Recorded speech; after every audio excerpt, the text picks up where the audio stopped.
She stole a smile and my heart responded. She's everything I never knew I wanted. And money won't buy her happiness. Yeah, she's my kind of glamorous. Natural beauty, what it's all about.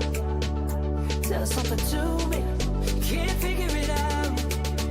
I never thought that I would find someone that I can't resist. This might be as close to heaven as I will ever get. I see perfection and a heart of gold. Always got my attention, beautiful soul.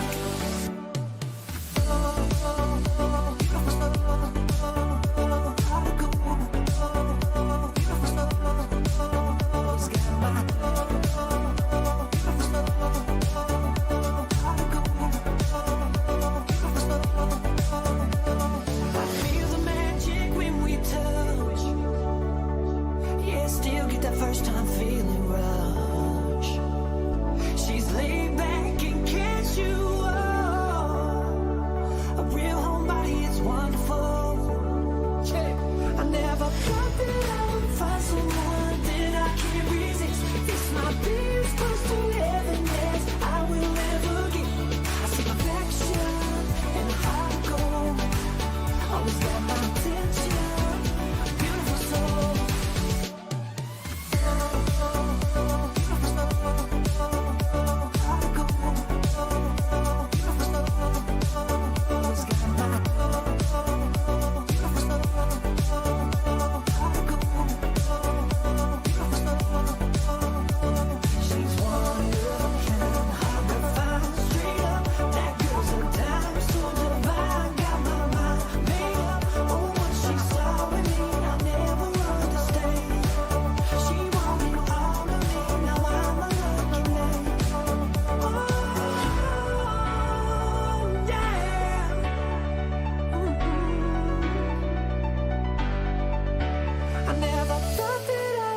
Someone that I can't resist. This might be as close to heaven as I will ever get.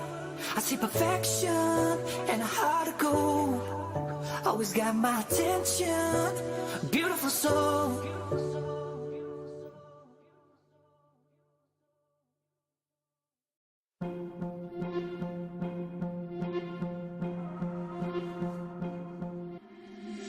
Been trying to change what I've been trying to say. Words don't come straight from my head to my mouth. It's such a shame that it fell out of place. Was never me that was bringing you down. Why we always looking for more? Why we always looking for more?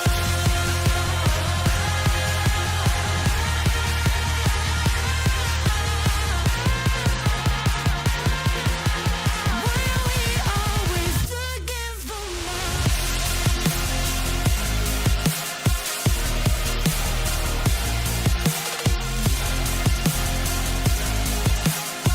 we always looking for more?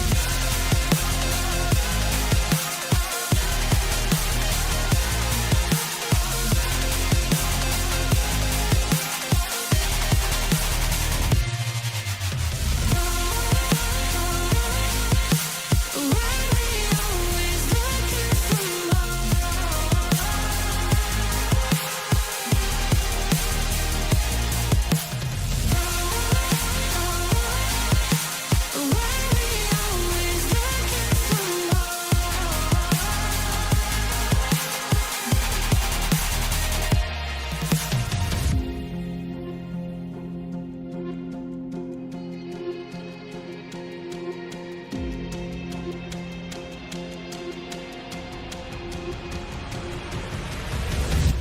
I wish that I could change what you wanted. I wish that I could change what you wanted. I wish that I could change what you wanted.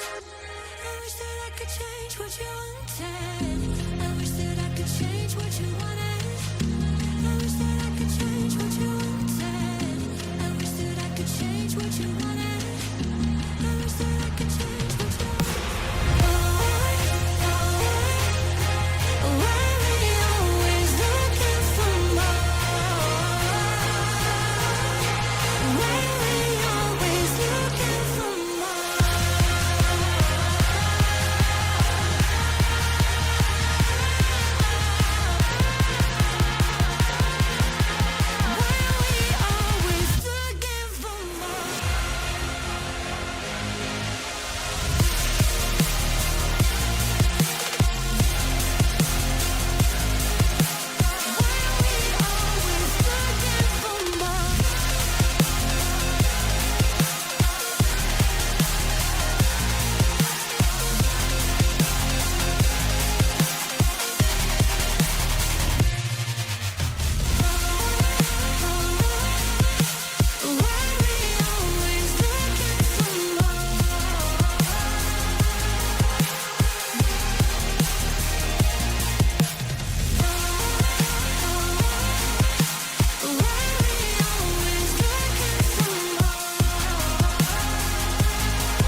Setiap orang mempunyai impian yang berbeza-beza.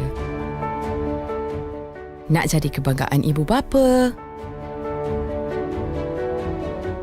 Ada yang nak jadi usahawan berjaya. Nak jadi gamer. Senang kata, kita semua ada cita-cita. Dan tak kira apa pun impian kita, semua itu boleh jadi nyata. Yang penting, rebut peluang, usaha, kerjasama. Kita terus semara sehingga impian menjadi milik kita bersama.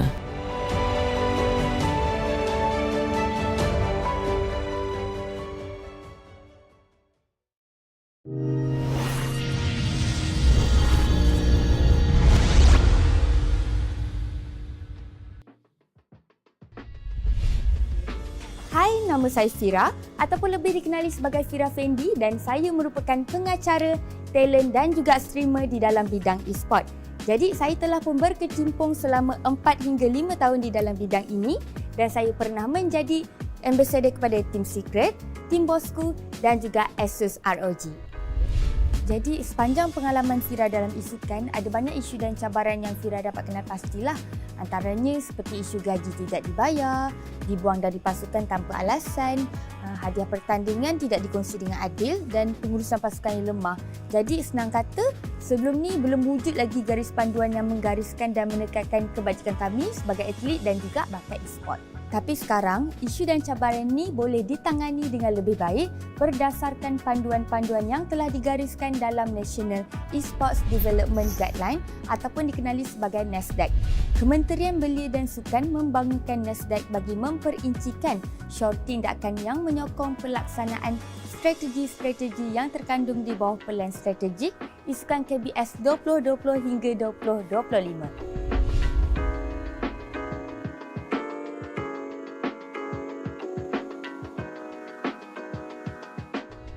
Menyelesaikan keputusan melalui kontrak untuk menjaga kesejahteraan dan kepentingan semua pihak adalah sangat disyorkan untuk menyelesaikan keputusan melalui perjanjian kontrak yang ditandatangani bersama.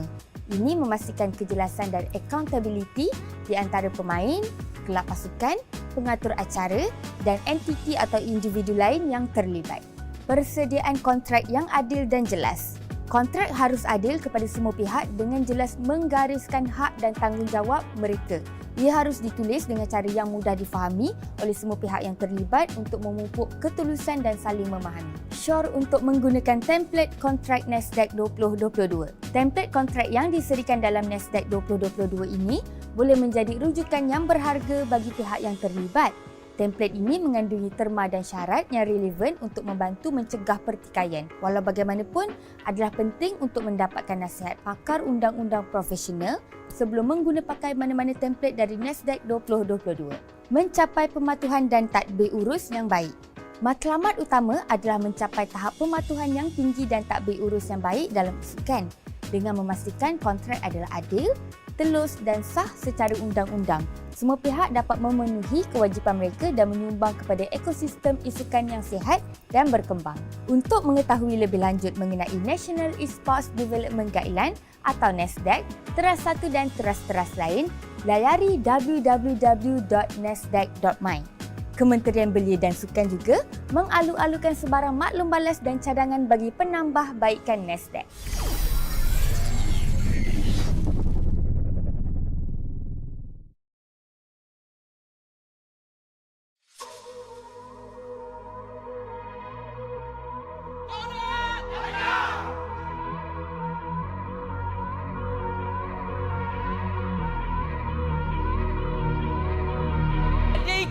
Dia follow sekarang ini sampai ke mana? Sampai ke situ dia mencari dan itulah dia.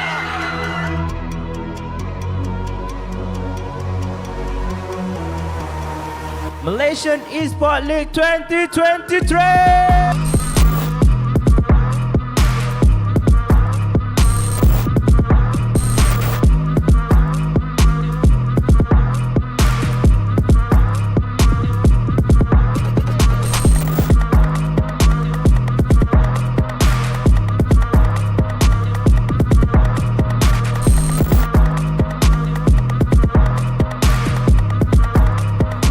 Akan terus bergerak dengan lebih pantas. Toggle kerapkan target showstopper sedikit terlambat.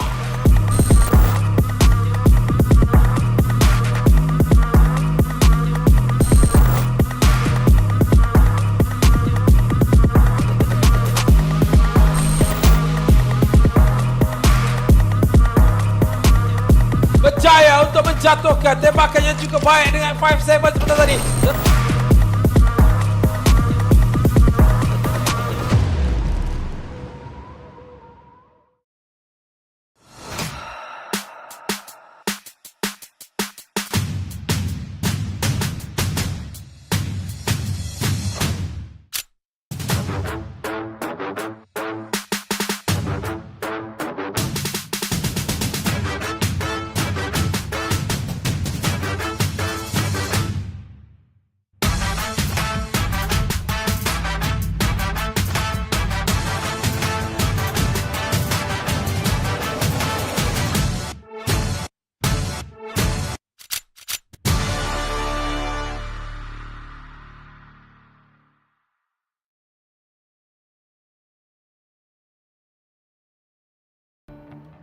Alright, hello everyone and welcome to Vortex Hidden Gem Chapter 2 on this very lovely Friday.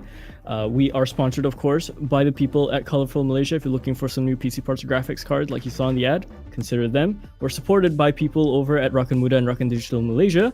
And of course, our strategic partners at ESI and KBS. KBS I've been talking about a lot in terms of the science for the health of the athletes, our esports athletes locally, and also the strategic developments for esports as a whole, contract-wise, health-wise, every the research. My name is Lott Calliber. I'm joined by my co-caster over there in blue, Leemontea. So, let's do a little bit of a recap over the last few days, I guess. What's been happening? Yeah, I mean, Over we did this- look at the over brackets. this. I mean, we did cast. It was Todak versus 8th place. That was a pretty good game as well. But on the first day, I think it was both 2-0. So Todak as well as Balbaqua coming out on top. Yesterday, we had Bigatron Arctic up against Raw. It was a 2-0 as well. I think Bigatron came out on top. And then 0-7 versus Arf Academy. That was a really close game, especially that first map, right? Definitely a nail biter for everyone that was watching. And I mean, in the end, 0-7 did come out on top, but that was definitely quite a hard-fought battle. Today, though, we have some really crazy games. We have, I mean, all four of these teams today are definitely no strangers to the scene as well. Oasis Gaming, Overdogs, Ignite, as well as Team Circus. These four, they've been playing for a very, very, very long time. And I'm sure, even though sometimes the names might have changed, I think the players definitely you will know who they are. So let's take a look at the head-to-head for Oasis and Overdogs. Most definitely you have seen these players. It's looking really insane. So on Oasis, you have NDG, previously from Secret, Marky as well. And you have Second Love, Slathorm, as well as Zeus. I mean, they played in Predator League, they played in VCL. Definitely no strangers at all. And Overdogs as well, I think they have played in Predator League, if I'm not mistaken. Sorry, they played VCL Indonesia. Yeah, and I think Predator League Indonesia as well. Need to take a look at that. But they are definitely not to be trifled with as well. A really, really strong team. Yeah, just looking at them, looking at the stat line in terms of just where they are in terms of Radiance, as also their achievements as well. Yeah, this seems to be a game that's going to shape up to be quite the affair, I believe. And also, Oasis has been a team, while I'm still doing quite a bit of my research on it. My Filipino friends have been telling me very good things about them and how they've played, just in general in terms of the organization as a whole, as well, spread across whichever esports they touch. So yeah, it's nice to see familiar esports names come up here, and it's also nice to see them also thrive in environments like this, high pressure environments especially. Yeah, I think it's extremely exciting. I'm really excited to see what maps are going to be picked. So hopefully we can jump into the veto really, really soon. So, I mean, looking at these two teams, it's going to be Indonesia up against the Philippines, right? A clash of nations as well as a clash of players. So, I wonder if, different regions, maybe they have a different type of map pool, a different type of playstyle that they want to play against each other, right? So let's take a look at the picks and bans. What are you expecting, Lott? I had this little discussion with Banjo yesterday when I was casting the second game. Malaysia seems to have a kind of thing with running with Bind as like the first pick or the decider pick. Okay. Something tells me it might not be here, although I could very well eat my words and just tear my piece of paper and my stat line. I mean, they could embarrass me just like that. I'm fine. That's why I'm here on the desk, right? So, so I'm not expecting Bind. I do wanna see maybe a more interesting pick, something like a Pearl or an Abyss. Some of these teams, I understand that Indonesia as a whole in terms of how they play. Some of them are very aggressive teams, but some of them prefer doing their post plants. And what better way than to have Abyss or Pearl as one of your post plant maps? Okay. For me, just a gut feeling. I think we will be seeing Split. I don't know why, but I feel like Split is on the level. Well, Pearl is gone, so Pearl and Ascent are out. My guess is Split, Haven, Bind. Is my guess. Yeah. That's a good lineup too. That is my guess. I don't think they want to play Sunset. I don't know. I hit that. Oh, Abyss. There it is. Off the bat. Wrong. Yep, there you go. And that's actually from the Filipinos too. Oasis picking that one. Are they Abyss pickers? I guess they are. When was the last time they picked Abyss? Let's see. Oh, they are Abyss pickers. Okay. They played Abyss in Predator League. Kind of crushed the other team on Abyss. So maybe they got something cooking. I think right now, because Abyss is the newest map in the pool, right? Okay, right. We see Haven. I think Abyss is one of those maps where either you prepare really, really hard and then you pick it and then you smash everyone else, or you just like ban it, basically. And I guess Oasis definitely have been practicing Abyss. Okay, Sunset ban. So are we banning Bind or are we banning Split? That is the big question, isn't it? Both maps, to be honest, having those as the decider is not particularly bad. It really does feel more like a it's a bit of a chore kind of map pick, for both of these teams. I feel they seem to have a game plan in mind, picking both Abyss and Haven. So we're likely going to see possibly the usual comps. Maybe Abyss might shake things up in terms of how the composition is going to work. And yeah, there you go. Yeah, they split ban. All right, okay. So I'm gonna eat my words a little bit. I'll tear the paper halfway.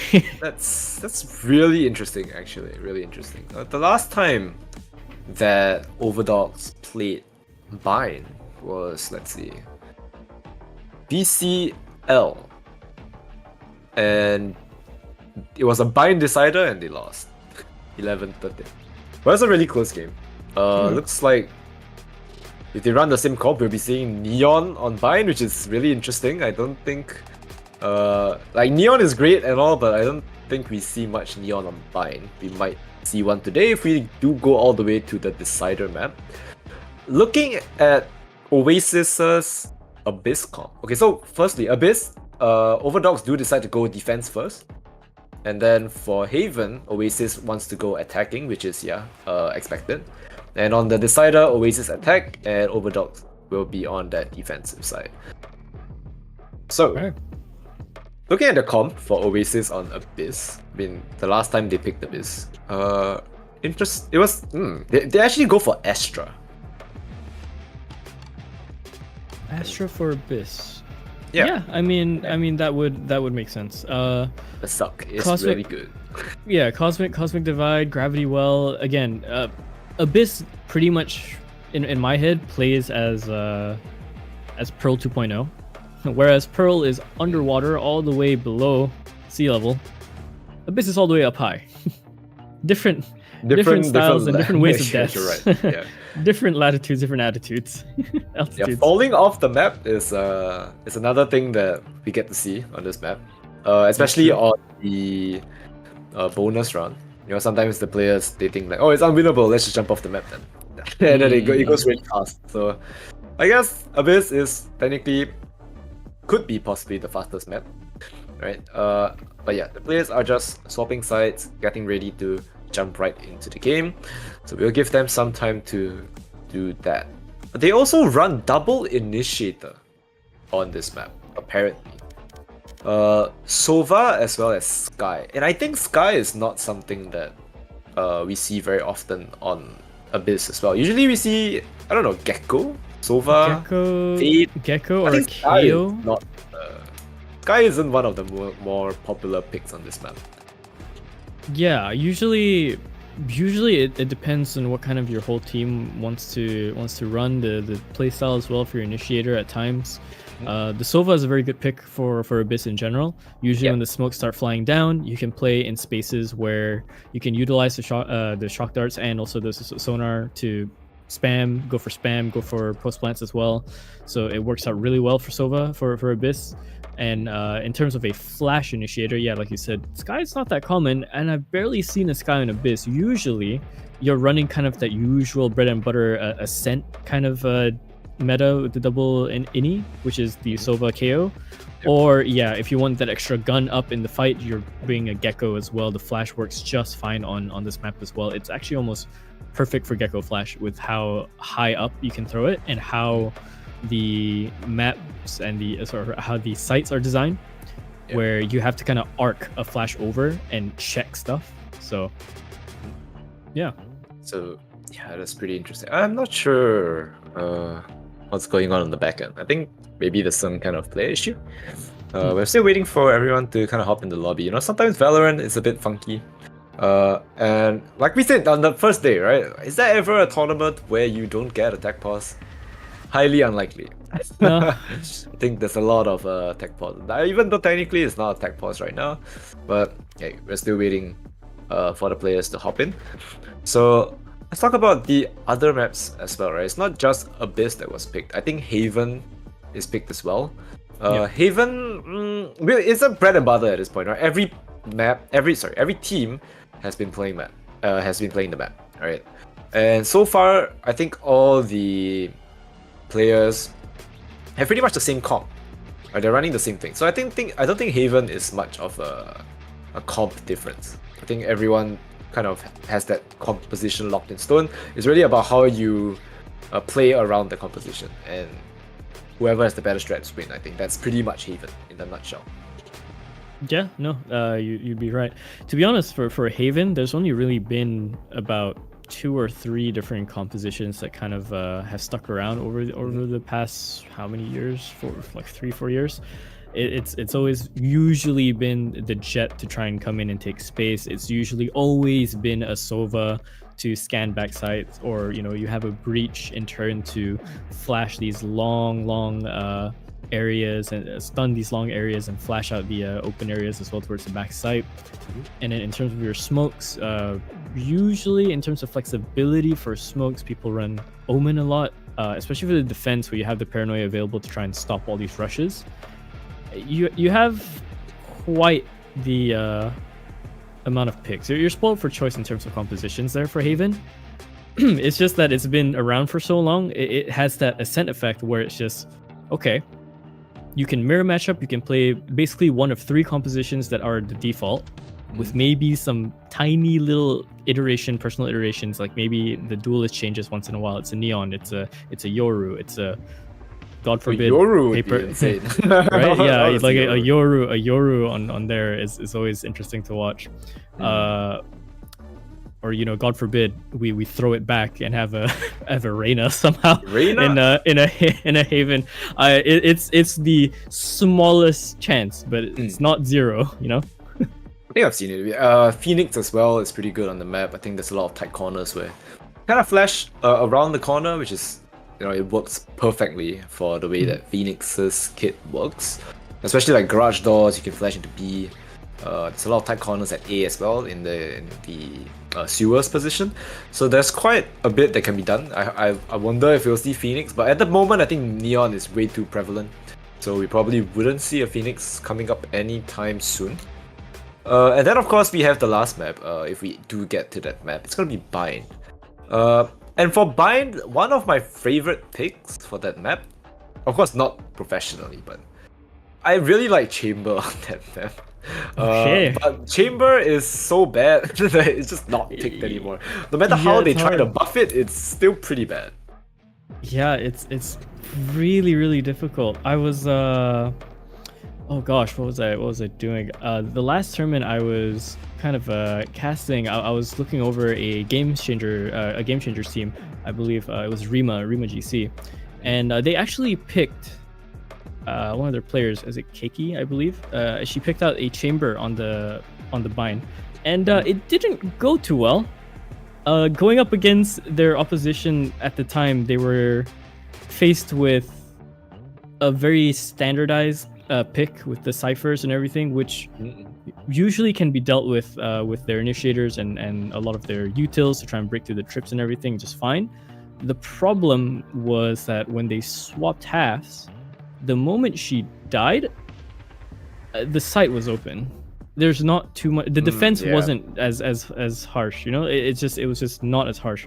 So it kind of forced her to play very aggressive with the chamber, which meant buying a Vandal almost nearly every round, or buying up the Headhunters and going for these early picks, which about 2 of the 5 rounds that they had ended up with her dying, and outright one of those rounds with her with an op, which was huge, as a huge pick for the attacker team.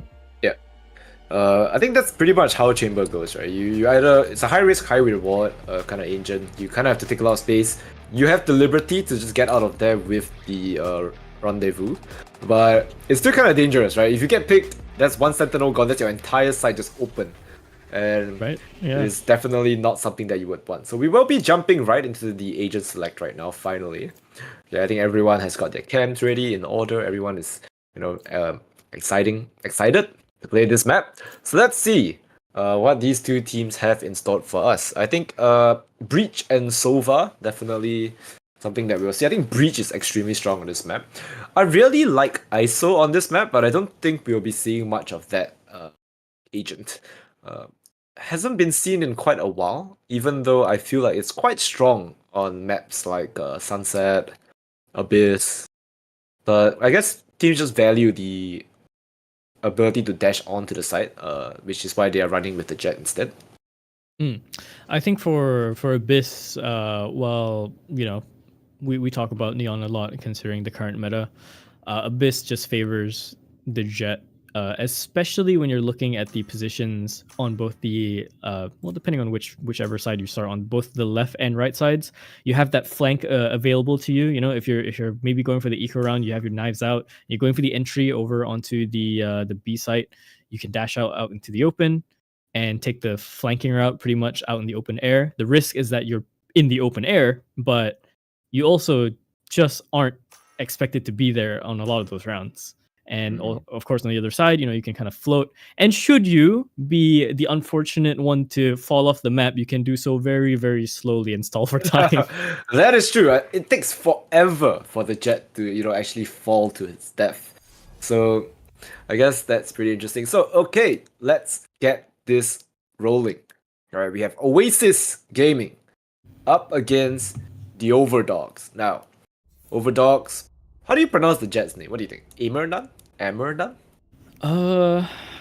Level 600! Oh man, this guy. This guy. So I think it's Amernan? I believe. I would think it's Amernan. Amernan as well. I think if you wanted it to be Amernan, it would have an I in there. Spelled maybe. Yeah, okay. But then again, we gamers are notorious for not spelling things correctly. That is true. That is true. Okay, tech pause. Let's go. Run it back. There we go. What's new? Really, one off the bingo new? card. One off the bingo card already. So let's see how they set up. I just want. I know sometimes teams they tend to not do anything in the tech pause, but sometimes some of them straight away lock in. I think. Wait. For this map, right? Honestly, as a Cypher player, I find it very difficult to figure out where to set up, especially for mid, because mid is such a long corridor. You want one person to kind of lock it down, but then it's a little bit difficult to lock down as well, right? Because it's such a long corridor, they can walk up, they can just fly up. And if they do decide to do that, it's very difficult to kind of contest for it, especially with those gaps around the mid. It's not like Split, where you guys can just run down mid and fight. On this map, there's holes. There are multiple holes in this mid area, and you can just fall off, and it doesn't allow for much play. You're kind of right out in the open if you kind of try and walk up as well. It's not like Split where you can kind of tuck into little corners and they can't peek you. So mid is always a point where I feel is a little bit difficult to hold. So I want to see how these teams approach. Yeah, I see the Cypher trip is there, so it kind of stalls for the mid push. But if they go B main, then there's no trips on site. So it's kind of awkward. Yeah, that would be awkward, but I believe that's why they are stacking that site, so that would make sense. And I do like the Sova going onto A and the Astra there as well, because the Sova on A, also from my personal experience is playing it, if you can land that dart and no one contests the dart because you always fire it in a different direction up top above them, that is usually a free pick or two past the smokes. You can sit up high in heaven, you can sit maybe in an off angle somewhere on the site itself, and you can just start blasting through the smoke. Somehow I feel like in pro play, okay, you know what? Sometimes the Sova darts can be quite unpredictable, but I think more often than not, I don't think anyone's dying through. It's the big if. It's the big if. It's a very big if, yeah. But yeah, I get it, right? You can play mid, you can rotate over to heaven when they flood the site. Maybe Astra gets a kill if you manage to get a dart while they're rotating in and no one is able to shoot it. So yeah, that definitely is going to help Golden Blue a lot on this A side, help him to kind of anchor the site. Astra is great with the global smokes. You kind of smoke anywhere, you can play anywhere you want, so you don't have to really worry about your positioning as much. You see a recon dart up in towards mid. Meanwhile, I think B main, they're just prodding the map. The spike is still in spawn, but it's a very, very nice stun here. Emerald is going to get the first blood, but NDG manages to get the trade, even though he has been stunned up by the breach. So they're just trading Duelist for Initiator. But that's fine, because they have two. The Sova is still up. That's true, yeah, they do have two. So the dart is probably going to be the thing that's going to be super important here, as they're all stacking up around the corner. Smokes are going to be live here. Shock dart does make its way known as well. There's the jet dash as well. Start going to go through just yet? No, not just yet. Going to back up here. There's the dart. Instantly countered, I think. Yeah, it is. There's the shock darts as well, trying to hit the planter, but it's not going to hit too much damage or even at all. It did. The Sova is so low. He's dead. He's dead. Yep. There he goes. Yeah, so huge damage there. NDG gets a second as well. They aren't even able to flood back onto the side. 6 keys, the last player left alive. Flashes for himself, but he's not able to connect a headshot on the jet. NDG blindsides him from the right. And that's going to be the first round over to Oasis. I think that is pretty convincing, I would say. They kind of gave up the site for free, and then they couldn't really go for the retake as well, right? They tried to flood in from CT, but I don't know, the angles being held there. It's very difficult to break the crossfire from CT without utility. So I think running in there was quite a difficult position for Overdogs. Yeah, absolutely. And again, the one strat I talked about is instantly countered just by looking at the dart. Just shoot it. At this Yep, at this just level of shoot, play, just it is the way. It is absolutely the way. Again, might be going for a bit of A pressure here, trying to get the orb. Seems like going to be backing out slowly here. Oh, golden blue. This is so risky. His feet might be spotted here, or assuming the anticipates. Yeah, nope, just pushes straight out, right into his death. Very ambitious play, I would say. Usually we don't really see that, but I guess he tried to catch a timing. Anyway, it is bonus. But he's the only person on the team with a sheriff, so he kind of donates it over to Oasis, or rather they don't even bother with it, right? Because they all have guns. Maybe NDG kind of okay, they pick up the sheriff now, and now they will be hitting on this A side. Absolutely nobody here except for VS. But with the smokes, with the util, I don't think he's gonna be able to get a free pick here. At most, he gets a bit of shock dart damage onto the planter, which I think does he even have shock darts? I'm not too sure. I'm not sure either. Yeah, he just gives it. So I think try not to. Oh, whoa. So Zeus is brought down really low. Okay, he gets healed up. And now they're just waiting for the retake. I think they might just die to Spike. I'm not sure if they want the contest. It's a little bit far, especially for the two players coming from spawn. Yeah, so it might just be a thing where they all just kind of gather up here, maybe get a exit frag or just all die to Spike as well. Also, I'm pretty sure VS right-click that. And my right-click does not work like that. Yeah, he right-click, headshot him through the smoke. It's pretty good. Oh, there goes Arta as well. VS trying to go for this fight. Oh, it does get one. Oh, might get two here actually. Oh, almost getting two for his trouble. 6K all the way to the back of the spawn, but he might get checked here. Does get one more. This is still a little bit of value coming through on the round still. If they managed to get 3 there, I think it would have been really nice for them, but 2 is all they get with the classics, and we're gonna go straight into the full gun rounds here. I think for Oasis that wasn't that bad because they did manage to save the 3 Vandals, and they even get ultimate orb as well, and quite a huge one as well. It's a lot for Slatham, right? He has 5 out of 8 of the Hunter's Tree. I think in another 2-3 rounds, perhaps he might have the Hunter's Tree available, and that's going to be very important for post-plan as well. True. Alright, Execute coming in through very fast onto B side. A lot of info gathered so far. They're not going to push initiative. Never mind, they can't even push initiative at all. 2 picks coming out from the defender side, and it's already just gone. Make that 3. Second Love's the only one to try and respond, but he's instantly just shut down through the smoke. Amernun, 40 HP, going around back. That's not much even the scan can do here, but you know she's here. Yeah, he can't really retrieve that spike. Can't really retrieve a gun either. Opts to go to mid, but there's already people there. So VS, yep, going to be able to just swing that corner and take out NDG. So this is a very clean buy round from Overdogs. They keep all their Vandals, right? And I think most of them are able to buy out the armor. In fact, Arta doesn't even want to buy the full armor. He opts to keep for that 25. And it doesn't make a difference, right? Because all of them are Vandals on the other side anyway. So one headshot is pretty much your doom. Right? And with the light armor, you still need 4 Vandal shots. So it's technically the same. No difference. It just starts to become the very bit of difference if there's a lot of wall banging happening, you know, the damage that goes through. Oh, Faultline's gonna get set up here. 60 might get stunned out of it. Nope, he does manage to just pull it off, and instantly Zeus goes down. Amernun getting the pick on their better counterpart here. And Golden Blue again going for that kill as well. A second kill from Amernun right through the smoke. So almost instantly when they start this execute, it's just done. Yeah, he does get a pick back. Nice headshot, but 70 HP. Do you save this? He actually goes for it.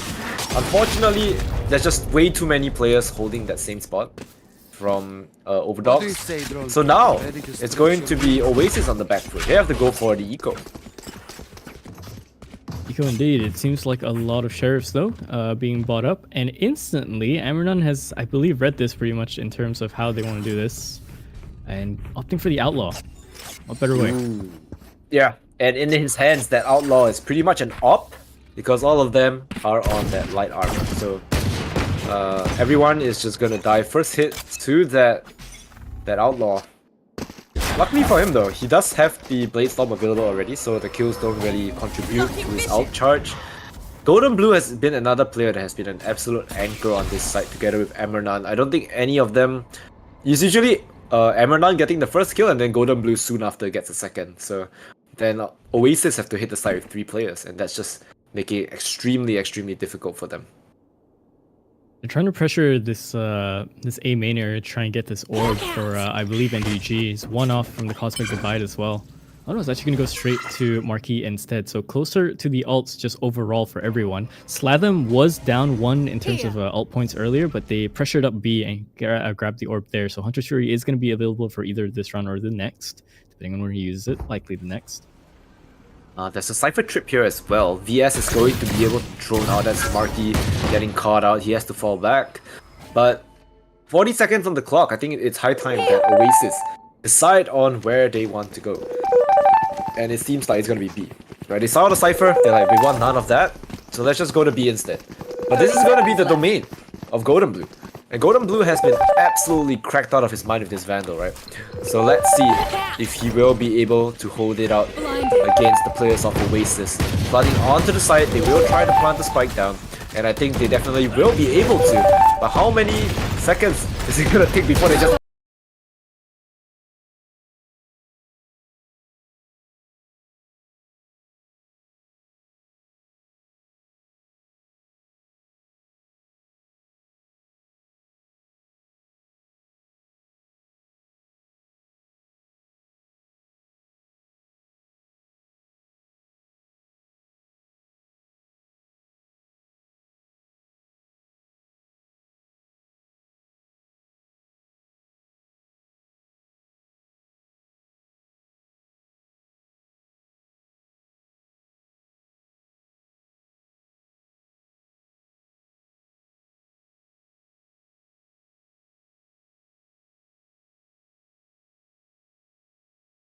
Too much in terms of trying to pressure yourself to plant there even. So yeah, good run from them still. A lot of damage done, and now rifles are going to be back up on the board as well. Amernon's actually going to opt for the op itself now, so we'll see how this plays out. Standing ahead. Yeah, I think op is definitely one of the... Oh nice, Hunter's Fury immediately used by VS off the ping. Doesn't catch Zeus a second time. Actually, a little bit off the mark. He does tag him once and forces the updraft to be burnt.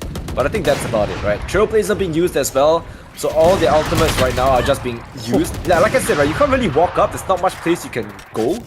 And VS just shows it, right? Holds the corner, Marky walks up and gets instantly obliterated. They do manage to find their way onto this B side and get a plant out for NEG. But Golden Blue once again holding fast, gets the kill on the Zoo. Second love there for the trade. And Emernan has to, oh no, Sladam has disconnected. And he is still alive. Right, no, he's back now. Oh, he's back, Thank God. He's back. That's so scary. Thank God, yeah, that would have been crazy for the round. So into the 3v3 proper that we go now. Post plant is set up. All the gravity wells are there. Sonar is going to be used on both sides as well, but nothing's really going to be tagged. The tree is up, but Ammernon finds second love just around the corner. They're spamming through the smoke, making sure no one's playing on the site. And yeah, no one is so far just yet. Oh, Secret, you're going to have to try and get this. Headshot is spotted. Slatham as well doubles up with him. Oh, and it's just Arta left alone in here. Does get the headshot over onto Slatham, but the time is running out. 2 clean kills for him. But yeah, the spike goes and he does along with it as well. 3-3. Oh, that is so scary, man. But hey, you know what? All in all, there was a lot of damage dealt.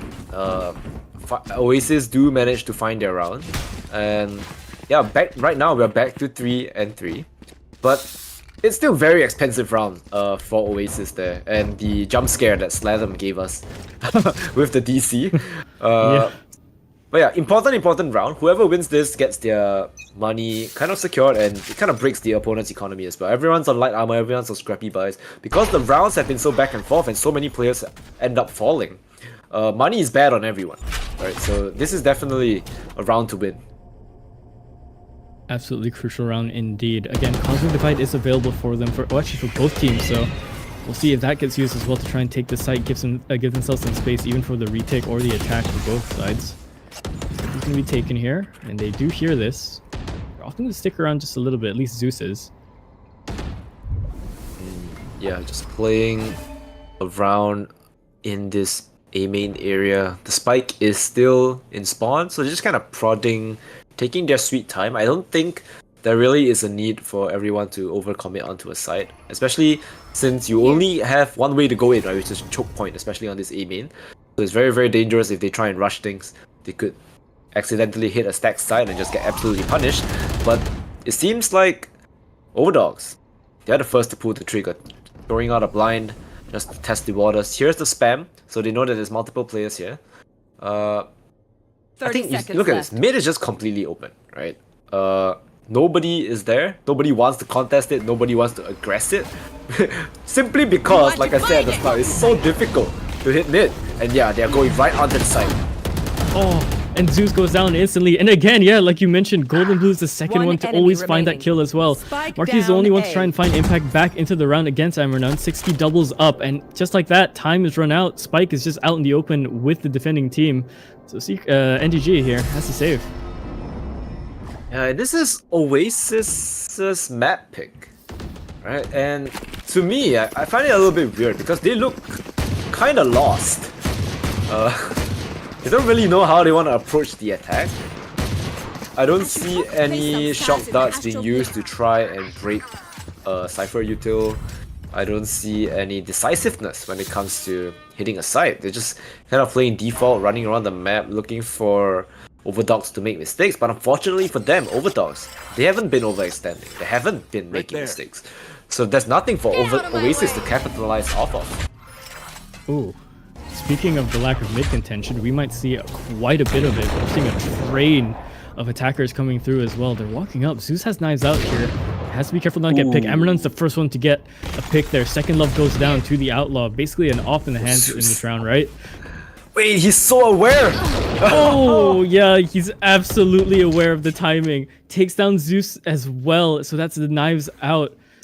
Now, what do you even do? They're trying to reconvene here. Maybe go for another angle. Go for B, maybe. Might be less players there, but again, like you said, a bit lost. Yeah. Oasis is looking a little bit lost. But I think they will be able to bounce back. I mean, they have definitely proven themselves in previous tournaments and other tournaments before. So I think, yeah, definitely sooner or later, I think a timeout needs to be called. Maybe after this round, right? Something has to be done.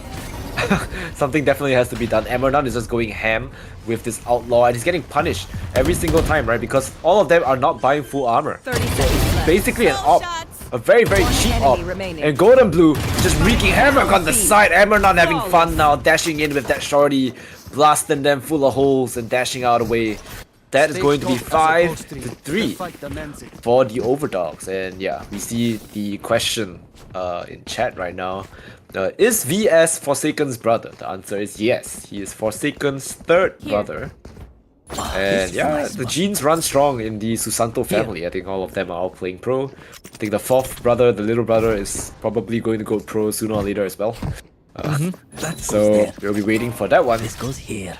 And they have a fifth. If they have a fifth, they have a full roster. That's crazy. So yeah, now all of them just trying to brawl it out at this A main. Amernon once again with the Outlaw, and once again it's an op because the entirety of Oasis are just fronting light armor. Even if they aren't, a headshot is definitely good enough to kill. 6 key falls, and Zeus answers with Thunder. That is very, very important kill right there. Oh man, I don't even know what analogy to bring to this. It just feels like you're just kind of scared, you know? It's one of those days your parents might be upset. You want to get your mom for something. You knock on the door and you kind of hesitate. You're stuck outside the door. This is what it feels like for Oasis. They're stuck outside the door of their parents' bedroom. Slightly constipated feeling. It's like we kind of want to, you know? It's like, we're kind of stuck, man. We're kind of stuck. I need them, but I'm scared. Yeah, and they lost their Sova as well. So they have no util to remove the Cypher trips. And running in now is basically surmounting to ending it all. So he gets spammed. And Arthur gets one, Arthur gets a second. And there's Marky that falls. Second Love goes for the kill, and he does manage to find Arthur in the end. VS still has the shock dart available, brings down NDG. There's a sliver of health, and ends it all. And the last player remaining is going to be Second Love. Can he find his second frag? No, he cannot. And that is 6-3 for the Overdogs. Beautiful defense coming out from the Overdogs there. Yeah, absolutely well done. And VS with the shock dart shenanigans. A man after my own heart, really. I love my Sova players. I'm not biased whatsoever.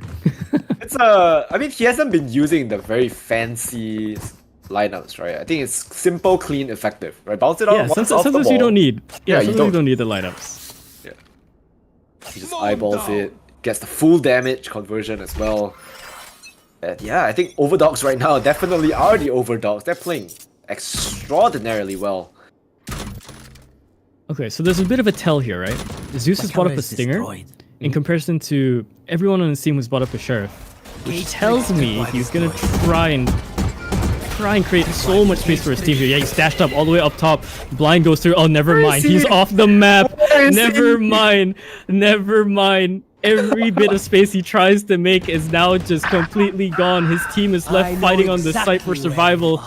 Arto goes down, does get NDG though, so their smokes are pretty much gone as well for this round. And Zeus, yeah, just like I said, falling ever so slowly to their death. Oh, the wallbang's not even gonna be that good. Dude. This is painful to watch. Oh my, what is happening? Golden Blue has joined him in death as well. What is going on? What is going on? This is a clown fiesta, and they're sticking the spike. Stunned up as well. Emernon throws the smoke out, and he's definitely going to be able to stick it. 60 can just hold it down. Oasis, a huge misplay by sending their duelists to their doom. And even though Golden Blue soon followed in astral form off the map, doesn't even matter. Yeah, timeout.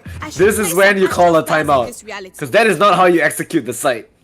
Oh no, yeah, absolutely not. I like the idea. It's just usually I say, oh, no plan survives first contact. That's probably the worst iteration of that to happen. Oh my gosh. I think he dashed. I'm not sure if he intended to dash like sideways. I think maybe he got blinded or something. He thought he was dashing forward, but he kind of dashed a little bit to the right, past the bridge, and he fell. Oh my god. That was so awkward. So unfortunate for him. And again, it would have been such a good plan too, because the player backside was stunned. Like, they were completely stunned. So if he had landed up top onto the usual high ground area, he definitely would have gotten the pick too, and then maybe create some space for his team by grabbing the rifle and pushing in towards the defender spawn, or sticking around and maybe playing a long range up towards heaven and post plant. But it's a very different what if scenario. I'm not sure what happened to Golden Blue right there. Why did he just suddenly fall off? Did he miss the jump or something? Like, huh?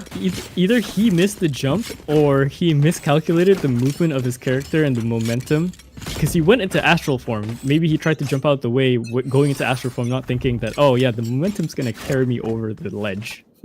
Yeah, this one is that was definitely one of the more entertaining rounds I've casted ever since the inception of this map.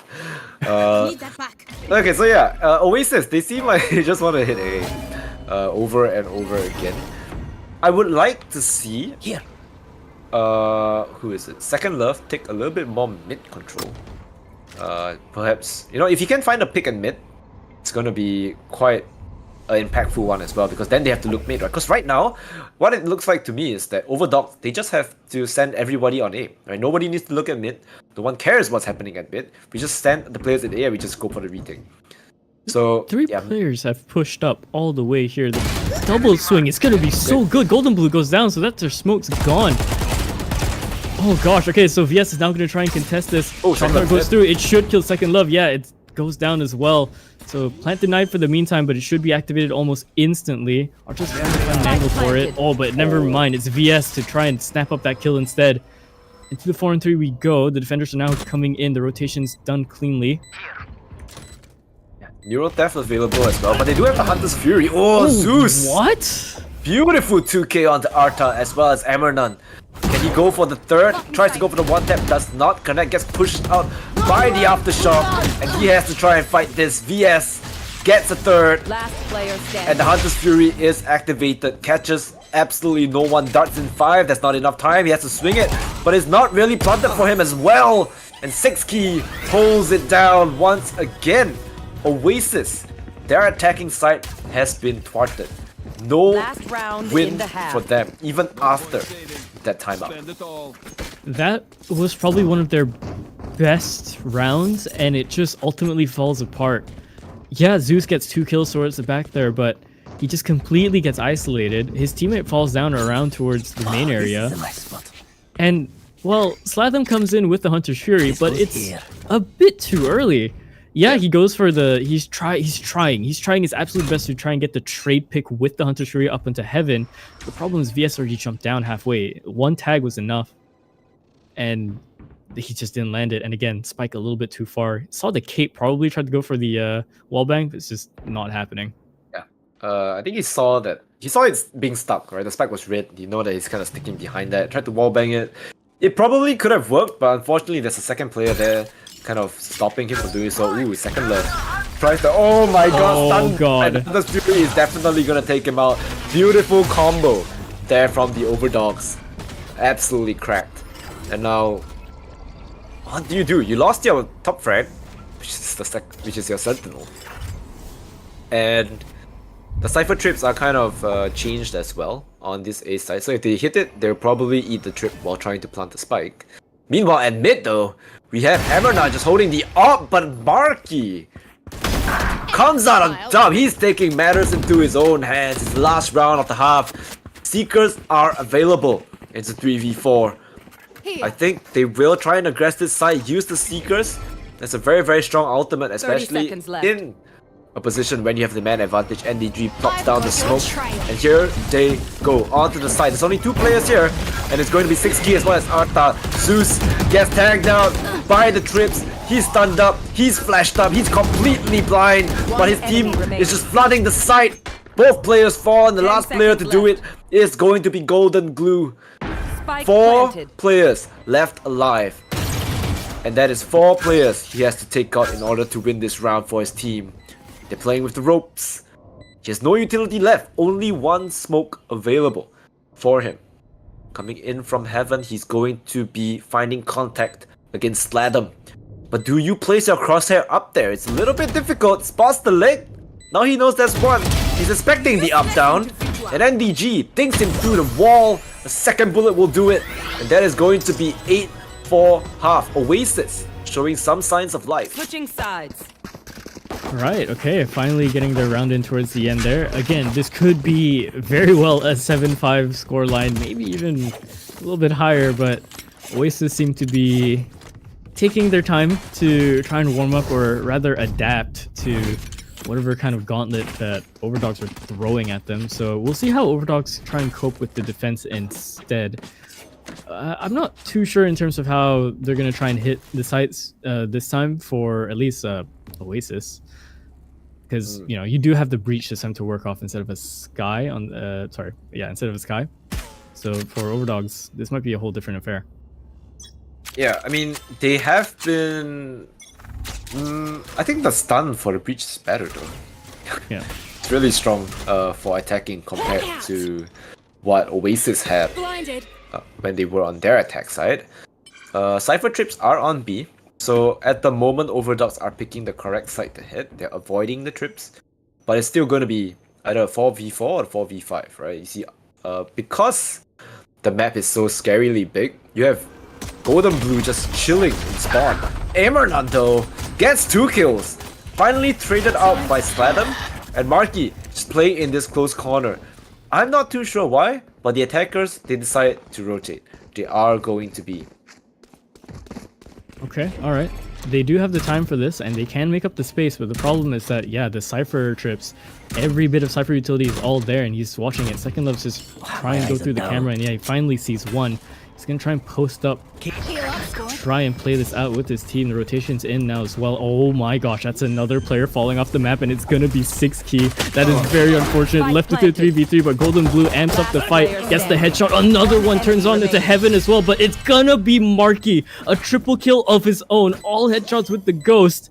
And yeah, the pistol round is secured for Oasis. Wait, A 6 very key weird pistol round. true that. Yeah, I'm not too sure. This was definitely Overdogs round. Marky is 19 HP, one bullet would have made a difference. Did you see one of my creatures? Yeah. He jumped off the map. Alright. We'll figure out what Yeah, they do absolutely. I think he just missed the jump, maybe. I'm not too sure if it's because of the cage, because we saw Second Love activate the cage over there, so maybe he just didn't see the ledge that he needed to catch. Maybe, I'm not too sure. That's awkward. just very unfortunate for 6Key. Somehow, 2 deaths off environmental. 3. Was it 3? Yeah. Oh god, yeah, 3. I totally forgot. Golden Blue, I forgot that Ambernon. Zeus spent the longest time trying to get down there. Yeah, so it's 3 kills off the map already, we have seen. So this map is definitely extremely perilous, very, very scary. The dog actually does some damage to VS, gets bitten by that Trailblazer. And yeah, they're just chilling on site. A very, very interesting buy here for the defense as well. You have the Outlaw, Guardian, Spectre, everyone has different guns. And right on site, Emerald once again draws first blood. Tries to go for the second. He needs to find a kill onto Marky, and they do. So that's a Guardian, that's a Bulldog picked up. 2 guns handed over. But once again, 2 kills traded back through the wall. Emerald is just absolutely going bonkers. Here on the site, the spike has been planted. There's no reason for him to reveal where he's at. He gets tagged out by the drone. So now they know. No armor as well, but 18-9. This guy has so many kills, but Second Love holds it down for his team. And yeah, all of a sudden, the lead that they had has shrunk down to just 2 rounds. Definitely doable for Oasis. They can come back from this.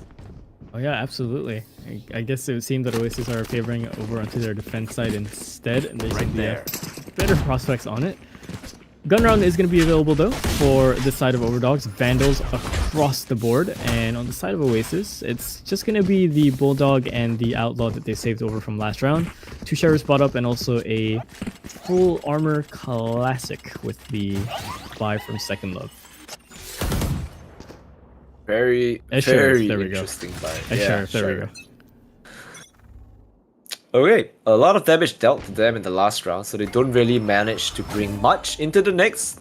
They only have a Bulldog, right? And that Outlaw on Zeus as well. Oh, gets dinked through the box, instantly down to 50 HP. Very, very scary position if you are Zeus, especially since you have to be the one peeking with that Outlaw. Even if you do have Tailwind available, I don't think you want to peek anymore. He gets healed up by the Sky though. So down up to 100. 4 players on B, the Cypher Trips are on A. And Arta is the one that is trying to lurk up. Arta is the one that's holding for any sort of aggression from the side of Oasis. But so far, he's not finding anything. Yeah, Oasis are pushing up into B main to try and check for presence. All of them are there, and now that they know that no one is there, and now that they hear the footsteps and the utility going through A, they know that this has to be a full retake in play as well. Amernon's looking for players on this side, but no one rotated, no one's here. The only player here is Second Love. And he has a sheriff in his hand. He has to try and maybe stall this out, just wait for his team. Make sure the space isn't taken away from him. But so many players on that flank, right? You hear the Trailblazer, Golden Blue is the one gonna swing out, but there's just so many players. He's spawned for choice, not knowing where to shoot. Oh, a very, very wide swing there. NDG gets 3 with that Sheriff, but they're just holding the ground. Emerald good for 2, and the last player is gonna be Second Love. He only has a Sheriff, but Emerald is so low. He gets the kill, he gets stunned up, but the shot does not connect, and 6Key brings it to 9. That is 9, 6, and 1 round away from double digits. Oh man, it looked like his crosshair was pretty much on him. Assuming he didn't get stunned and his fire rate completely slowed down, I think there was a chance for him to actually win that out into that 1v2. But again, just the milliseconds of what a change can do. I mean, in fact, I think if you gave him a little bit more, bullet spread RNG, that would probably count as a headshot. You'd have it's valid.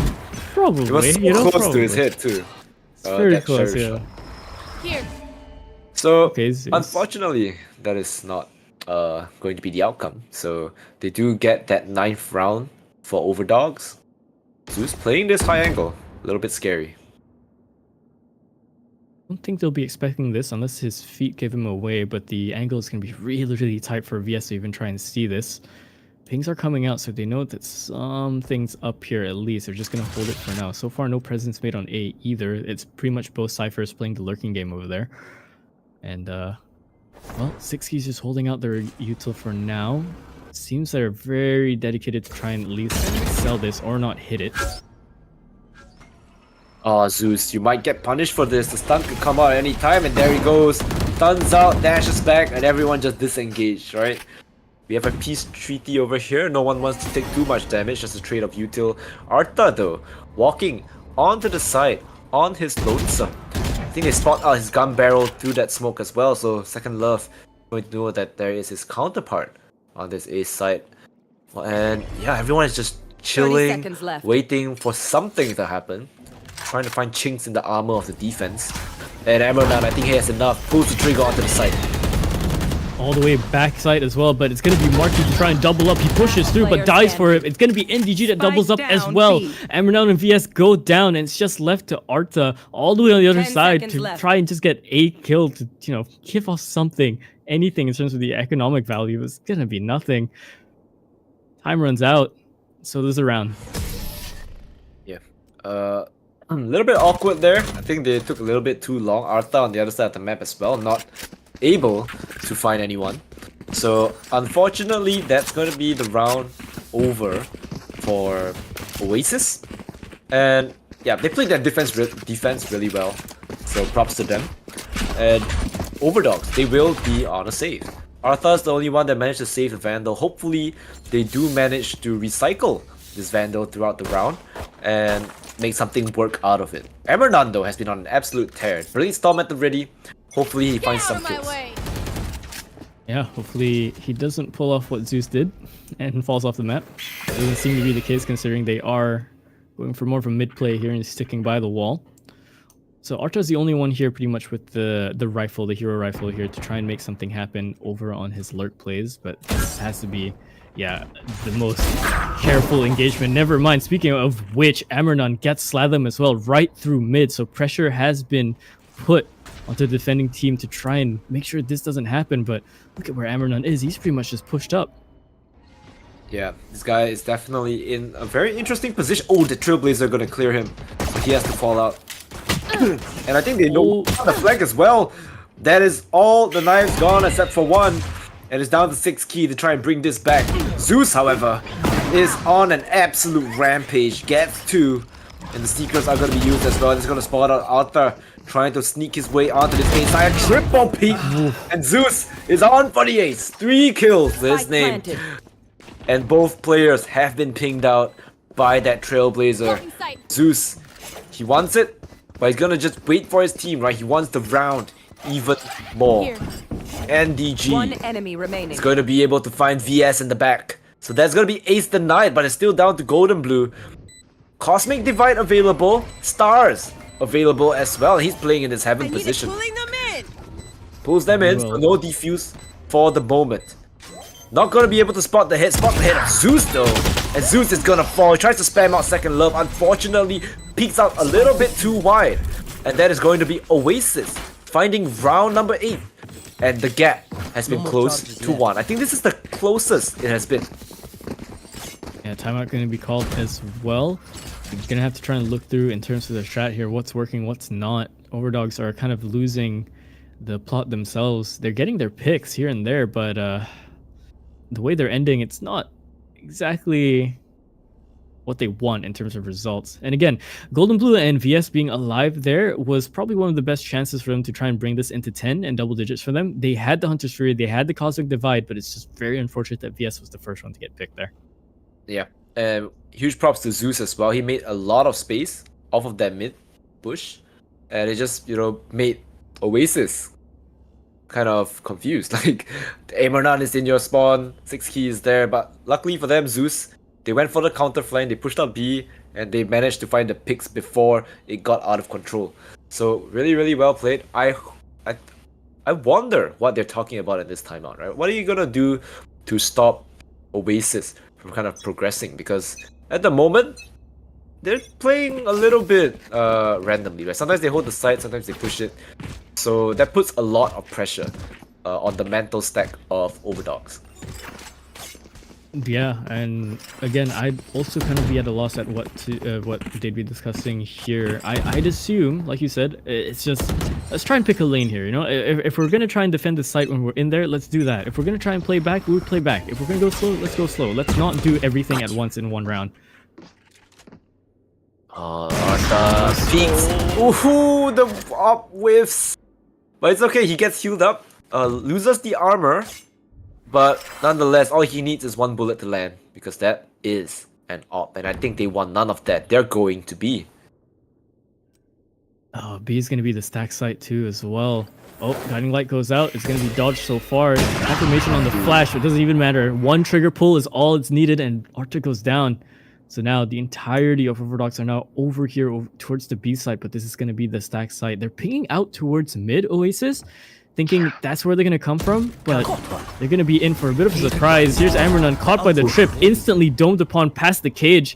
And look at 6P, he's just trying to sneak around the smoke, trying to find an angle. Oh god, VS walks out into the open where there's a huge gap. Golden Blue takes spam damage right across. Neural Theft is going to be used. They're all spotted out. Locations are completely compromised. 6P goes down. It's just going to be Golden Blue. Angles to work off 57 HP. First headshot is good.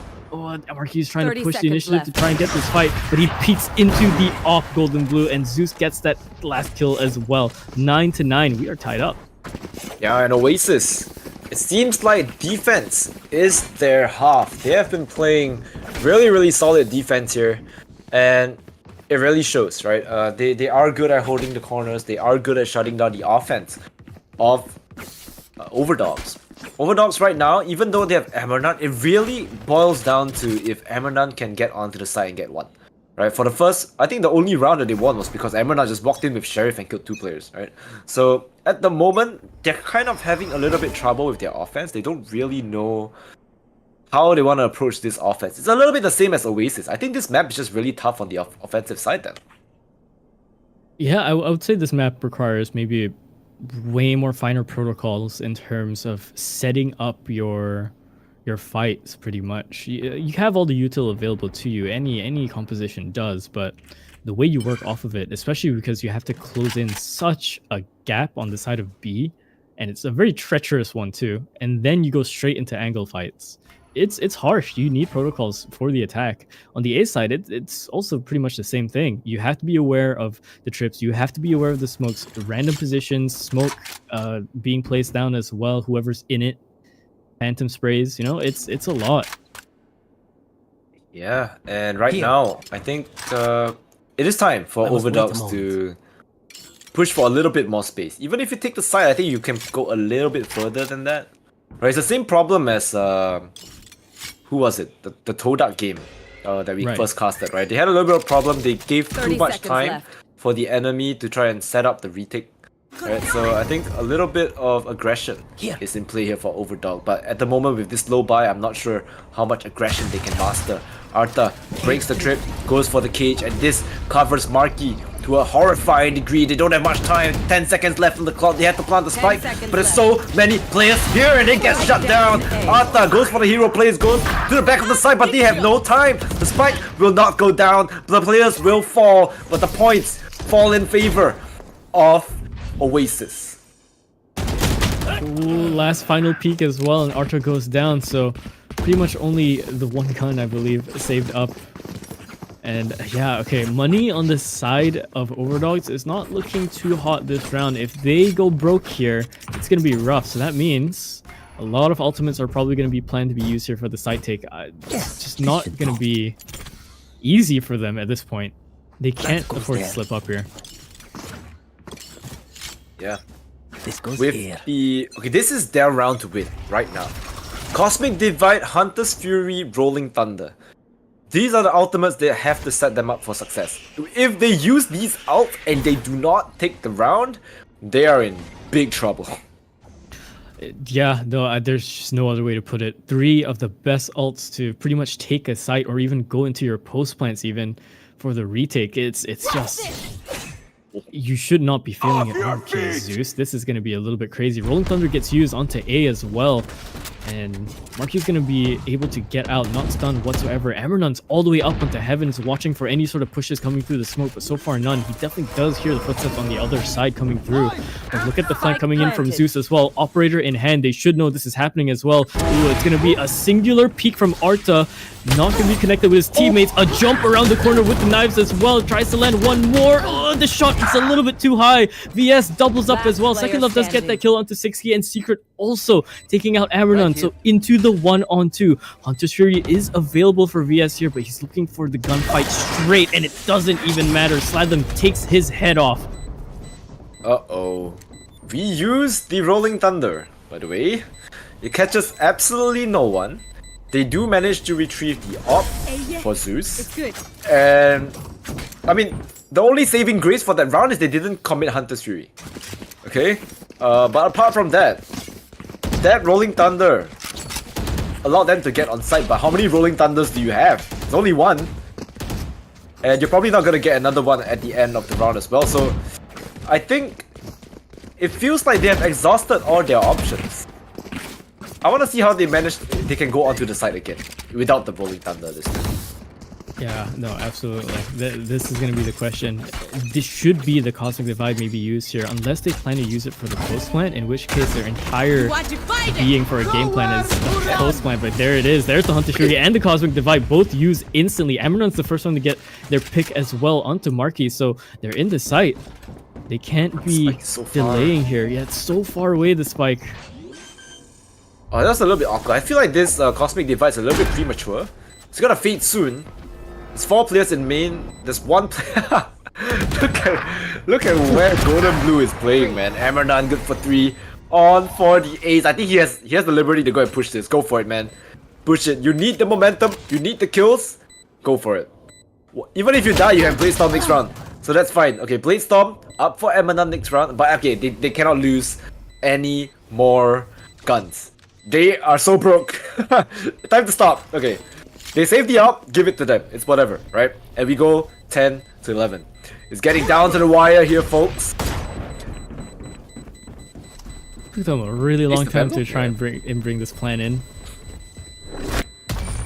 Question is how much more? Yeah, you can get out. How much more can they keep doing this? They relied on essentially 2 ults to try and clear that. Even then, it wasn't even the impact of the ult pretty much. Maybe yeah, you can talk about the Cosmic Divide pretty much slowing things down. That's true. Hunter's Fury pretty much had nothing besides maybe possibly taking Marky out of position. Doesn't really matter because Amrenon pretty much got that kill instantly. Yeah. In fact, the Cosmic Divide almost cucked Amrenon because he was standing in the smoke. If he missed the headshot, I think Marky might have survived there. God forbid you go against another team that would have played way more crazier on the site and had a shorty in hand towards the other side of the smoke if they heard the or if they thought the spike was going to be planted there just because of how the Cosmic Divide is placed. Yeah, it's a little bit scary. That's why I said the Cosmic Divide is a little bit premature. They used the Hunter's Fury to clear heaven. I think there will be there's absolutely no need for them to try and use it that fast. But hey, a round is a round. They do manage to get it, and they get out in one piece as well. Amrenon has the Blade Storm up and running, but at the moment, no reason to use it. Zeus playing off that Trailblazer, baits the player to swing, and he whiffs. Has to fall back. The operator location has been revealed, so they could try and pivot over to B, right? But that is where the Cypher is waiting. Infamously so. Every time they've pushed here, they've ran into this Cypher. Most of the time they've also run to A, but here comes the fault line as well. Second Love is completely stunned. Amrenon takes the initiative as well, goes up top, takes him out. It's a trade back instantly. Everyone goes down. NDG is the one to try and pick up that kill. Oh, the smoke lurk is huge coming in from Marky. He takes out one, tries to go for the second. The spray is a little bit off. Slathem finds a kill into Golden Blue, but VS doubles up this round. 17 HP left though. He's in dire straits at the moment. Drone gets used and he spots out the Astra as well, so they have to back off. Zeus is still on this op, so his fights here have to be really sharp, really fast, because, well, if an angle goes wrong for him, his head might be taken clean off from VS's position here. And UG is going to pop up over, try and find a fight, try and find some more space here. This recon's going to be huge if they don't deal with it. Oh, they do, just absolutely instantly. And there's the headshot coming out from NDG, and a better one coming out from Zeus up top, taking out Arta. It's going to be 12 for Oasis. I mean, that was it's quite a scrappy round towards the end. I think no, but Oasis played that really well. They cleared all their corners. They kind of reviewed their position. Sorry, not reviewed their position. They managed to find out all the positions of the players from Overdogs. If there's one thing to nitpick, I don't like the VS used the recon there. I don't think they know that he was at the back of the site.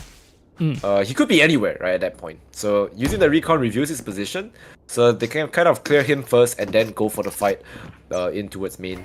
So that was a little bit unfortunate. Amanon going to use that Blade Storm is now or never anyway. So right now, what can they do? They have to try and go aggressive.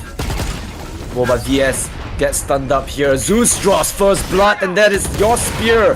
The tip of the spear has been broken for the Overdogs. Zeus gets traded. VS and 60 good for one. They're just bowing them down. They want to bring it to overtime. And the last player remaining is Second Love. It's not undoable. 1v3. But it's definitely quite a mountain for him to traverse. Maybe goes for the exit frags because the money is pretty bad on the side of Overdogs. But if he so chooses to fight, he's gonna be taking 3 players all by himself. Maybe he just saves the op. There's still one more round that they can go for, so there's no reason to try and die here.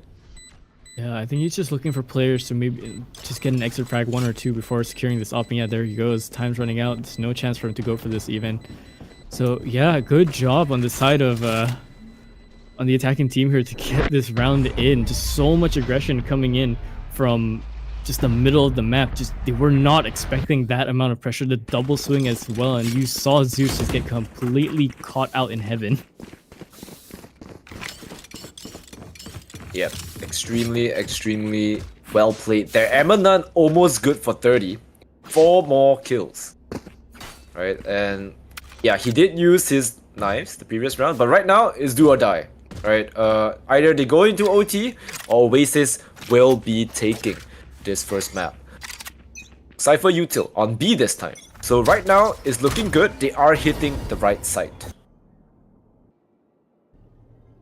Backed up so far all over onto this A side as well, and they're playing really close in, expecting maybe the engagement to be quite fast. Sound heard, Util heard as well. They're not going to backpedal from it either. They're going to still stick around here, both Marky and NDG. They are backed up as well by their own Sova on the other side. That is going to be Slathem with the Guardian in hand. Look at this. They are still not going to push for this. They are still just going to play the round out. Maybe wait again for the whole 20-second, 30-second affair before pushing in for any sort of space. But again, space is what's needed in the first place. It's a bit difficult here. Arta, maybe if he can find 1 kill, he might just open the map. He might just be the hero for his team. But right now, the clock is ticking, right? 40 seconds left. They have to make a decision soon. Otherwise, it might be cutting it a little bit too close. NDG up in heaven gets pushed out by that aftershock, and they are just right on to the site. Oasis is doing it. 2 kills, 3 kills, and this looks like disaster. The last player alive is that of Susanto's blood, but he does not clutch it out for his team. 13-11 is going to be the scoreline for the first map, and Oasis on their map pick take map number 1. Yeah, absolutely well played for the side of for Oasis. They're shutting down the the momentum coming in. First plus is ridiculous. Dude. Okay, so for everyone that's just like listening into this, because it's not up on the screen, possibly, yeah, 26 kills, 20 deaths, 4 assists, 11 first bloods for the side of the Overdogs, and that's Amernon doing his absolute best to try and make this cross the line, and it's just pretty much all for naught.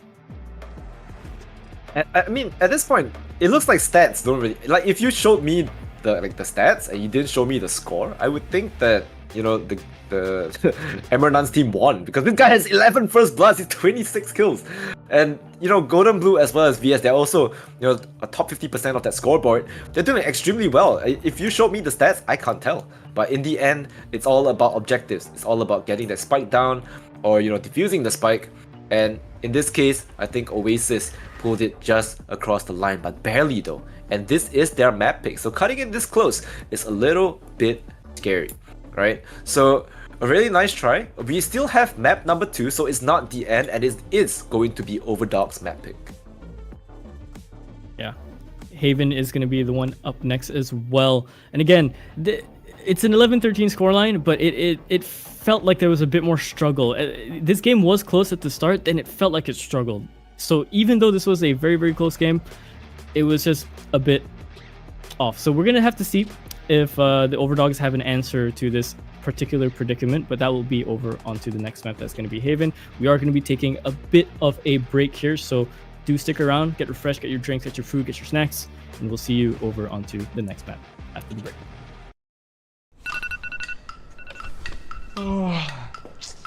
睡饱咯 time for some Valorant.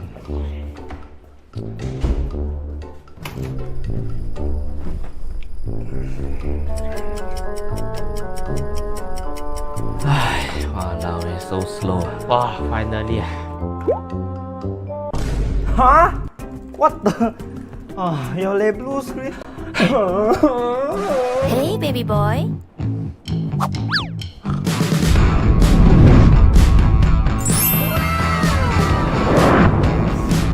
Mommy? Ayo, what happened? I just want to play some Valorant, but the PC blue screen again. I hate my life. Ayo, it's okay. I bring you go Kai Kai, okay?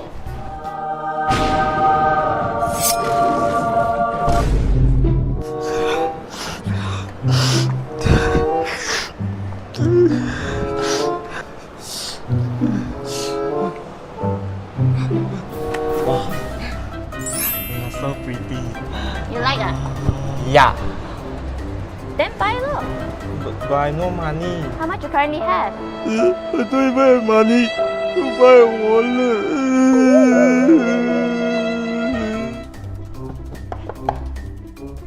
Hi, how can I help you, miss? I want to buy that CPU for that guy. Oh, that one. What a good choice, miss. Actually, that PC is powered by Colorful Gaming Z790, D5 Gaming Pro, and also Colorful GeForce RTX 4080 Super Vulcan.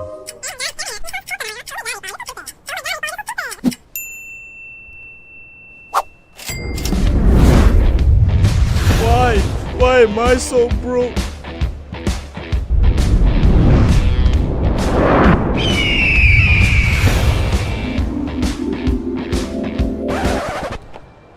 Do you buy for me? Yes, don't cry, okay? 我有的是 money. Wow! Am I money? Huh? Let's go home and test the PC. Okay.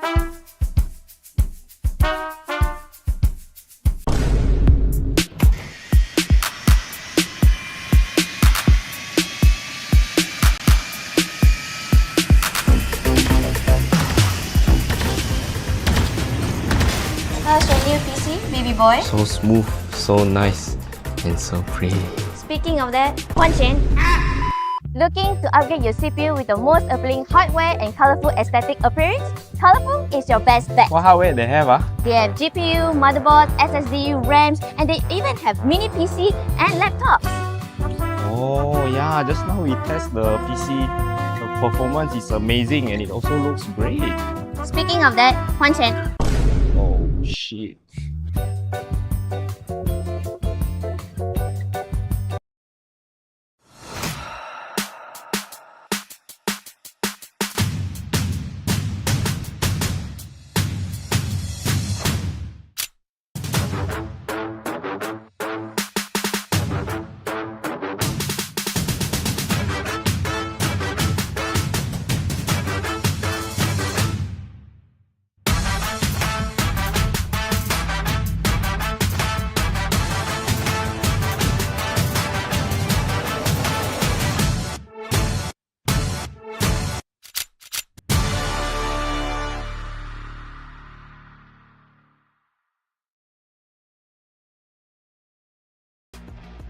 All right, hello everyone, and welcome back to Vortex Hidden Gem Chapter 2.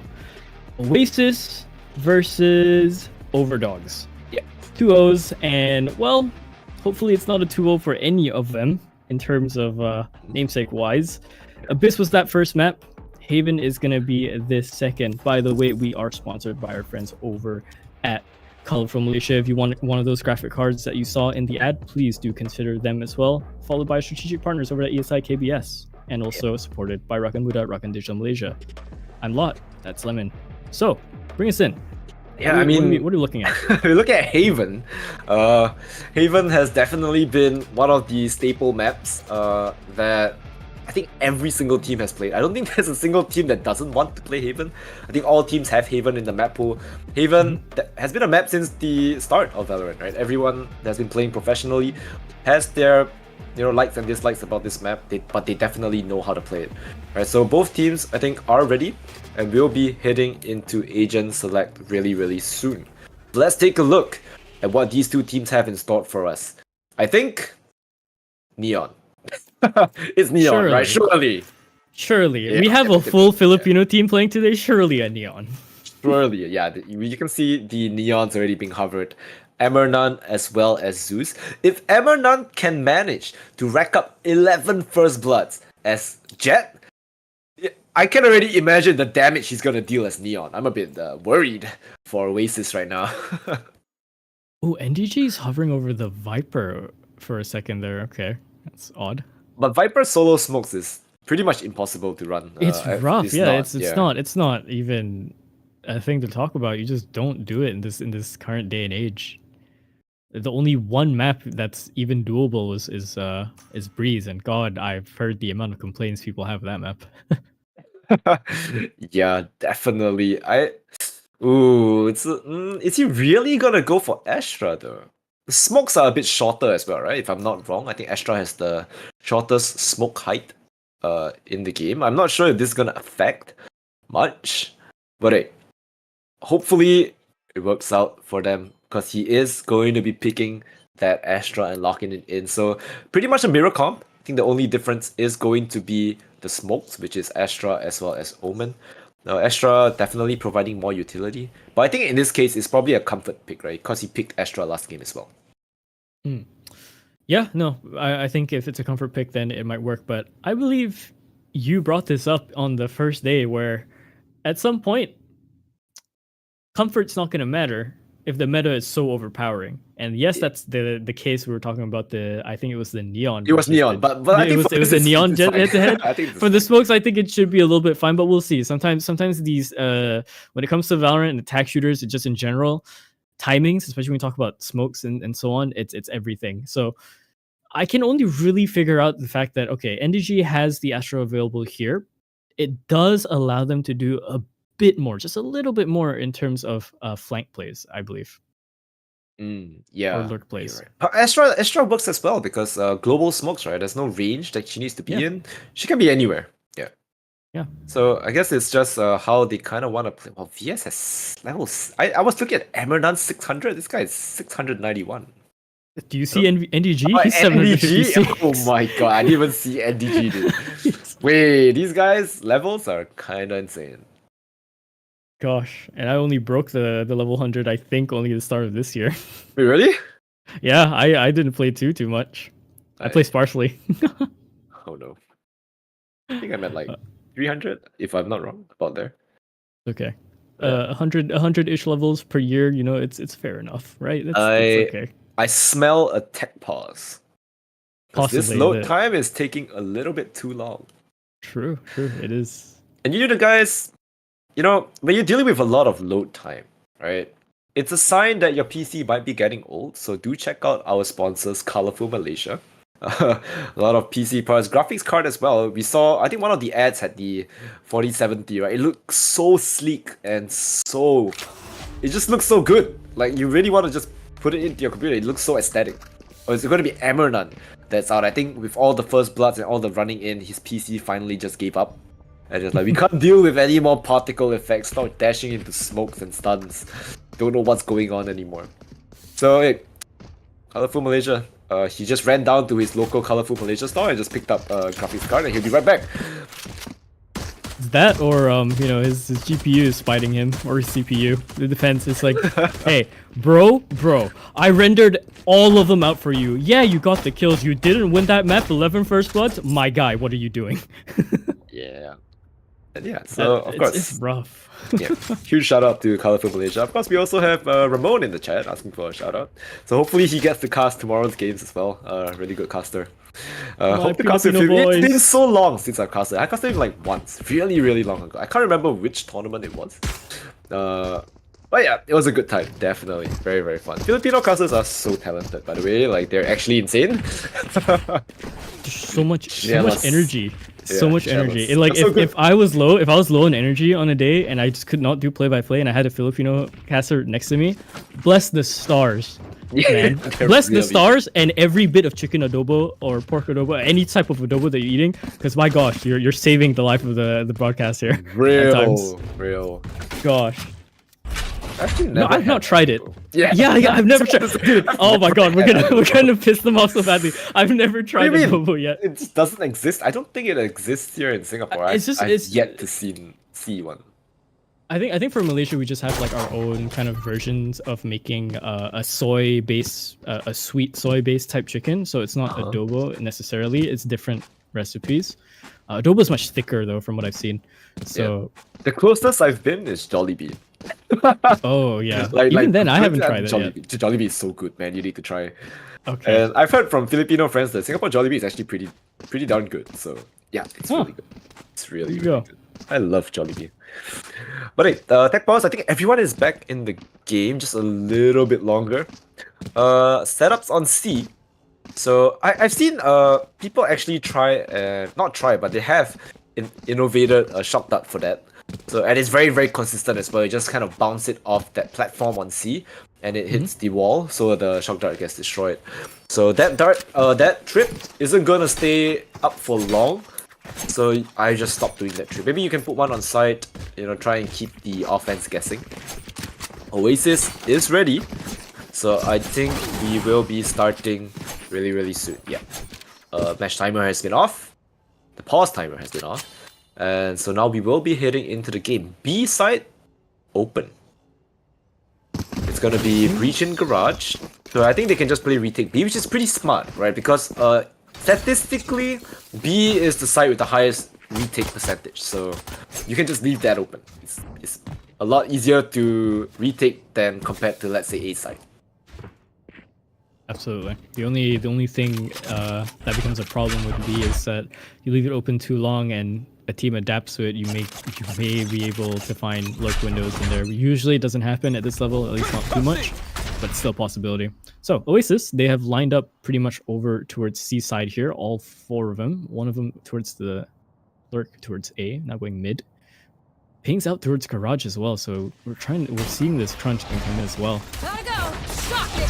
Oh yeah, so the trip is gone and now they're just free sight. Alright, Zeus gets pinged out, has to hide at the back of the boxes to try and remove that little spike out of his shoulder. But there's going to be a side. It's going to be a 5v5 retake. It looks like Oasis, they want to play on site. So no one is up towards that long position. There is a trip of flank. So 4 players probably trying to aggress in spawn, aggress in garage. I think they're waiting for cooldowns. Yeah, the fault line just came up.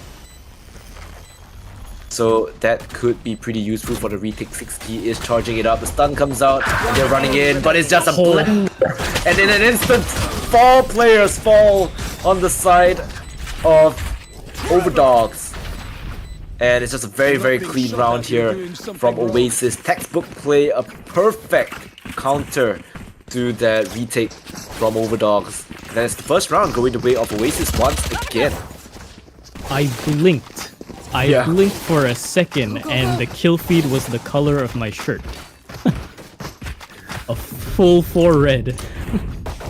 That is, yeah, it just all came out at the same time as well. That was coordination at its finest, right? A B push here from the Overdogs. I think they've decided, hey, you know what, since we are on eco, might as well take some space. There's a trip in window, But ooh, this is getting a little bit dangerous if you are Second Love. You're just facing 4 players. They take the steep side out, so that's gonna be the open side. Meanwhile, Second Love fighting World War 3 up in mid. Here, the dashing in from Amranan as well, but there's a trip there, and Second Love just gonna be falling back to play with his team. He plays inside the cubby, wants to take the heads-up duel, swings on it, and finds Golden Blue. And now the last player remaining is going to be VS. But he is not gonna do much when Zeus is right in his face with that sticker. So round 2, a flawless round for Oasis. They lose nothing. Smited by a god is VS, but at the disadvantage he is likely to happen. So, going into the gun round already, we are seeing 3 Vandals, a Phantom, and a Guardian coming in as well. Notable thing to note is that the Phantom is on Amranan instead. Usually we're seeing the Vandals being put onto these Neon players. I guess they want to go play for the smoke spams instead. Yeah, very, very aggressive here. The counter util being used by Overdogs to try and force the attack back. So they have to fall. And now they're just running straight on to B. And this is the side that's been kept completely open. They can still pivot over to A. And it seems like Zeus is going for that. The drone is used as well to try and suss out his position. They can slide out. They can go for it. Oh, the counter is perfect. And Zeus lines them up. But VS is on an absolute rampage. He gets 3 heads. 1 enemy remaining. And he is going for more. The last player remaining is going to be NDG. He only has a stinger to work with, so that is not much in terms of damage and raw firepower. And that is going to be VS, the savior of that round. One of the Hunter's Fury as well to go for retakes. Beautiful, beautiful round here from Overdogs. Fights back the god that slayed him the last round, pulls 3 in total. The Susanto bloodline is going crazy for that one. Yeah, very, very well played. I think yeah, they really needed that as well, right? It could have went either way in that A-link, right? All the util being spammed out, everyone was blind, everyone was stunned, but somehow VS still manages to come out on top. I think he buys the gun for his teammate. He needs to buy the armor. He has no armor. Oh my god. Okay, so no armor for VS this round, and yeah, it seems like they want to go for C once again. The shock dart has been clearing out the trips pretty well, so let's see how Arta is going to be able to hold this off. The angle of that trip too is set up pretty low as well. Catch it, Neon sliding as well, and it might actually do so. Should be hearing the trip. Yeah, here's the trip, clears it out as well. Arta now playing into the cage, spots out the Neon, does manage to catch him. Zeus goes down, but Marquis is there to try and trade this back up. Oh, he pushes through onto platform as well to get that kill. VS back at it as well with the Hunter's Fury. So now Spike has to go down in the hands of Sladam, 70 HP. 2 on 3 for the attackers trying to work this off. And the fault line and the stun. He's just stunned out of his mind. Amranan gets the immense capitalization of both stuns from his breach and himself. Yeah, there was a crazy fault line. I think the relay ball hit all of them as well. Very well placed relay ball from Amranan. And he just went for the style points as well. Didn't even wait to reset the recall. Instantly went for the spray transfer on both players, and he still got it. So right now, once again, it's the same repeat as the map of Pearl. Right? Oasis gets the pistol, gets the bonus, and then Overdogs, they buy back. Yeah, they do. All right, we're seeing... Okay, wait, hold the phone. We're seeing 2 shotguns here. I expected the shotgun on Zeus, sure, that's fine. It's on NDG as well. No armor. And it seems like B is going to be the point of contention. Zeus runs in with the judge, sacrifices his life for the plant, I'm pretty sure. Yeah, he's gonna fall to 6 key. And oh, reload caught with the gun out, and 6 key. With that Vandal, just kills all of them. Goes for the defuse as well, so that's going to be Rolling Thunder available in the next round. And that was absolutely bananas. What even happened? I blinked and it filled the color of the kill feed. This time, it's your shirt. They were reloading out in the open. I think someone had a stinger, he was kind of jumping around, and 6 key just mowed them down with a Vandal. And he's on max credits as well. This guy's rich. Oh god, this early on as well into the game, that's That's going to be immense as well. The operator could come online anytime that they want, really, if they decide to go for it. So far, though, all rifle still. Yeah. I think with the Neon, maybe they don't really feel comfortable going with the op, because it's not really a get out of jail free card. You need a little bit of time to get that momentum going. Kill trips up on A. Artha looking high from above, trying to go for a little bit of sneaky kills using the trips to just catch Zeus off guard, because he has been playing C every round, right? So maybe they don't expect the trips to be here, but I'm not sure if they saw that trip going down. Maybe sorry, not the trip, but the cage. The trip has been destroyed. So yeah, they're doing their due diligence. They do clear the trips. Artha spamming through the smoke, getting spammed out himself. And that's gonna be the A side. Just ran over. Right, Rolling Thunder, counter utility being used. Zeus gets one. Relay bot to slow them down. And I think they are going to be able to hold on to this side just fine. The util dump being used. Scan down. Oh, the shotgun is huge. That's going to be a kill on Sladum. And Second Love gets one on Artha as well. It's going to be down to the players of Oasis to hold it down, and they do. Somehow, the players don't make it past the choke. That is A-Link. That's crazy for them. Oh my gosh, yeah, the Rolling Thunder came out. It barely affected the plan even. Managed to get that one pick before just sliding away back towards the team. Supporting element comes through. The shock dart was good for it, but not too much you can do when you're being shot at from basically 3 different positions, 3 different swings as well. They just all lost their ones or their double swings too. That's rough for the side of Overdogs here. So we're all tied up 3-3, and the operator finally comes out. It's in the hands of Amernun. He's gonna push up C long here, just ever so slightly. He might get one pick for his troubles. Never mind. He gets picked in return. Golden Blue tries to go for a pick instead for the return, but Zeus somehow does a fine piece of movement to go around as well. He tries it again, but Artha manages to shut him down as well. Already straight away, a minute 15, we're into the 2-on-3. Artha's kind of trapped in this corner as well. Goes down as well, but it's gonna be 6 key. A double headshot spray for him. I mean, 6 key has been going absolutely huge for his team in the past few rounds, right? Every round he's there to receive, every round he's racking up the kills, and he just used his Rolling Thunder, but right now he's about a third of the way back up.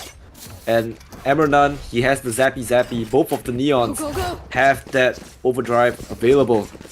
And it's gonna be quite a chaotic round if both of them pops it. I think Zeus wants to pop it. He only has a classic available. So that's gonna be the overdrive burn. I think it might just be a C hit, a B hit once again. Amernun has to get out of there. He's stunned up though. Beautiful counter, and once again it's 6 key to shut down the spearhead of Oasis Gaming. Artha solo on that C side, tries to go for the kill, gets tagged out by the recon, goes for a wide swing, still manages to find one somehow in the chaos, and it's 6 key once again. Gets another NDG, the last player left alive, down to 63 HP, gets stunned up, and Amernun with those fingers is going to plow through his HP bar. 5-3 is the scoreline. Yeah, incredible counterplay coming from the side of Overdogs here. The stuns to just lock down, make sure Zeus doesn't get that impact that he absolutely wants with the ult as well. Both overdrives coming out as well in that round. One found more impact, and especially 6 key, he's waking up. Both breaches are actually leading the way in terms of their team on the scoreboard right now. Both Marquee and 6 key sitting at the top of their respective sides. Yeah, and at this point, I think for Oasis, right, they were slow starters on the first map of Pearl. Only when they swapped sides, then it kind of got a little bit closer. They did manage to steal back the round. But hey, this is the map pick of Overdogs. And it seems like at the moment, they do have the upper hand in terms of how they retake the sites and how they hold it. So Oasis, they have to step it up a notch. Util's gonna be using, they're gonna go for this slow crawl up into garage as well. 3 players on the side of Oasis pressuring this side of the map to try and make sure the cut into the side is just as clean as possible as they can. Oh, and Golden Blue gets absolutely semi-trucked around the corner by Zeus. The judge is instantly handed to him. Artha has to hold the site defense from the back here. nearly gets 3 for his trouble, but Marky does trade it out, so into the 3-on-3. Oh, what is that coming out from Marky as well? A shot onto the jumping Sova. VS goes down, 1 initiator out, and they have to try and fight this back. A bit of a numbers disadvantage, but again, it's gonna be 6 key. Amrenon cleans it up, and somehow, some way, the 2-on-3 is managed on the side of Overdogs. I'm pretty sure 6 Key just found a kill through the smoke, man. Like, the Neon had the fast lane up and running, and somehow he still manages to find 2 kills out of that. They just burst out of sight and just ravaged the defense of Oasis Gaming, and that's definitely going to be a timeout. It's about time. The gap is widening. Right, it's getting a little bit scary, especially since they are the one that chose to start on attack. Right, attack on Haven is definitely where you want to start, right? Because this map is pretty attacker-sided. It's a 3-side map, so just like every other 3-side map, it's definitely going to be favoring the attacker side. And right now, they're not stringing in enough rounds. 3 rounds is not enough. They need at least 5, I would say, in my opinion, to kind of make it work. Yeah, it's a little bit rough. I think they need to reconvene, chill out, calm down, and see how they can tackle this retake of Overdogs. Yeah, no, I think they do need to kind of chill here and how they proceed on with these maps. Again, they get onto the sites just not easily, but they manage, right? A few trades here and there. It's a little bit scrappy once in a while, and they get there. The post plant becomes the issue because, well, they don't really get into the post plant positions. They are pretty much intercepted halfway past the spike is planted already. Yeah, and right now something with the timing. This is a nice the trips from Arta has been really good, right? He has been mixing it up. He has been catching some players off guard, and even when he anchors the site, he manages to find 1 or 2. As the anchor, that's huge, right? Extremely big kills. It seems like they want to test Arta once again. They want to hit the site. They want to run in, shock dart, clear out the trips. No trips found just yet because the trips are in logs. No survival smoke though, however, for him. So they're just testing the water. Emanan is on the other side with the op. Probably not gonna spot anyone as well. I don't think Second Love is gonna push out here. Try and give him that shot. Drone used to clear out short just in case. And right now it's just default, right? Oasis playing it slow. Looks out. Allows for the cross. Okay, this might be huge if there's a play to come out of this. But if he crosses back the other way, it might be trouble. Oh yeah, there goes Second Love as well. The trigger pull, the slow walk. It's too easy of a kill for Amrenon here. And now Oasis have to try and scramble to try and hit the site on the other side over on C. But they're getting stunned. They're getting locked out here ever so slightly. Hunter's Fury comes up for the defense and it tags 1. Oh, nearly getting the second tag as well. And there it is. Slythem goes down to VS as well. Arta sitting up top over on logs. Takes out Zeus as well. The shotgun into the blind takes out NDG as well. Position noted. 6 Key is the closer. A flawless round coming in from the Overdogs. Oh, full chaos in that round. I think Oasis played it a little bit too slow. They ran down the clock. Unfortunately, their lurker was the one that gets caught out.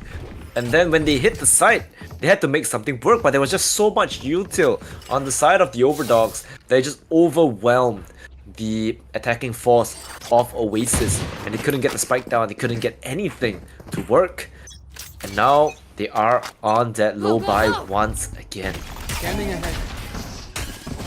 Alright, Silverdart does go out to try and spot players, but it's been noted that it's been shut down already, and they definitely heard the Neon slide up or push up here.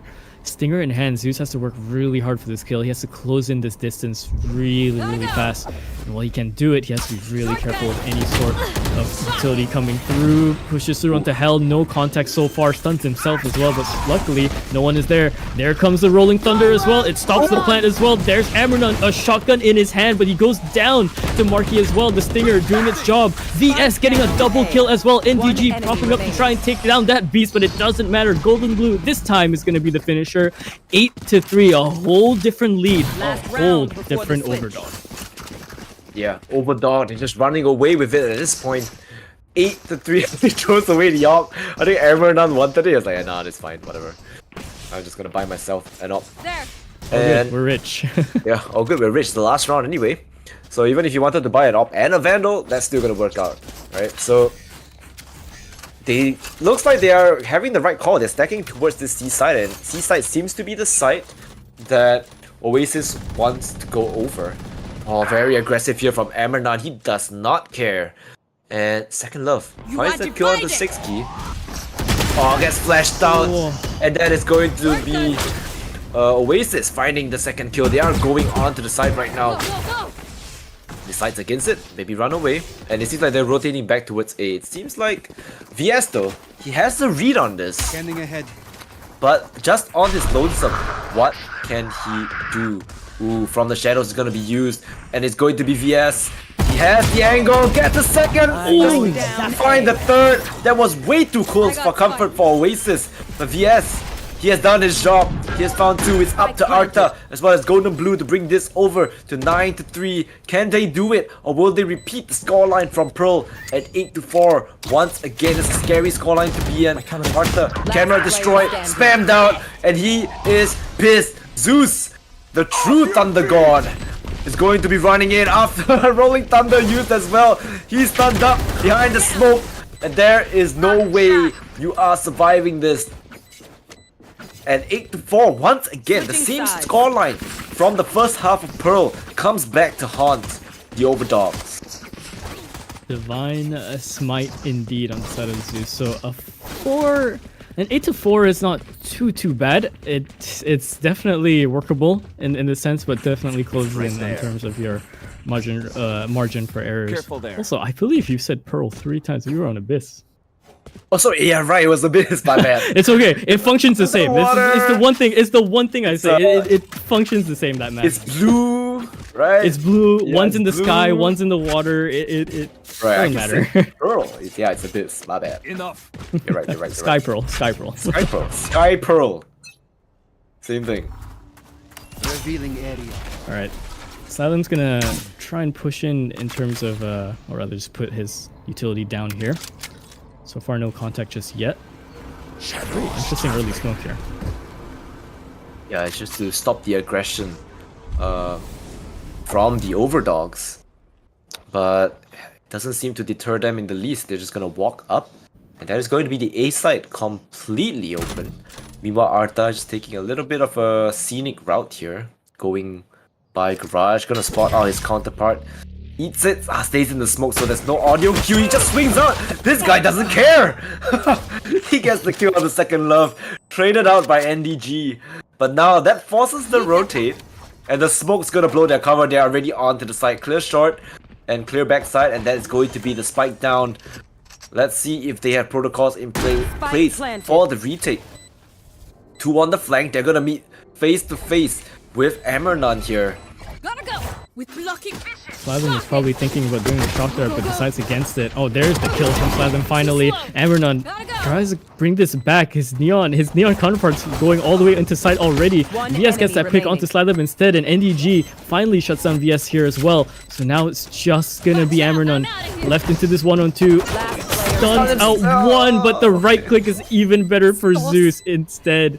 So the fuse comes through, and Oasis take away this pistol.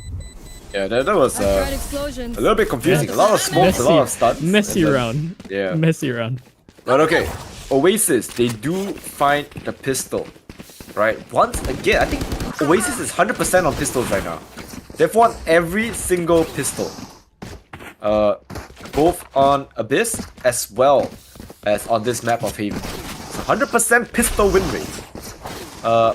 And even though they won both pistols, it was still a very close game on Abyss. So let's see if they can close out the gap on Haven. Maybe the question. They tried to do this before and they managed to do it just fine. There they are. Oh, the ping from the dart could have been huge there, but Shock dart. caught getting the orb instead, so only a little bit of damage done. They managed to get out with their life. Oh, what is this fight coming through in NDG? 60 is actually brave enough to try and tag that back. It's better against it. Yeah, I'm not sure if they know that Amernan is here. It seems like it's kind of holding that corner with that Bulldog. So, not gonna find a kill though. Oasis, Zeus, just holding this Arta. Whoa. What was that? Gets the kill onto the breach. Second Love has to hold down the site. but he has the support from NDG as well, so they're gonna hold this fort down just fine. It's down to Golden Blue. He just tries to knife it. He ran out of bullets on that Sheriff. 6 bullets is definitely not enough. And here we go, Oasis. They bring it back. It's down to a 2-round deficit. There's a whole saying with shooting fish in a barrel, and in Western times maybe that might have been a thing. I don't know what analogy you could bring to use a 6-shooter against a Neon that's sliding in basically 6 different dimensions in front of you. On my way. Yeah, this guy, you kind of guess, right? Which 6 directions is he going to slide in? He chose wrong on all 3 shots. Yeah, unfortunately, he chose poorly. Emernundo does not choose wrong. He still manages to land the shot on to the Neon, but Sladum, good for the trade. 3 players up on A. It's still Sladum on the side. He still can hold this, and his teammate has already rotated it. That's going to be second love, but with a ghost, that is not much damage he can find. Doesn't put even a dent on the side of the Overdogs. And that is going to be 9. 1 round closer to double digits. This is an important round for the Oasis roster, right? They have to stop the aggression from Overdogs right here, right now. They have to break the economy. Otherwise, it's going to be quite a tall task for them to try and climb back up. Yeah, absolutely. Really, the only richest person here in terms of Oasis is Slatham, sitting at 1,150 credits. Everyone else is within the hundreds. Operator is going to be bought up for Zeus as well, so we'll see if Lightning can strike in, well, 5 different spots, hopefully, for his sake. That might be a different game, Zeus from a different game, for Lightning to strike on 5 different spots. He goes up short, doesn't find anyone. So I think that's still information garnered, right? No one up A main just yet. They're pinging for B, and now I think the players are just chilling. They play default. They know it's the buy round. They don't want to give away too much information, give away too much guns. Or man advantage to the Oasis side. And right now, it's not looking good for Zeus, right? This op is not finding much value. And going for a retake with the op is extremely difficult. As soon as I say that, yeah, sure. Lightning strikes onto Artup. That's 1 lightning strike out of 5. Hammer none. Running onto the side. Gets stunned down. Second love. Good for that kill, but Sixkey has found his way onto the side. And we know that Sixkey has been the top rank for his team here. Finds one. Gets no. Can he clear the guy on the backside? No. Sladum trades it out, but Golden Blue is golden. Good for 3. And that is going to be double digits for the Overdogs. Speak of the devil and he shall show himself, but it doesn't even matter. Golden Blue and 6key pretty much took that entire round into their whole hands. The control that 6key has over his Vandal at the moment is immense. The tiny little micro flicks that he's doing to adjust for these headshots has been such a pleasure to watch, or even to see in the kill feed happen. Mind you, 6key was falling down in terms of the leaderboard the last game, a bit asleep you could say. He's 17-7. Yeah, I mean, he is definitely, he's feeling it this game, and this might be his map. I mean, it is their map pool, like their map pick. So yeah, looking really good now for 6key. Interesting camp here by Second Love. Definitely spots out a lot of things. I'm not sure what he's pinging for. Pinging for darts maybe? Dart camps? Yeah, camps? But so the darts come out. There are 2 players. Hunter's Fury used in tandem, and Emernon just thrives in the chaos. I don't even see anything on his screen. What am I looking at? Guess what? Emernon in that chaos finds 2, but Zeus is biting back. The God of Thunder is definitely striking down his opponents with this overdrive. Just 1 in the corner. He goes for a second, does not find it. Gets the stunned up Arta in the long. It's going to be a thrifty round for Oasis. Strike hard. Oh man, what was that round? At the entire start, I only saw the 2 color palettes. It was just blue and purple. There was nothing. Next thing you know, we see Zeus coming in. Hey, forecast says thunderous, and Zeus is now matching onto 6key. 17 kills on his own as well. yeah, I mean, Zeus, I don't think he was having that much of a game in the earlier rounds, but right now, he's definitely coming back with a vengeance. 17 kills matching up to 6 key.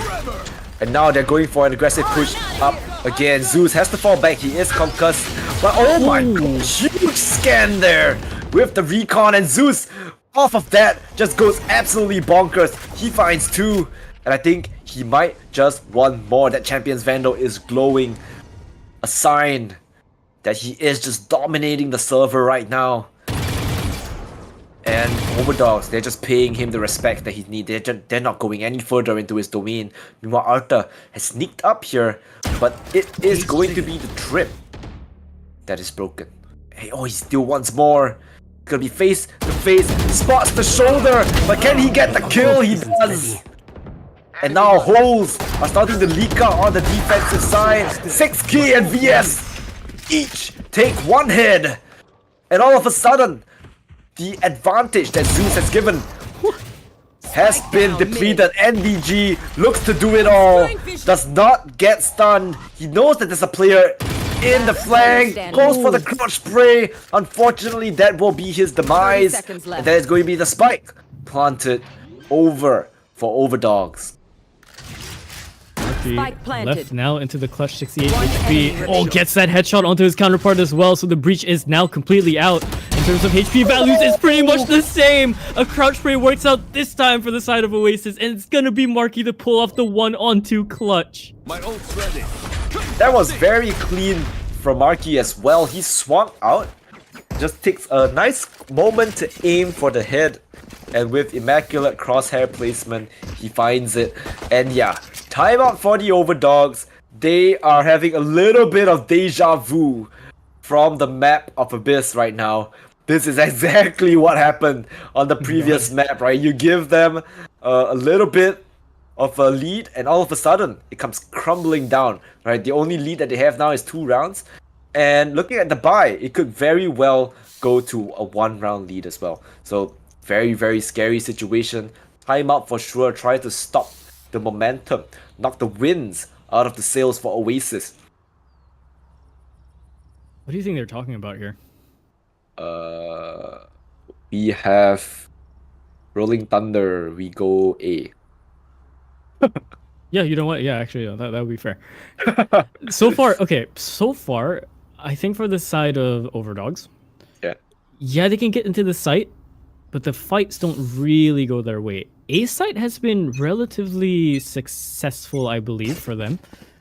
It's just the post plant scenarios. It's them getting flanked. It's just 1 or 2 different factors in the round, and it just comes off the back of individual skill coming in from the side of Oasis. So if they can try and lock that down, if they can try and shut them down somehow, some way, get in faster, get in even quicker into the post plants, get set up for it, they might give themselves more of a chance here on the defense. For it. Yeah, so as I said, we have Rolling Thunder, we go A. That's the strat that they just called in OT.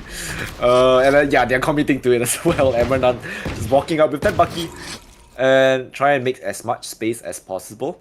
Try to get their initiators and smokes in place for the optimal placement. And you can see, right, they're respecting it from Oasis. They're just falling back. It's like Rolling Thunder, yeah, we don't have to really contest this. We can go for the retake because we have a Rolling Thunder of our own. Oh, yeah, you're absolutely right. Yeah, Rolling Thunder's both ways, so this could get really messy. One's either going to be used for the site take, and the other one's probably going to be used for the retake. Very likely. It depends on which way the favor swings in terms of who gets picked, because right now, we're looking at quite the odd buy on the side for Overdogs. We have 2 Vandals, 2 Sheriffs, and a Bucky in the hands of Amernon. So the opening here is going to be relatively odd. Slathem's going to think to look around towards a Link instead. This Lurk, if it does push through, Arta might actually find this kill. B has been completely open in terms of utilities so far. First shot rang out. It's Zeus all the way up in heaven. Of course it would be. Now he just has to wait for his teammates to come by. Shots will confirm it. Yeah, the spike plant even more so. Going into the retake, it's gonna be who's gonna use the Rolling Thunder pretty much. They don't have Rolling Thunder anymore. He's dead. That's he's true. the first one that got caught out by Zeus's operator. But Emernan though is in this corner. They have to clear it. Unfortunately, the timing is not in his favor. And it's just chaos on the side. Golden Blue has to go for 2. Gets traded out by Sliderman. It's all down to Arthur. The last player remaining. It is getting diffused. And he only has a Sheriff. Marky holds the angle with that AWP, and it sings. And it sings well. That is going to be 1 round deficit for Oasis. And they're clawing back. And I think right now the Overdogs, they're shaken. I need a drone. Yeah, they are shaken, they are leash, they are looking to get put into the pound, it seems. Not the best place they want to be at. And yeah, like you mentioned, this is a complete mirror of what happened to them in the first game, so that surely creeps into your mind ever so slightly. No matter how much you're going to try and block it out and play it off, so we'll see if that affects them. So far though, I know all these pros tend to be very hardy mentally. Oh yeah, for sure. Let these things affect them. Yeah, I think pro mentality is one of the things that are very important. Emernan, okay, Rolling Thunder being used, counter utility as well. Second Love gets the pick, stops the sliding menace from dealing anything, and Marky holds his back. The players, they're walking into Garage. I think is going to be what a shot from Arthur. Sladham falls, and there's gonna be the neural theft up and running. They review the positions of the defenders. And they have to fall. They see that Zeus is holding the AWP as well. The spike is going all the way to A. And Zeus almost gets picked apart there by 6key. But ultimates used across the board. Zeus just needs 1 for his overdrive. And I think it's in the liberty for the defense to try and push out and take as much space as possible. They can flank the attack. They hear the spike being planted as well. They will be going on that flank. But the Trips will reveal their position. And it's still Arthur in Garage. It's a little bit awkward. Oh yeah, it absolutely is. But oh my God, gets Zeus. his timing. Yeah, Zeus might actually get backstabbed over here. Oh, it's all about timing. There's flanks coming in from both ways. They're pretty much arriving at the same time. Here's Arthur. He's looking for it. Sees the barrel.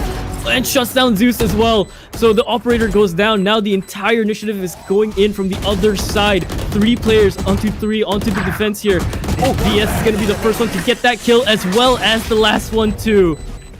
Oasis, they fall in this round off the huge play of Arthur coming in with that flank. Yeah, that flank from Arthur was huge. Right? Off the back of that flank, they lost the AWP.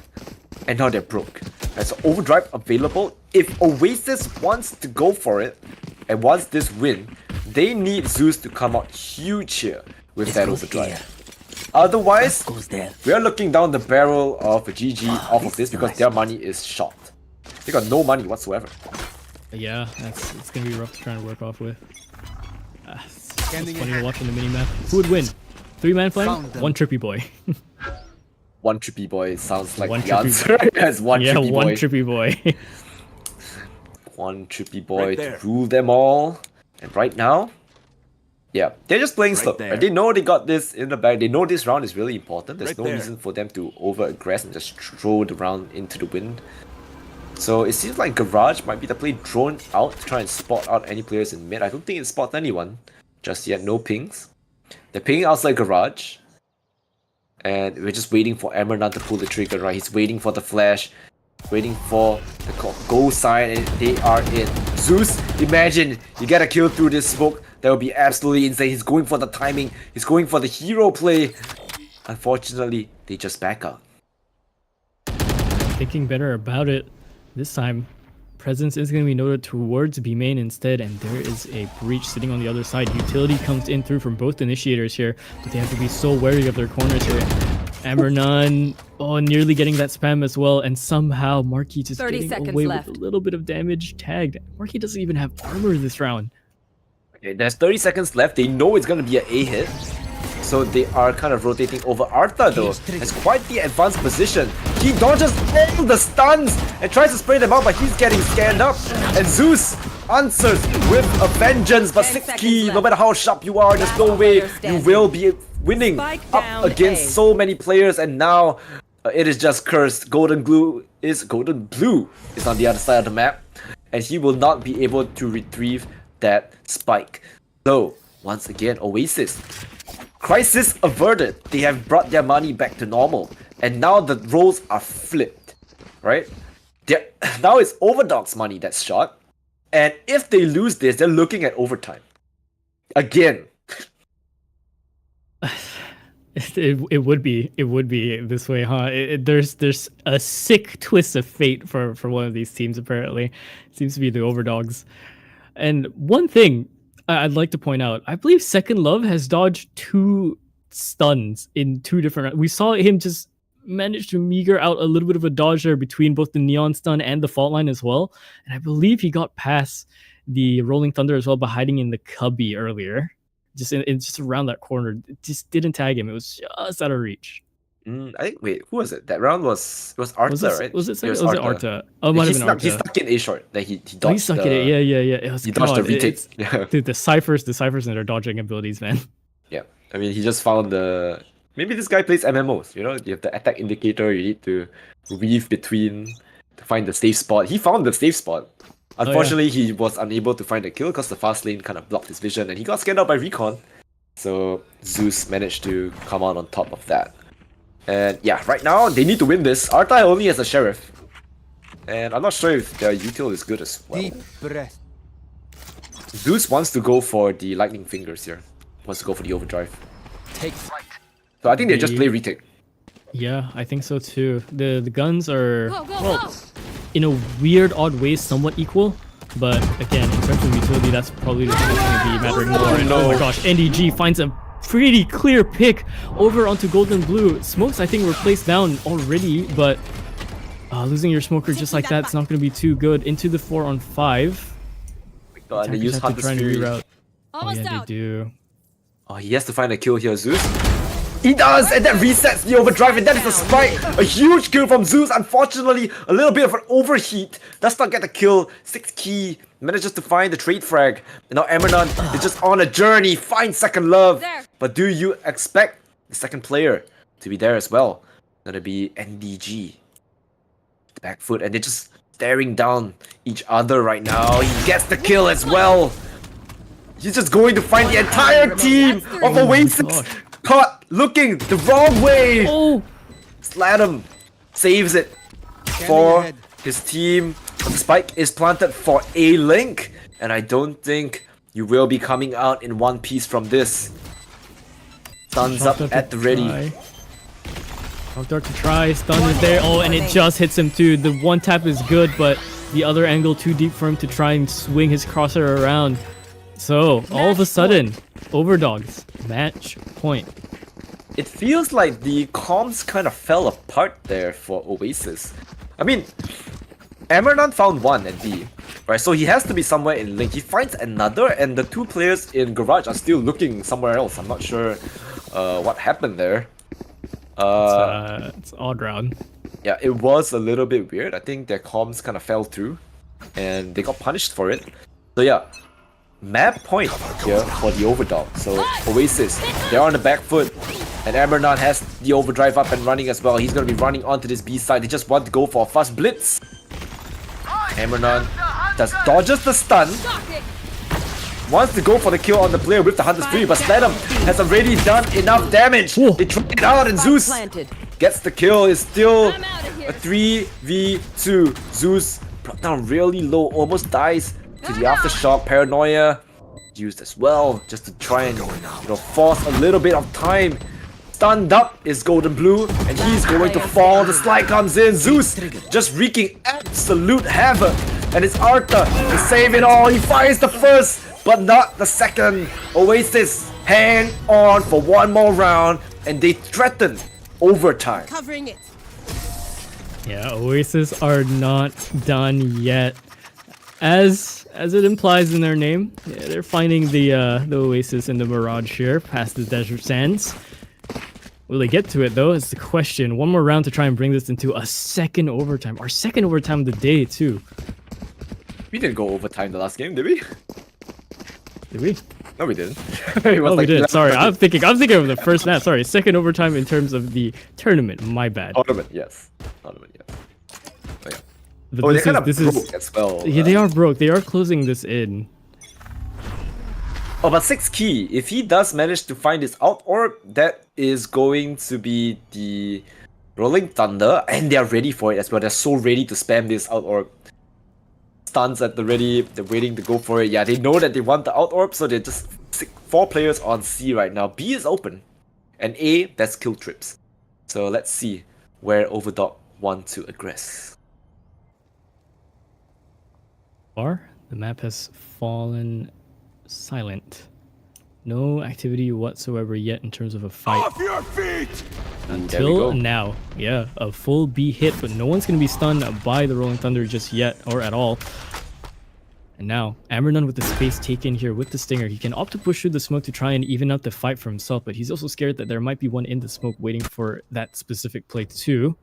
Zeus is all the way in their spawn as well. But it's really awkward. Time is ticking. Oasis are nowhere near this B site. And it's really down to First Love. He gets stunned up. He's dead. Out of the equation. And all the players are coming in from B main. Beautiful shot onto the sliding Zeus. And I think this might be it. Oh, Marky, so close. But we are going to map number 3 that is going to be Bind. Yeah, absolutely well played for the side of Overdogs here. What a comeback in terms of how they deal with things in comparison to their map 1. Looking at the stat line here really quick, Zeus this time feeling what his opponent was likely feeling on the other side on that first map. 11 First Bloods here. Yeah, this time 7 First Bloods. Yeah, 7 First Bloods, but 27 frags. Huge. Man, Zeus is playing out of his mind. Yep, Zeus played really, really well. But hey, Overdogs in this case, they played better. I mean, both teams neck and neck, really, really close. And 13-11 is the scoreline for both the maps. We're really going the distance here today, folks. And we will be going on to map number 3 of Bind. So before we get into that, I think the players need a little bit of a break as well. So do we. So maybe a quick 5-minute break, and we will be right back.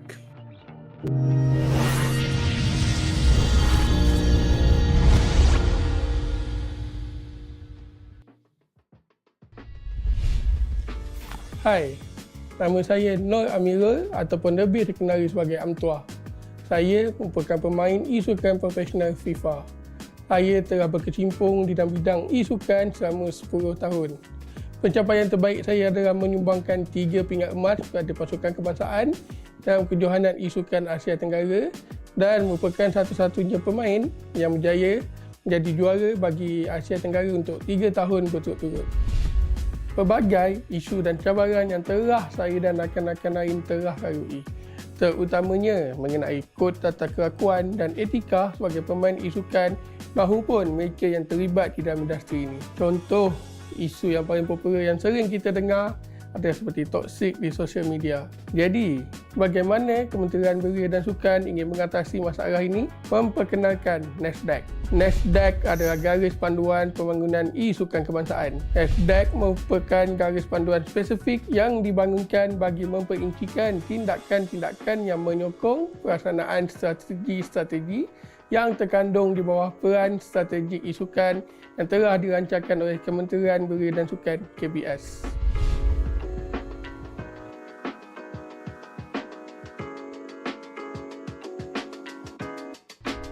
Kod tingkah laku dan etika, juga dikenali sebagai kod etika, telah ditubuhkan untuk menetapkan peraturan dan panduan yang mengawal tingkah laku dan tindakan semua pihak yang terlibat dalam ekosistem e-sukan di Malaysia. Tujuan utamanya adalah untuk mempromosikan dan membangunkan integriti e-sukan di peringkat tempatan dan global.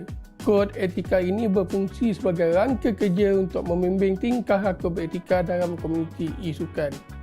Walau bagaimanapun, penting untuk diingat bahawa ia mungkin tidak meliputi setiap situasi yang timbul. Untuk memastikan kebolehgunaannya, kod etika ini dikemaskini secara berkala untuk mengatasi isu-isu baru dan signifikan, memberikan panduan kepada semua pihak yang terlibat. Adalah penting bagi semua individu dan organisasi yang terlibat dalam e-sukan untuk membaca dan memahami kod etika ini. Ia mewakili standard minimum tingkah laku yang harus diterima oleh semua orang dalam komuniti ini. Kod etika ini adalah berkenaan dengan semua pihak yang terlibat, termasuk pemain, pasukan dan kelab. Ia bertujuan untuk mendorong semangat persaingan yang lebih sihat dalam komuniti e-sukan, mempromosikan permainan yang adil, rasa hormat dan sportsmanship. Dengan menegakkan prinsip-prinsip ini, kita dapat terus mengukuhkan integriti dan pertumbuhan e-sukan di seluruh dunia. Untuk mengetahui lebih lanjut mengenai National Esports Development Guideline atau NESDEC teras 4 dan teras-teras lain, layari www.nasdaq.my. Kementerian Belia dan Sukan mengalu-alukan sebarang makam baras dan cadangan bagi penambahbaikan NESDEC.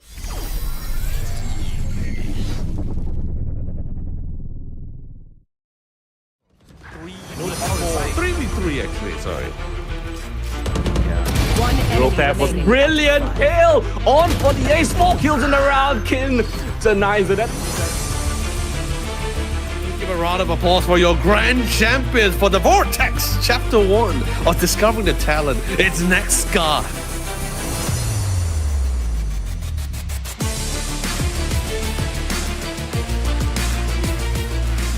We can beat all the other teams, both invited and also the created.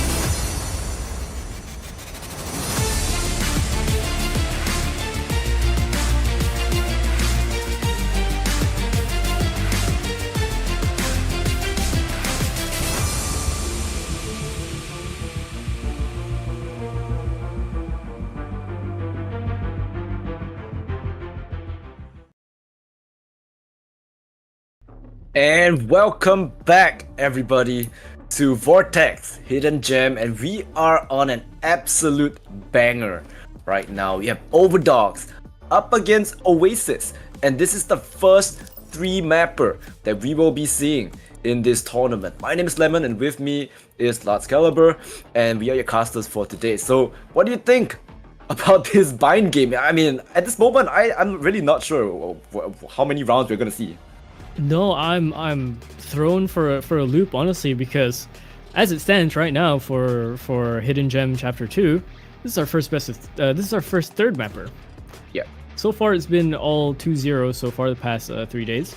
And yeah, so this is a testament to how both teams have been playing. The comeback ability, the strats, the adaptability. There's a few messy rounds in there as well from both teams on both maps. But really, it just seems like it's one of those things where both teams play so hard in terms of their planning that it just completely falls apart towards the mid round, because everything in a way is working out well until the enemy team's plan works out well as well. So everything just falls apart. So honestly, yeah, I have no idea how bind is gonna go, but looking at how things stand, maybe Overdogs have a bit of a higher chance with how they've been playing. They just have to minimize their mistakes. But Oasis have been showing quite the show as well, and they're, I believe, a little bit more favored to win, I think, at certain points. Yeah, I mean, Oasis, they are the invited teams.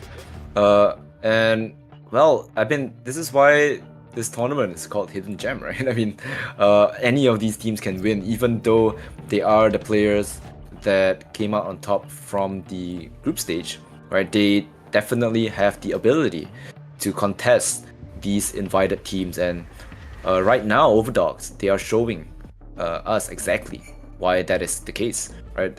Really good synergy between the teammates, but right now, it's going to be bind, and I think bind, they play Neon on bind as well, and right now, at the moment, Amernon's Neon is kinda cooking.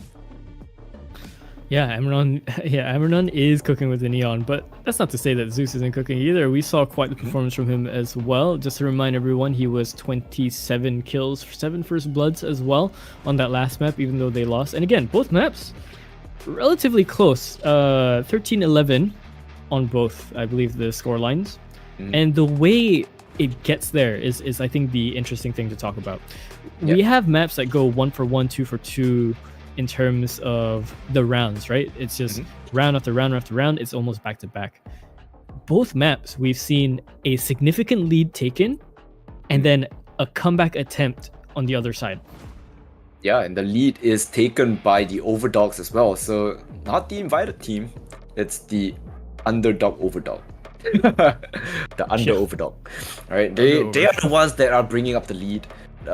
Unfortunately, they didn't close it out in the first map, but the second map, they did manage to pull out ahead with their lead. So very, very, very well played there. We are still waiting for, I think, Oasis to kind of get ready and get everything in order so we can jump into the map of Bind. And this is just the first series. We're not even on the second one yet. And the second one is quite a banger as well, right? After this, we still have Ignite Gaming versus Circus. So that is something that is definitely, I'm definitely looking forward to that game as well.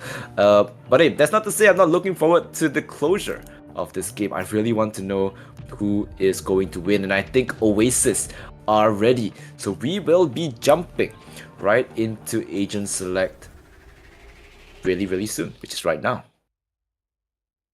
All right, let's see how this shapes out. The neon pick should be there, as we've mentioned. Yeah, Zeus is already hovering over it, and instantly VS has locked in the deadlock. Okay. Oh. Okay. This is interesting. NDG going with the Viper instead as well. So likely we're going to see kind of that strategic play taken off the Brazilian side, the Loud and everything on the VCT Brazil, right? The wall that cuts through the teleporters, and the kind of pressure that you can apply by sending both an initiator and a duelist with the sight lines being cut on the sides by the TP. So we'll see. And both teams have actually opted to go for Brim. So this I like to see. I wasn't too much of a fan when I saw the Brim versus a different smoker, because usually Brim has just been such a go-to smoker for this map. It's almost standardized. He just works so well. I mean, you need it, right? You need to be able to smoke the three, holes that is on the A side. So I think Brim is quite a must here. Having the Viper on attack is very, very annoying, because you can just put that toxic screen towards that A shot position, and that allows the Viper to look into U-Haul at any time. So you always need to station someone there to look for a lurk, and it gets really annoying. It really dwindles down the defense on that B side. And right now, they even have the Gecko to work with. So running onto the side, it's 5 people, right? You can trade it out even though the wingman is there to plant the spike. So I really like the comp from Oasis. It looks really strong. On the other side though, a little bit more of a standardized I'm not sure what is going on with the deadlock. Not a fan. But I guess since they're running Neon and they don't have Sova, because Sova is not really a pick on this map, deadlock becomes a little bit stronger. Yeah, no, you'd be right. I'm also trying to figure out the deadlock picks for this map, because I'm starting to see it more, and I'm starting to trying to pick the brains for some of these teams as to why it's the case. I saw, and we'll be seeing the man himself afterwards, Redco. I saw him pull a deadlock out on Lotus back in VCT Split 2, which, first of all, was the oddest thing. I got super excited, and it somehow worked out. On Bind, though, it's been a bit more interesting, because it seems to be, this should do. I guess, not a throw pick, but there's reasons for it. I mean, it is strong just because there's no Sova, so they can't break the sensors. And the fact that you can't really stop, because Neon has to run in, right? And there's no way you can slowly shift in as Neon. You're gonna eat the sonic sensor regardless. So I guess that is enough to warrant a deadlock pick. Meanwhile, there's so many players in this side. Oh, they're all stunned up somehow. Marquis still finds one. That is first blood drawn. 6 key found in a really awkward position, but VS is there for the trade. Spike is dropped in the mix, and now it's just absolute chaos on the side. Trades all over. But after that bloodbath, the Overdogs fall, and Oasis comes out on top. A bloodbath in showers is almost poetic how that round turned out. Just everything just happened there. The pistol engagements, everything. The stun was scary. I thought the stun was enough to try and maybe bring the trades their way, but no, it doesn't even matter. Oasis managed to find the first 2 picks almost instantly, and the return was just even better as well. So Oasis, yeah, they lead the pistol round, and now we're looking at a possible B hit as well. VS is going to be the only one here. A shorty in hand as well. Toxins going up. And once again, Oasis are the one that win pistol. Same, 100% pistol win rate at the moment. They work their magic that way. Yeah. They're gonna Prowler And they're gonna be walking into VS. So shorty, yep. Okay, they know that's a shorty here. They still wanna go for it, and in mid-air, NDG finds the kill of the VS. And there's gonna be an open B side, completely cracked open. The flank is here. And NDG still finds another. And he falls, but it doesn't matter because he doesn't have a gun, he just have a ghost. Arthur dodges the flash, just sliding in on him. Beautiful shot on the Zeus. And now Sladam has to pick up the pieces. Emernon in the flank tries to walk in, gets caught out by Marquis. And it's just Arthur and Sladam and up in, you know, this garden position. 6p! Oh! 2-tap! And that is going to be an expensive round regardless of win. Sladam brings it down at 6p. He has to find a hit, and he does! And I don't think there's enough. Wait, there is. Wait, no, I think he has the time. Oh my god! Oh my gosh! What was that? You are kidding. Headshots. You are kidding, 6key. Welcome to the game. I know you were alive last round, but he's keeping that momentum still. Crosshair sharp as ever. The double swing was not enough to take down this man over at Gardens, the range. Just 2 pops and that's it. He's won it. And even then, patience was the play for it. 2 more seconds left to try and play that round for them to win it up. But no, he still finds that kill as well. Beautiful stuff coming out from 6key. Ah, it's really interesting, huh? There. But hey, you know, now that Neon has come along, right? It's really weird to see that there is no raise on bind. This might be the first time I'm seeing there's no raise on bind. Yeah, actually, you just stunlocked me there for a second. 6key is going to continue his tear. And that kill onto Marquis as well. Amernon as well following up, getting out onto a second love here.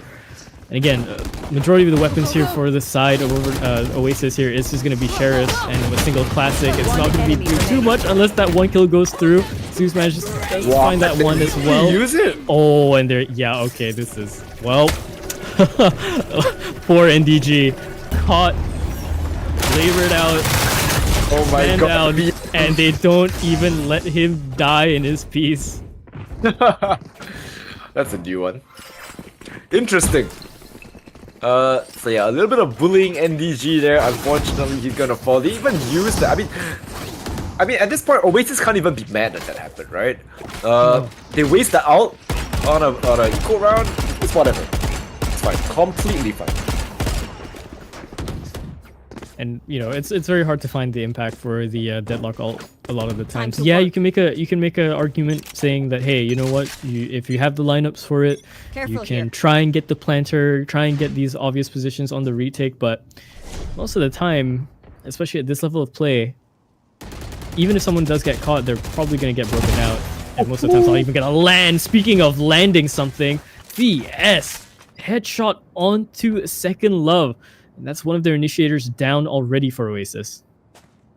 Yeah, VS being an absolute thorn in the side of these players here. Sensors got destroyed. Arta finds a pick on NDG. And out of the gate, they lost 2 players already on the side of Oasis. Second Love not having a good game here. Oh, he stuns himself with the net. Oh. Grafnet does not connect. But he might just run out of the smoke. Sladam holds it fast. But on the back of the side, it's gonna be Emernon. He spams down Arta with a trade and they hold fast. Oasis don't even get a chance to put that spike down as they all fall in the desert of bind. Oh yeah, this is no Oasis here, buddy. No, absolutely not. It's mirage. It's mirages. It's lies. It's hallucinations and heat waves. All right, looking at the buy coming out for Oasis here, we do have a Stinger in play, and we do have 3 ultimates to work off with. We have Overdrive in hand, we have the Orbital Strike, and the Nightfall. Bring them down. Look at something aggressive happening here, considering Oasis hasn't bought up a gun himself. Oh, sorry, Zeus. I mean, they are going into the site with double Sentinel util. So it's a little bit scary. Okay, lightning fingers are gonna be used. Try and get the kill, and he does. Arta find Zeus, and that's an important pick as well. GravNet going to be used. Sit down, all of you. VS is on the back of the site. They do finally manage to get out of their GravNet, but VS is just so sharp. The stun comes through, a huge spray onto NDG, and they're just ravaging Oasis right now. Second Love in the smoke. That's not enough cover. And Second Love receives no love as he goes 0-5 on this map, not having a good game at all. Yeah, Second Love has been taking a while to try and come alive in the last map as well. And it's been rough to watch. I think Slatham as well, I think, was sitting at 0 for quite some time when the round started over towards Haven. Right, yeah, I think it was so like we're 1 seeing, or something. Yeah, we're seeing a bit of behind, a we're seeing a bit of a turntable situation here. So, ultimate economy wise, on the side of Oasis, Nightfall and Orbital Strike still available. However, on the defense, we do have that Neural Theft, we do have the Deadlock ult as well, alongside with the Electricity Hands over on Amernon. Yeah, I think right now it's about time Oasis go for timeout. I think maybe after this. I think it's about time. They are kind of stuck here with the util. Yeah, the util on the side of Overdogs have been used to perfection, right? This double sentinel lineup has been extremely annoying, but finally they do hit the site without sentinels. So maybe this could be their chance to put one round on the board. They don't push it just yet so far. Maybe fearing that there might be even one sentinel here still. NDG's gonna go for this flank all the way into Showers, try and confirm any sort of presence here. So far, no one's really showing themselves, and now the team still is kind of pushing into B. Zeus is gonna confirm this by sliding all the way into backside, and no contact found so far. So into the 5-on-5, and here comes the double flank as well. Oh, and 6key and Amernon get their kills as well. They were not expecting both of these players to be here. Amernon continues to tear. A counter slide comes through from Zeus as well. Has to watch out for one more. A little bit of a peek. Oh, the flick is amazing from him. What is this from Zeus? He gets all 4, but it doesn't even matter. NDG again gets caught by this Deadlock ult, and this time the casket is his demise. VS wins it out with the singular Deadlock ult as well. Yo, timeout, man. We can't even win a round with Zeus doing that. How are we supposed to win then? Bro. Timeout, I was right. Timeout, dude. Timeout. Yeah, timeout. This guy killed the entire team in the most ridiculous situation. And still, they weren't managing to convert the round. I mean, at this point, that's just a pain. First of all, that sequence was amazing by Zeus. Yeah, that was and crazy. Yeah, second of all, how, man? Like, okay, I understand getting flanked like that, overwhelming odds, but even then, there's a bit of a margin to try and win that round, and it's just lost on them so far, and they continue their lead over Dogs. Oh, this is rough. What would Oasis even be talking about here? I don't know, man. Like, at this point, what do you talk about? You're like, we killed 4 and we still lost. I guess they kind of want to talk about the util, right? They have 3 ultimates, so hopefully they can find a way to make any of those work, right? Gecko out or the orbital strike, something needs to happen. Something indeed. I saw a lot of pings come out on A side, so it looks like possibly an A hit, although everyone's kind of pushing over towards B instead.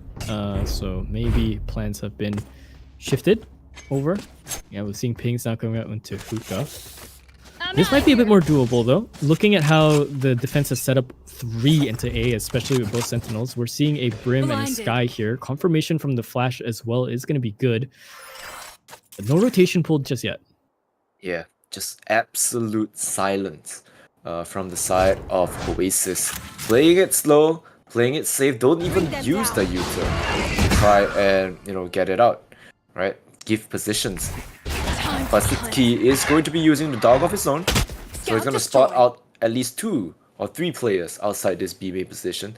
But in towards Showers, I think Amernon might just come face to face with NDG here. They're just treading it. It's so close. A little bit of misstep. They're just jiggling it. It's so scary. And I think, he's about to swing into Zeus really soon. But You know what? Whatever, man. Arthur on the side dodges. The stun. And he's just playing around the smoke. Hears the footsteps, doesn't know who to shoot at. And Arthur is going to fall. Oasis, it seems like their timeout has paid off. Yes, is lurking in this U-Haul position.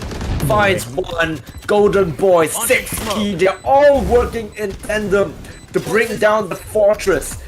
That is Oasis. Orbital Strike is available. There is no Molly. So this is still doable. Orbital Strike committed. And now Molly pull down the Shower's position, and somehow, with that lead, they still managed to find the round. Beautiful retake, shown to perfection by the Overdogs. Oh, I'm kicking myself if I'm Oasis there.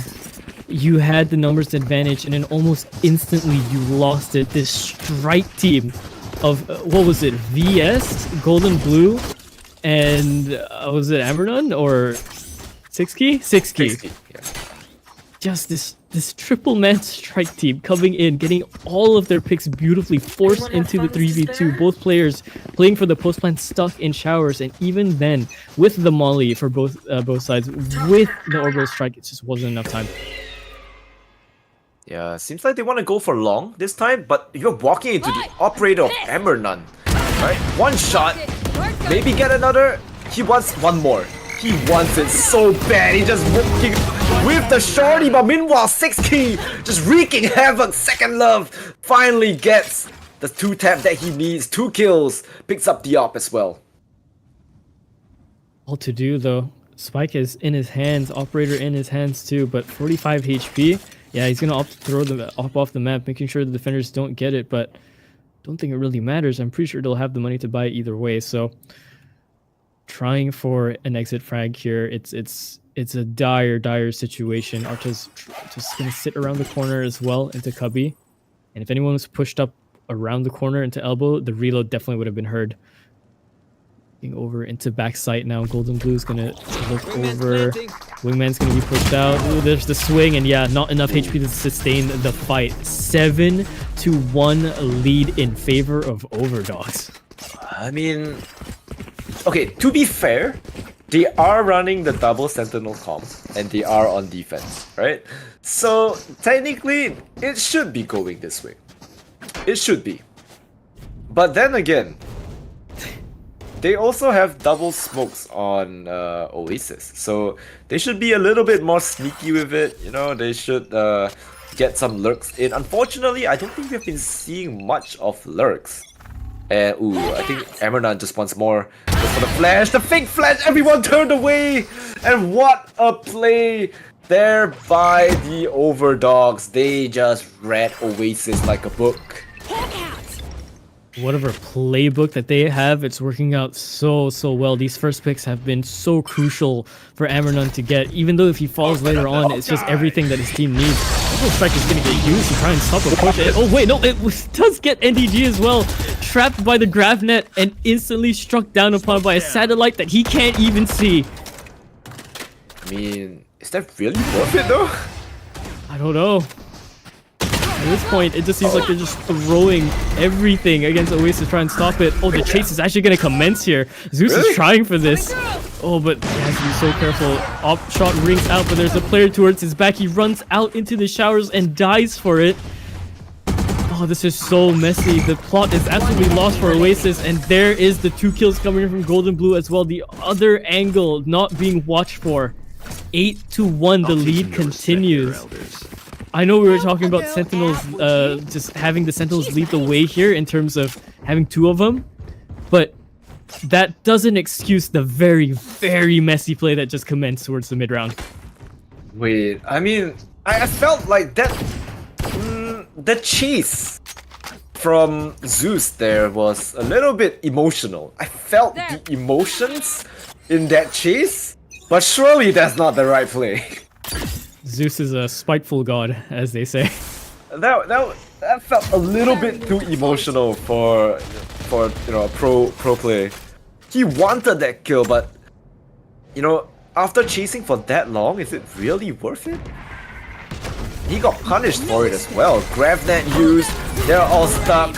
You're going to use that Deadlock ultimate. Catches one and then just mow them down. No one is going to be able to save him from that ultimate. And DG has things to say for himself. He gets the spike. He uses his ultimate, and it would be a pity to just die to his own smokes right now. Spike does not go down. He's still tapping it. But he has to plant backside because he is down to 5 HP. Anything would do it. Any tick of damage would do it. And Emernon has a shorty. So you are not coming out of that one alive. 9-1. Ooh boy. Oh man, that shorty could have been put all the way on the other side of Breeze. He pulled the trigger and he still would have died. It's just so rough to work with 5 HP even in your own Viper's Pit. Especially against the odds of a Neon where you know they'll just rush you down. Yeah, and he still has relay ball available. Yeah, he does. Somehow he does. Oh man. no. Yeah, so no. what else can we say? Oh no, oh man, oh dear. I mean, it was something like that, you know, on the first 2 maps, but this is getting a little bit out of hand. 9-1. 9-3 is doable. It's not the worst. But if it goes 11-1, I think we need to have a talk.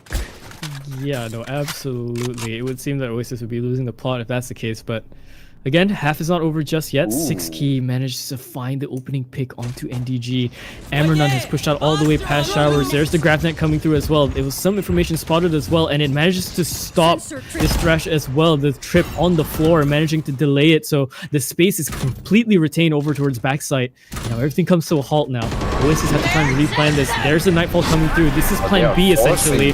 And yeah, they are forcing this all the way in. Everyone's still here over in Showers, but Zeus is going to be the first one to try and collect the kill, and now they're pretty much inside. Arto goes down as well inside the smoke. So now this is their best chance at getting a round back. This is their best chance so far. Yeah, I think they should in theory get this round. I don't see any way that this is actually losable unless some crazy shenanigans happen, because Emernon has an opt, right? And he still gets one! Zeus falls! He trades it out! And they're just walking in, but thank God for first love. VS though is here. He's sharper than ever. Down to 81 HP, but the time is not on his side. Check your back! No, you're kidding! VS! Beautiful kill! And still, the round evades Oasis, like you said, like a mirage. Where do they go from here? Round in the half. Oh man, that's even worse. They had every bit of advantage, and just as you say it, man, just as you say it, the op comes in. He does do that peak freely as ever. The second kills and the third kills that do come in, they're nice enough, but again, stranded out into an isolated 1v1 gives VS this entire fight to himself as well. And again, I understand the play coming in from Mark there to try and go around, but too little too late. Yeah, too little too late, indeed. Getting crazy here. Amranon is just taking the craziest peaks right now. They don't give a hoot. 6key gets one through behind him. That's on the slide. Zeus is stunned, and this is just falling apart. Oasis, what do you do at this point? That was either a quick scope or a no scope. Either way, that's just style points for Amranon. That's, oh man, he's completely dominating this side of the map as well. I mean, VS is helping out as well. Incredible kills shooting from him as well. But Oasis have been not only thrown for a loop, they have been fed lies, deceit, and everything. It's all negatives from here, but they still have a few rounds to try and play this out, and there's still a whole nother half to try and even think of bringing this back. But going into this round, a 2-on-5. Mark is going to try and tap the spike here. And the wall bang on the top. It's so close. Oh, but Slatham does take out Golden Blue, so one step at a time. They could try to bring this back. VS is here, and yeah, he goes down as well. Pushed up all the way. They didn't expect it, or rather they did. Just the fight was cleaned out just a little bit faster. There's the orbital strike as well. The Fade Eye gets used as well to try and clear out some space so he can drop down, and he does. Now they're double up, but he's caught on the open marquee, and an op shot to land all the way onto Slatham. It's not even a body shot. It's a headshot to come in as well. Overkill. Uh-oh. Oh, indeed. Oh, it's 11 and 1. Oh. Oh no. How do we do this, guys? I mean, I was right. Before we started this match, I said with the way that Overdogs were playing and the momentum they gained, it seemed like they would take fine. I just didn't think it would be this dominant so far. Yeah. But hey, now they have to attack with double Sentinel. That can't be easy, surely. Surely that's not easy. Then again, it is a deadlock. You have the weirdest playstyle to try and to go against a deadlock. Sometimes they'll use all their utility, sometimes they won't, and it's only gonna come up on the site. It's VS we're talking about. He's been hitting nasty shots. Yeah, Secret. It seems like they want to go for it here. They want to fight, and they are. Zeus gets the first kill for his team, but the spike drops, and they're just going to reset. It's not even too bad. Yeah, no, that's not too bad either. That's a better play. Losing one of the defenders is going to be huge, especially with the damage done as well onto NDG here. But slowly they can try and figure the logistics of this round just ever so slightly. But look at the way they've kind of navigated this. No one is on A. The Lurk is actually going to reach there first, and that's going to confirm the site that's going to be open, assuming they don't just bum rush it right through. So it's going to be both teams essentially swapping sides, all the utility used, but all for naught really. There's nothing to block because no one is here. Yeah, absolutely no one. That's going to be the plant down for the side of Overdogs. And once again, somehow, even after that proactive play out of Hookah, Oasis, they find themselves on the back foot. But hey, remember, they have 100% pistol win rate.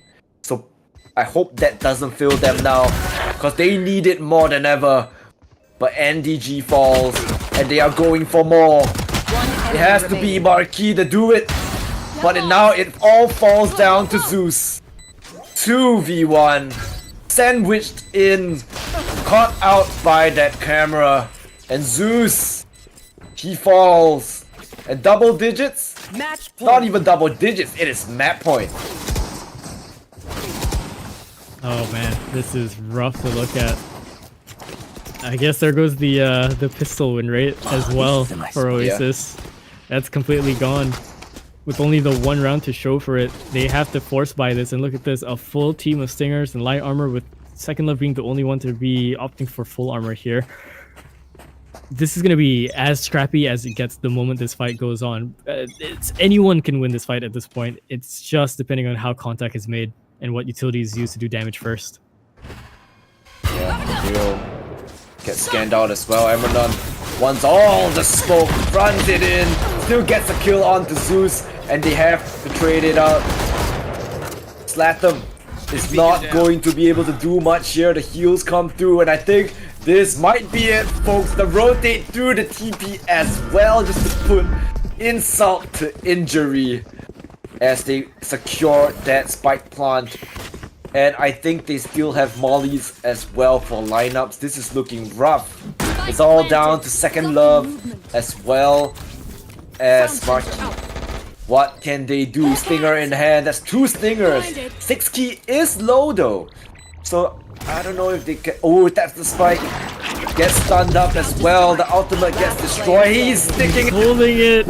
Arthur just walks through that smoke and ends the dream of Oasis. I guess there's no Oasis to be found on Bayern. It's only Mirages.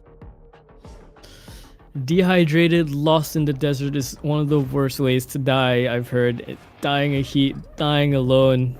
Oasis die as a team here, but lonely as it is with the 1 point available that was given to them on their pistol. Yeah, I mean, I didn't expect this. And I think this is the first group stage team that managed to topple the throne of the invited team. So really, really well played here by Overdogs. Congratulations. And unfortunately, this is going to be the end of the road for Oasis. They played extremely well as well in the first two matches, bringing it to the closest game, honestly, in this entire tournament. Yeah, giving us our first map number 3 as well. So GG's to them.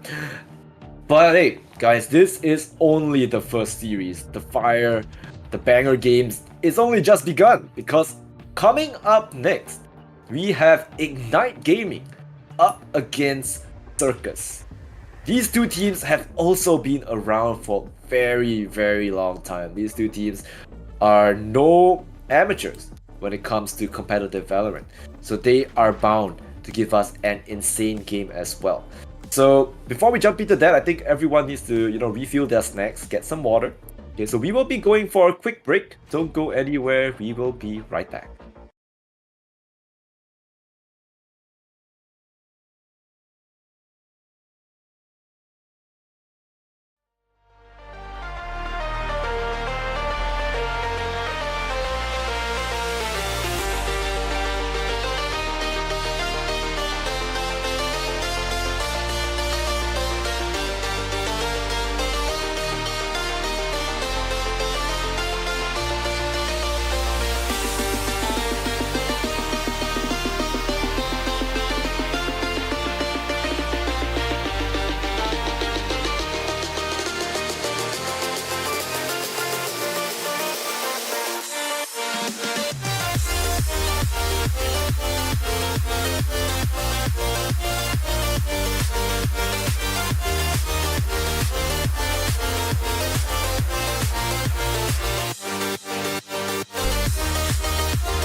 Yeah.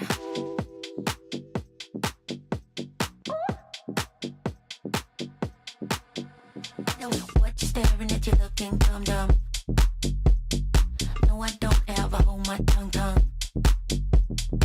I will never be what you expect. Maybe you need to get your eyes checked.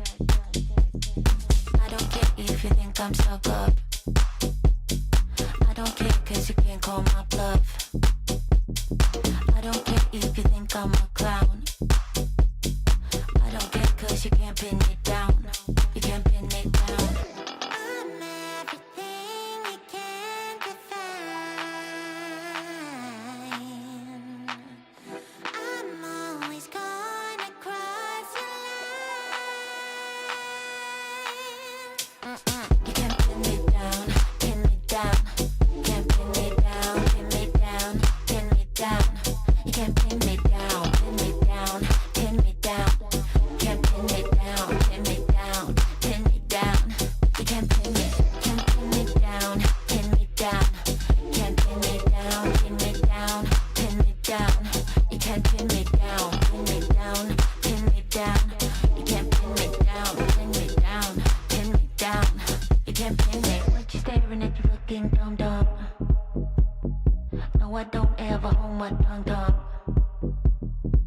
will never be what you expect. Maybe you need to get your eyes checked. I don't care if you think I'm stuck up. I don't care cause you can't call my bluff. I don't care if you think I'm a clown. I don't care cause you can't pin me down. You can't pin me down. I'm everything you can't define. I'm always gonna cross a line, and I can't help it. You can't pin me down, pin me down. Can't pin me down, pin me down, pin me down. You can't pin me down, pin me down, pin me down. Can't pin me down, pin me down, pin me down. You can't pin me, can't pin me down, pin me down. Can't pin me down, pin me down, pin me down. You can't pin me down, pin me down, pin me down. You can't pin me down, pin me down, pin me down. You can't pin me. You can't pin me down. Can't pin me down. Can't pin me down.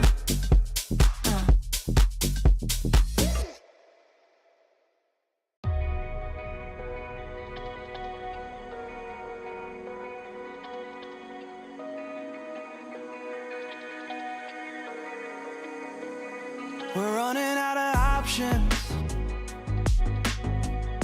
I didn't know then, but we took every precaution. Now you're holding back, but I can hear the pain underneath your breath. I can feel the shame running through your head. I just wanna stop it. I just wanna stop it. Where do you turn when you need someone? Where do you hide when you just can't run? Where do you go when you have no home? When you have no hope? What do you do when you're losing sleep? When real life doesn't beat your dreams? I just wanna know if you feel it too. Is it me and you? All alone in a crowded room.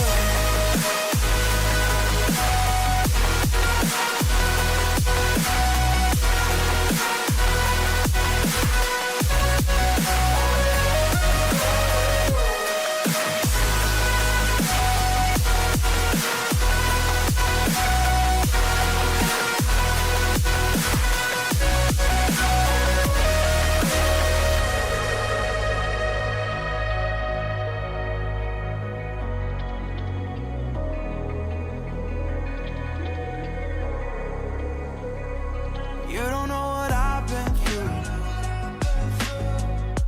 I don't know your past, but I would never claim to. I try to understand all of you said that you can't take back. Making mistakes doesn't make you bad. I know that it's hard to do. Where do you turn when you need someone? Where do you hide when you just can't run? Where do you go when you have no home? When you have no hope? What do you do when you're losing sleep? When real life doesn't beat your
All right, ladies and gentlemen, welcome back to Vortex Hidden Gem Chapter 2. We're going into our second best of 3 of the day, but before that, I want to thank our sponsors over at Colorful Malaysia for showing off some of their immaculate graphics cards over there and the ads as well.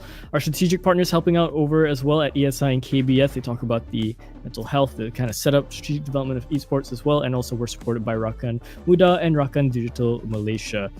I'm Lott, that's Leemontea. So let's bring a little bit of a recap before we go into this. What happened? What happened? I mean, we went, I don't know, it was the longest game that we've had so far between Oasis as well as the Overdogs. We went 24 rounds for both games. It was 13-11 for both. 13-11 for both. 13-11 for Oasis first, and then 13-11 for Overdogs. And then the last game of Bind, the decider, the most important game, 13-1 in favor of Overdogs. So Oasis is out of the tournament right now, and we are going into our third game. Our second series, our fourth game of the day, which is let's take a look at the screen here. It's Ignite against Circus. So once again, these two teams have been around for a very, very long time. You take a look at the head-to-head. You have Lenny, Red Co, San, Thames, Slash on the side of that is supposed to be Ignite, not Ignite, yes. Oasis, but yeah. Ignite. And then for Circus, we have Mickey, Kale, Ren, Tahir, and Ayman. So these players are also pretty cracked out of their own runs. We definitely have seen them around. So Oasis, they just won Oasis. I'm looking at the Ignite. They just won a Predator League in Singapore as well. Sorry, they didn't win. They got second place. Yeah, losing to DSG. But still, second runner up in Pred League is very, very impressive. And Circus, well, we definitely know them as extremely cracked players as well. So this game is going to be really, really insane. Without further ado, let's jump into map veto, because I really want to see what these two teams are cooking. And if it's Ignite, I think we might see Bind again. Yeah, no, I am kind of expecting the bind here coming out from Team Ignite. Of course, formerly we saw this roster, majority of them, or at least Redco especially, picking this in favor with this team in Elevate. And while I did cast that one, it was quite the affair, especially against DSG, and I believe they lost. Yeah, they did. So it's probably gonna happen, and I think Red Coach just has a mind for Bind, and there's a certain way he tackles it that's just not like a lot of teams in this region, especially. Yeah, and Sunset ban. So I think Sunset seems to be a map that a lot of teams don't want to play. Fair enough. I also do not like that map. Extremely difficult to maneuver around. A very mid-oriented type of map. Gets a little bit of the split treatment. And ooh, Haven banned out. Circus, you guys might be my favorite team. I hate this map. Thank you for removing it out of the game. No more Haven. We don't need to cast Haven anymore. Yeah, we saw Haven for both best of threes in that first day as well. Alright, we just left Bind, we are jumping right back into Bind. Ignite pick Bind as the first map of this best of 3. Now, do you think we will see another Abyss game from Circus? Or will we just go back to Pearl? We're going to Pearl, okay. Oh my god, I haven't casted Pearl in months. Like many, like half a year type month. I haven't even casted Pearl. That's how new I am. Yeah, that's how new I am. I haven't even casted Pearl. Last time I did it wasn't even the map pool. So that's gonna be interesting, and that's gonna be really fun. Pearl is actually, I know I get slandered for this a lot, but I love Pearl as a map. Probably only because I just know how to abuse mid. After today, you might hate the map, because honestly, casting Pearl is the most boring thing ever. Like, yeah, it's yay, it's back, and then we get to see it like, oh no, it's back. Yeah, so it's post plants, it's walls, B long spam phantom post plant shenanigans again. We hate it, but it's nice to see Pearl back again. Maybe I'll just cast one game and then I never want to see it again. So you guys don't pick it tomorrow, okay? I don't want to see this tomorrow. That's fair enough. I'm gonna take a wild guess and say Ascent's gonna be the decider here. It seems to be kind of the go Nope. to. Oh no, actually not. It's gonna be Abyss. Never mind. I eat my words. Yes. Wow. Okay, this is a map pool and a half. Yeah, we get to see all the players falling off the map again if we do go to map number 3. But hey, before that, we need to get past Pearl. Like that's really good. I like Pearl because right now so many agents have come out after the dismissal of Pearl from the map pool, and now that Pearl is back, I think we will get to see a few new agents on this map, and it will be pretty interesting to see what these teams have in mind. So Circus, on the map of Bind, they will be starting out on defense. And I think for Ignite Gaming, they should start on attack on Pearl, if I'm not mistaken. Attack should be the side favored. Oh no, they do choose to go for defense instead. That's really interesting. And for Abyss, well, we'll just have to see how that coin toss works out and who's going to pick what. I think Abyss is a rather balanced map. I don't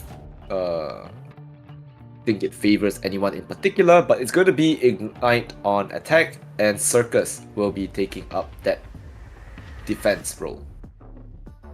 Alright, so both teams starting attack this time. Sorry, on their defenses this time. Yeah.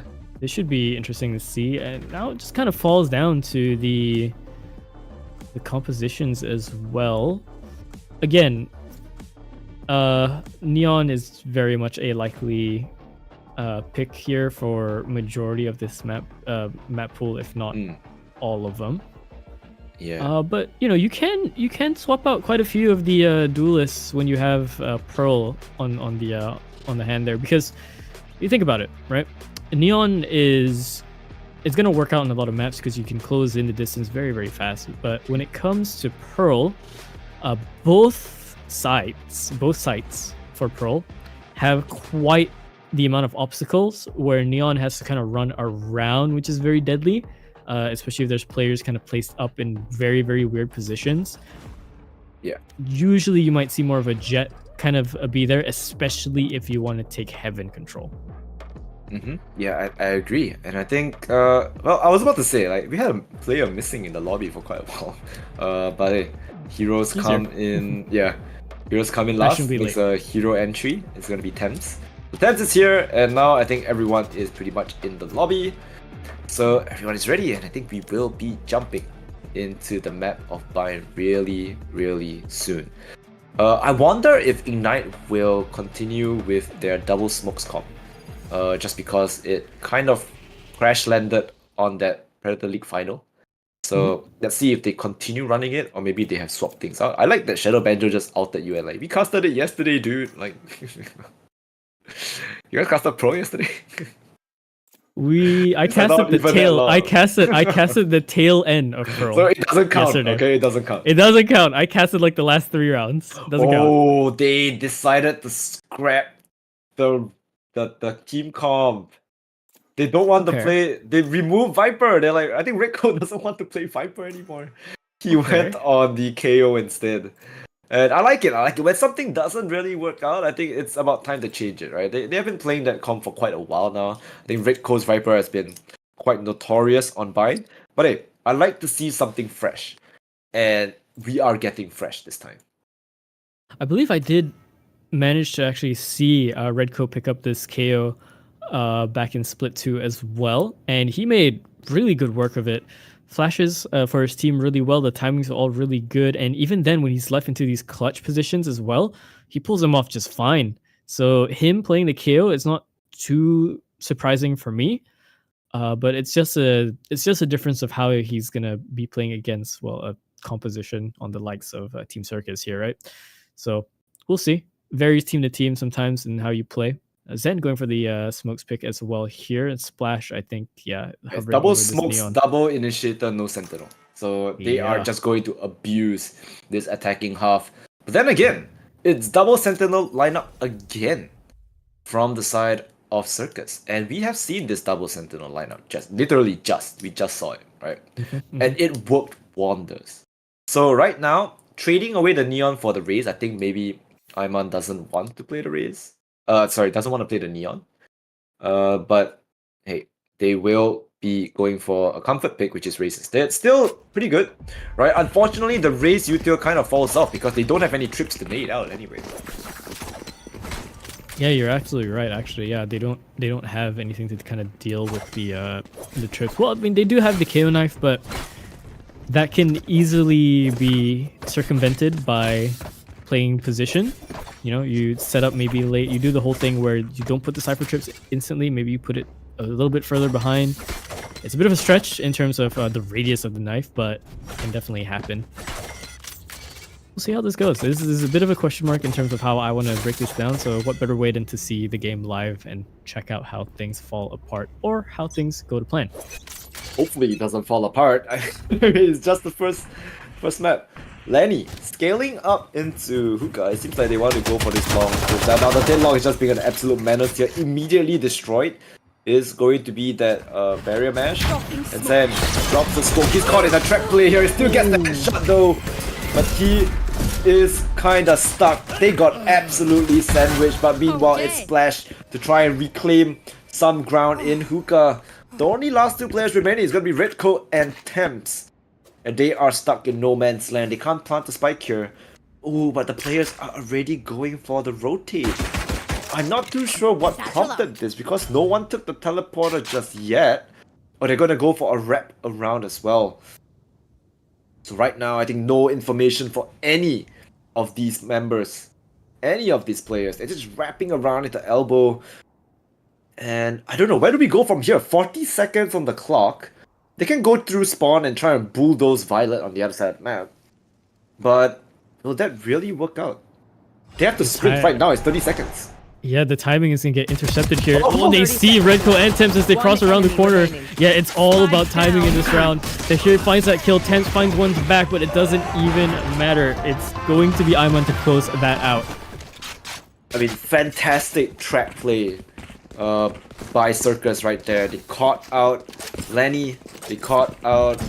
Who was it? Who was the other player? Zam? Yeah, Lenny and Zam caught out outside of showers. And they just got absolutely demolished. There was a Cypher trip, there was the deadlock net, the graph net, and there was just everything in the kitchen sink thrown onto it. Right? And they just fought. They just felt like flies. So right now, they need to try and come back. I think a little bit of a change in strat to be in mind. But take note, this is still just a bonus, so it's all good, right? Should be. We're seeing a bit of pressure coming in. Well, actually, no, a lot of pressure coming in from Travers here. Splash is pretty much already in, but oh my gosh, where did that shot come from? Right through the smoke. Splash goes down, and the wobbling as well is good. Lenny goes down as well. Spike trapped out in the open, basically on the cross section of the smoke. Oh, flank coming in as well. Redco. Stim beacon here. Gonna do too much. Dies out to Aiman here. Oh, pistol fight is gonna be scrappy here. Oh, the satchel is amazing, but not amazing enough to deal with it. Violet, yeah, tripling up onto the round. Mickey finds the closer. And what an odd series of fights, honestly. Yeah, it was really kind of odd, but it's okay. I mean, they do find at least one kill in the form of Mickey. So, then again, they all go for the Vandals now, but light armors across the board. And yeah, this is Ignite's round to win. So they really do need this round, otherwise they're in a little bit of trouble, especially since they are the one running the double duelist. So it's time to pick up the tempo. Picking up the tempo is exactly what they're going to do. Splash is already looking to try and make their entrance known. Straight up into B here. But they do pause a little bit. Wait out the util. Wait out for some sort of response before pushing the initiative. First contact is made. No response just yet still. Yeah, just waiting out all the brim smokes. But the spike is still in market, so this tells me that they do want to pivot over. But it really comes down to Lenny, right? If Lenny can find Eternal Blue right now, then that is definitely going to be a kill for him. Unfortunately though, the util caught with his pants down, he's gonna have to fall. He's down to 1 HP, and I think it's going to be a B hit right now. But they'll be walking right into Aiman's judge, and I don't think this is something that you want to do. Oh, Paint shells, though, grab as well. They're gonna have to push right into him, but this is a judge you're talking about, and that is not where you want to go. Thames plays for the reload. Finally 30 removes seconds left. Ayman from the site. Sees Molly just to deter, but they're all 1 One HP. enemy remaining. If anyone is to do it, it has to be Thames. Through the smoke, Lenny finally gets a kill of his own. Finishes what Eternal Blue could not. Launching smoke. Up in showers. And Mickey is the last player alive. It's still 1 hit for both of these players, right? Redco and Lenny will fall to 1 hit of this Sheriff. So damage can still be dealt, and that's not what they want. They definitely do not want to lose any more of these rifles. And Thames, quick on the trigger, gets a 1-tap headshot. And somehow, after a scrappy round, they still save 3 rifles. Yeah, that was pretty nice as well. And yeah, I went just sitting around the corner with the judge. That's a meat grinder essentially. And honestly, I'm not too sure. He might have been able to get the reload off before getting swung upon by Thames. I don't know. It's a play that happens in the milliseconds. He decides to satchel upwards to try and avoid the fight. Ends up hitting his head on the top arch there and dies out for it. So, again, who knows? Rifles are going to be bought up all the way, and ooh, that's a good knife. Spots out too. That is going to be Tahir and Ayman spotted out on the knife. Yeah, so they know that there are 2 players in showers, and they definitely do not want any of that. So they're just gonna fall and try and hit this B side again. But look at all this util. How are they going to ever enter this side? They got nothing to kind of go in, but somehow Eternal Blue still finds himself caught in a very good position. Splash just slides into Mickey's DMs, blows his head off, calls it a day, and that is going to be the spike planted. Ignite swinging back with full force. Right, now straight into the close blind. They don't even have to push too much for it. Oh, team blind is not going to be too good for Splash there, but doesn't really matter because no one really made contact upwards to him. And yeah, it seems like with that, already a 3-man save coming in from the side of Team Circus. Yeah, they have to fall. There's no way they want to give up any of these Vandals, and even Ayman, even if he only has a judge, it's still something that he needs to save. And if he can get any exit frags or catch anyone hunting for rifles, that would be good as well. But unfortunately, that is not how this is going to work out. Orbital strike for Thames as well, if he wants to play for Postman, which I think he definitely does. And I think they can just line up Larry this if they get the spike down.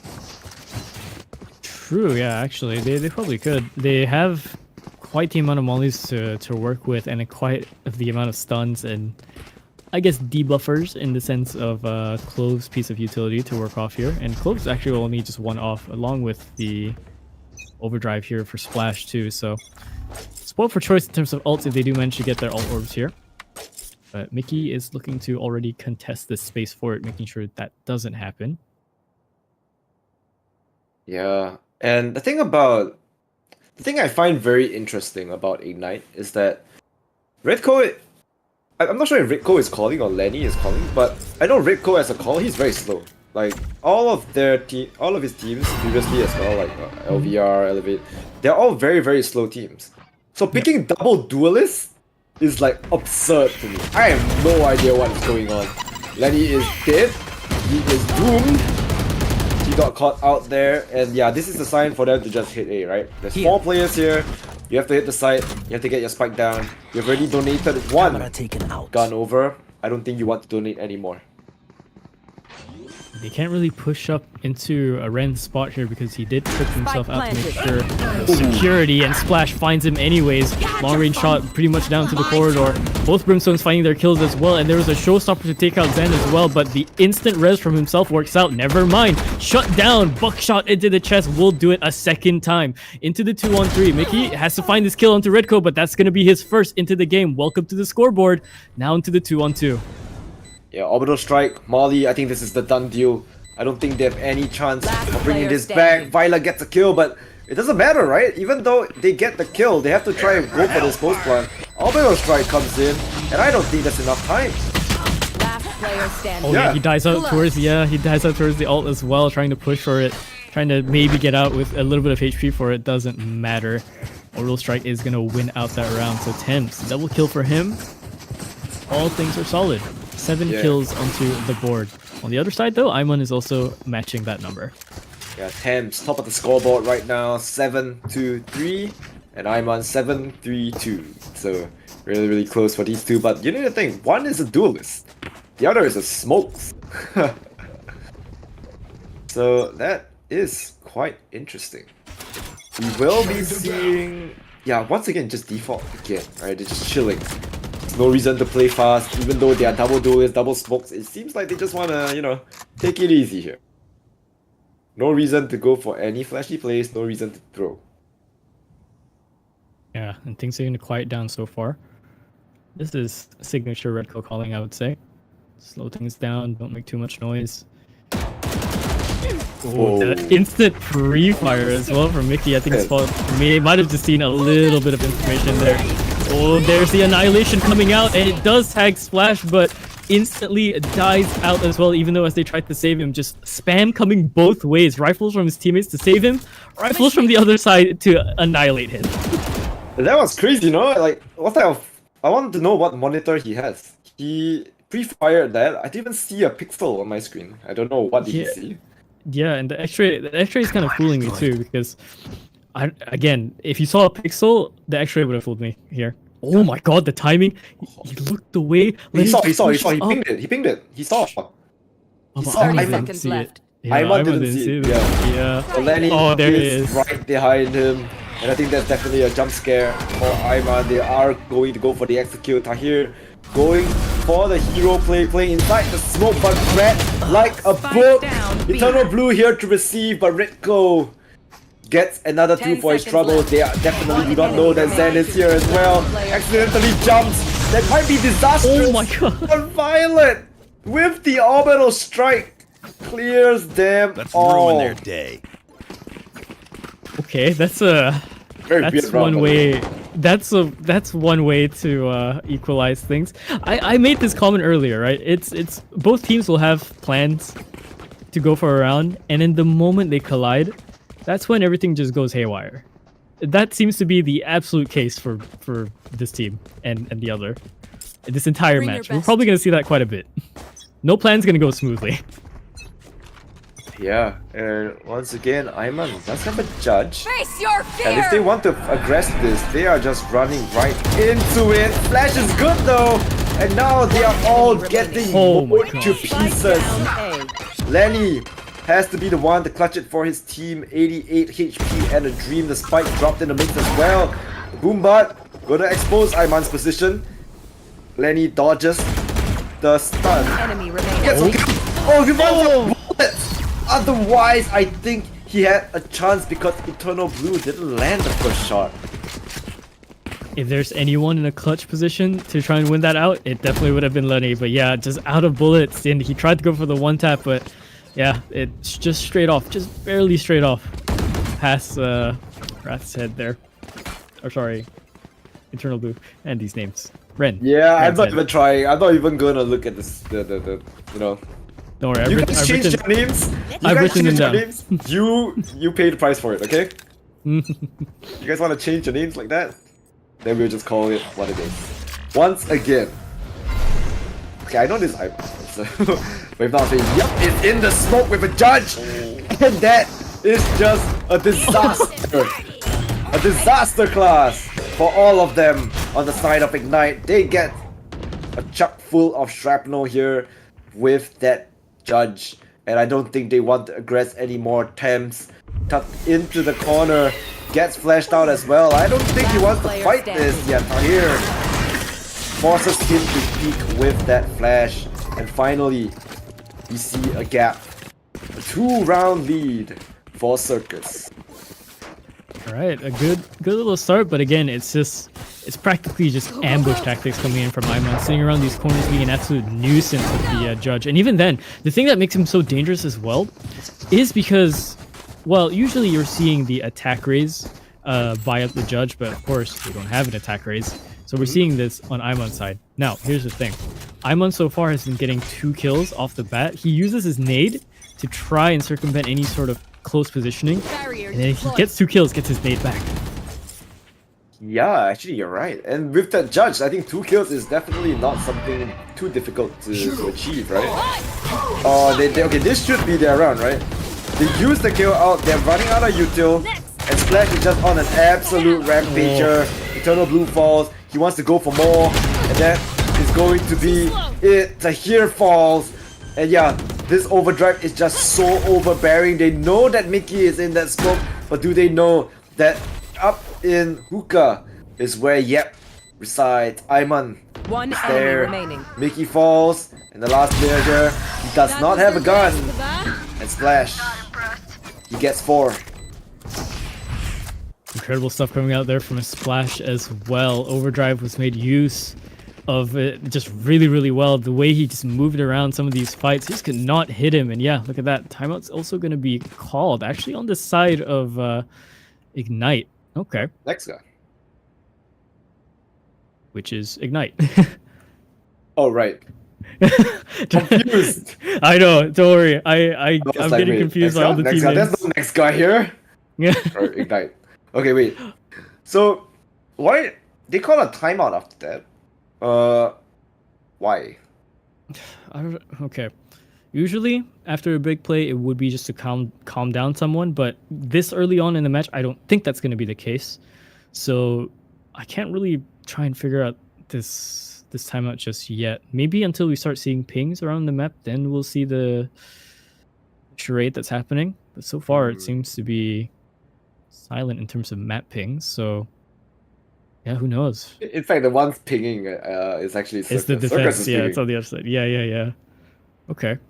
Well, I guess Splash did get a 4 kill, so maybe they want to calm him down a little bit. But then again, it was with his ult, so I don't know. We'll see what they cook up. But I don't think it's going to be like a fast play or anything. It seems like Circus think that there's going to be a fast play involved. That's why they want to go for the push. But I think they're ready for this. Thames holding this angle, expecting them to kind of push up. Yeah, Thames gets Violet. That's the second one as well. And a third, and they're just crunched in. Redco gets one. But there's another. Oh, 360 with the flash. And that is Ayman deleted. Redco once more. And Mickey goes for the swing. Well held by Redco. Not giving him any chance, and I think this is a flawless round. Zan is holding this. And Eternal Blue bites the dust. I mentioned before that Redco can make work of the KO and he does some self-flash shenanigans. That's exactly what I meant. Just Redco things. There's a reason why I wore red today. That's why. That's one of them. So then what? Am I supposed to be Eternal Blue supporter or like? Oh, that's up to you, mate. Oh, you have our God. reasons. How they need to eco. So sheriffs all around. And Pseudo up in the hands of Lenny, basically. He's bought out the Outlaw, and 4 players, actually no, all of those players on the defense basically either don't have armor or are on light armor, so easy pickings for him if he decides to go for it. ooh, Redco once again. He won out because they have sheriffs. He did get dinked by Tahir, but at that distance, it's only 145. Tam saw the barrel of Ayman as well, so he's gonna fall. The A site is open for the pickings once again, and they will aggress upon it. It's very interesting to see that Lenny bought the Outlaw, but he did manage to retrieve a Vandal instead, so all good, I guess. He was playing for the long angle, so maybe he was expecting a push coming up from there, maybe some sort of double man swing the sheriff, or for whatever god-known reason a martial fight, but yeah, no one came out there. He only pretty much used 1 bullet, I think, on the Cypher cam. That's about it. A worthy buy. Lenny playing in U-Haul. And right now it's just unsurmountable task for Violet, Mickey, and Eternal Blue. They only have sheriffs available, don't even have armor. So they are going to try and swing into Lenny, but Lenny does not miss those, coupled with Zan as well. A huge white swing there by Splash. He does not manage to even fire his gun, but it doesn't matter, right? Zan is there for the receive. And now Ignite, they find their Last round before the round switch. up. They finally found their advantage up against this Circus squad. such a funny death to watch on the side of the push coming into lamps. They knew where Lenny was, and then I saw a sliver of Zen just peeking in. It's like, hey, bro, I got this. Here. as fast as he was in there, he's out almost instantly. Just one taps him. Yeah, Zen. His mechanics, man. His mechanics are insane. Zen is really sharp. He's one of the best aimers, I think, in Singapore Malaysia. If I have to put a point. If I had to rank who was the best aimer, Zen is definitely one of the players up there. Especially his jet is a treat to watch, especially if if we had seen Haven on a neon meta. Oh man, yeah, a treat. That's not gonna happen though. We're seeing Tahir popping out the cabbages here to try and find some info, and instantly he's met with gunfire. Orbital strike is going to be used to try and delay this plan, and it does work out. It splits the team both ways. Basically, one player over onto the side of showers here, but Spike is going to be attempted to be planted again, and it does go down to the 5-on-5, but almost instantly shut down into 3. And look at this, everyone is just blind around the corner on lamps. Someone turn off the lights, please. And showers, here comes the annihilation, and I think it does. Yeah, it manages to hit 1. Mickey finds that kill off the splash somehow as well. Grab Knight goes down to try and support himself, making sure that no one pushes in. But yeah, there goes the annihilation. It hits Lenny. Now to the 1-on-3. In 1-on-3, really not much you can do here. It looks like a repeat of... Do you watch that game? The Boom Esports versus...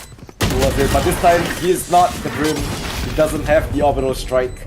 And Zen is going to close it out. 7-5 at the half. And right now... Not bad. Yeah, all Ignite need to do is win pistol. And they have quite a lead already. Well, if they were watching the games prior, they would have seen a team with pretty much only pistol success rates until not, but well, we'll see. Again, 7-5, not too bad for Bind. It can definitely be led up a bit more into defense, especially consider the fact that you did just run double sentinel for it. So well, right now they have no sentinels, so yeah, technically attack should be pretty decent. For post plant especially, I think that's where it's going to be very worrisome, because if we get into the site here, it's going to be very, very hard for Ignite to try and even break a lot of the utility here, because none of them do direct damage to it. Critical falls away. What is group smoke? My god, I didn't even know that was a viable thing, but I guess it works. So they all fall back into elbow. And the spike is planted. So like you said, now they have to deal with all the sentinel util stopping them from retaking the site. But Ayman going very aggressive. Rico finds one, taps for another. Rico goes absolutely bananas. And that is just a clean sweep. A clean wipeout of Circus. Well, utility is only as good as it is if you play behind it. I understand the play to go for the elbow control, but just, again, shots were hit, overwhelming odds. When it comes to pistols, chances and percentages play such a huge factor. The things that kind of make a difference is, what kind of cover do you have? What's solid enough to hide behind a pistol round? Yeah, that is true. And now, you see, the lead is widening, right? The gap is widening. And ooh, what? Ritzo has a Bucky. I'm looking at the buy too. I've been staring at that for the past like 20 seconds. What does that even make sense? It's crazy. Surely he doesn't do a flash 360 player. I mean, right? okay, he is playing hookah, so technically that is viable. Yeah, definitely. If they walk into his Bucky, they are in a world of hurt. Eternal Blue, you do not want to walk into that. Zen pings out the enemies, but he gets smoked off. Very interestingly, that's the enemy smoke. And they don't really have a pop flash. Oh, I mean they do, but the Sky is already... His location has been revealed, so there's no pop flash coming out of showers as well. And Zen is holding this angle. I think... Do you satchel in? What are you going for here? Oh, he whiffs. Whoa. Just the timing on that was not good, and Ayman has snuck his way into U-Haul. The nade catches absolutely nobody, but he do get the spike down. they push into Zen here, they might have found the kill. Oh, there he is. He's right around the corner. Oh, there's a shotgun just around the corner, but it doesn't matter. The crosshair is so way off. And Zen finds that kill. That's the opening to try and bring this back. Two players are kind of low here, so they have a lot of the advantages, but it's just the positions that they have to try and flush out. There's the shotgun that rings out over and lands, and Tahir goes down. Lenny finds that headshot into Violet. Zen as well, popping up onto Ren as well. Oh, the jump shots are a bit rough to hit, but it's finally dealt with. Redco with the Bucky finds his impact. Yeah, and somehow, in all of that, they only lose one player, and that's Thames. Everyone else manages to retain their guns. Redco still has that Bucky, and now they're just going, you know what, we have quite a bad buy, but we can all full buy next round, so let's just all stack B. Meanwhile though, the pings are all across A for Circus. And there's only one player to show defense there. It's gonna be Zen. He has the Outlaw in hand, but 4 players have opted for full armor here, so he has to either hit headshots or really just hit Tahir. And Tahir's probably gonna be 3rd in or 2nd in, so he's probably not gonna hit him unless the smoke goes down late. I don't think he's gonna hit there. him. Oh, never mind! Never mind! Mechanics talk, we totally forgot about it. It's Zen we're talking about, man. He hits those. Absolutely, that's the opener, and already the defending team are in here to try and stave off this plant, but it's already gone down. The smokes do manage to delay them just a bit. Splash is gonna get that kill onto Violet, but there's Zen. It rings out again. Splash one more time, a double for him as well. And Ren, much as you can do to take down Redco, Lenny's the one to try and finish it off. Ew! What shot Disgusting. from Zen! Jesus! You just cast your curse Iman, man. But hey, this guy, I don't know. I've seen him play Chamber before. He's nasty. So, not surprised. I mean, I'm surprised, but still less surprised just because it's Zen. Expected if he lands those shots, you know. Hey, okay, wait, first. Is he fooling me? Okay, he's fooling me. For a second, I was wondering why I brought up an Odin for a second. Okay, I'm getting fooled. I'm getting trolled. 4 sheriffs, a Vandal on the side of Team Circus here. Hero Vandal is going to be bought up on the side of Iman, so he's going to be the one to look for opening kills here. Shotgun is retained on Red Coast still. Yeah, I mean... Yep, I don't think he needs to buy like ever. He just stays in there. I mean, no one has ever contacted up Hookah yet. So he still manages to keep that Bucky. Right? Oh, come on, Iman. How big is your hit today? Oh no. That is so rough, getting caught mid-air as well. And he just didn't have the momentum to try and clear out gardens as much as he wanted to, I think. He had a bit of it, but it left him kind of jumping out in the air, slowing down his trajectory, essentially. And Redco, oh my gosh, he's playing Iman's spot now, shotgun around the corner. But this time, the shotgun's going to be a little bit slower in comparison to a judge. Doesn't really matter, though, if no one decides to push him. Guiding light from Tahir to, what, stave off, get some info, sell a fake. Doesn't even matter, Violet dies anyways. Yeah, all over the map, they're just falling like flies, lines them up as well, Thames. Just like shooting Dogs 360 from Redco once again. This time though, Tahir is ready for it. But with 4 bullets left, ooh, Tahir! A little bit of extra damage, but I don't think that's enough to put a dent in the economy of Ignite. They looked a little bit rough at the start, but now Ignite, they are racking up rounds like it's nothing. He heard me, man. I'm telling you, he heard me. I mentioned one flash 360 play, and he tries and it does it, man. Over there. They're just having fun at this point. He's just so much. A little fun fact. I remember I was supposed to cast a game where I believe Master Wayne was in, and Redco, Master Wayne over on DSG, and Redco mentioned to me, "Hey, can you flame him if he misses?" I'm like, "Sure." And I did. Wayne missed like 2 shotgun shots per range. Speaking of shots not being missed though, it's gonna be Zen hitting every single shot. Does die out to Ren though on the other side, but instantly he's gonna return back, uses up his res as well to try and find this fight. Ren just has to try and close up the space. Just has to try and run, test to find that kill. Doesn't even matter. Zen is gonna be the hero for this round, and it's gonna be match point for Team Ignite. I like the strat. Zen go kill. Kill everyone. Go kill. Zen go kill. Match point for Ignite. They played really slow, but then they kind of kicked up the pace towards the end, like just winning all the gunfights. I mean, insane shot, and I think at this point they're just feeling relaxed, right? They're having a good time. They're running it down. Circus though, definitely not having a good time being on the receiving end of all those disgusting shots by Zen.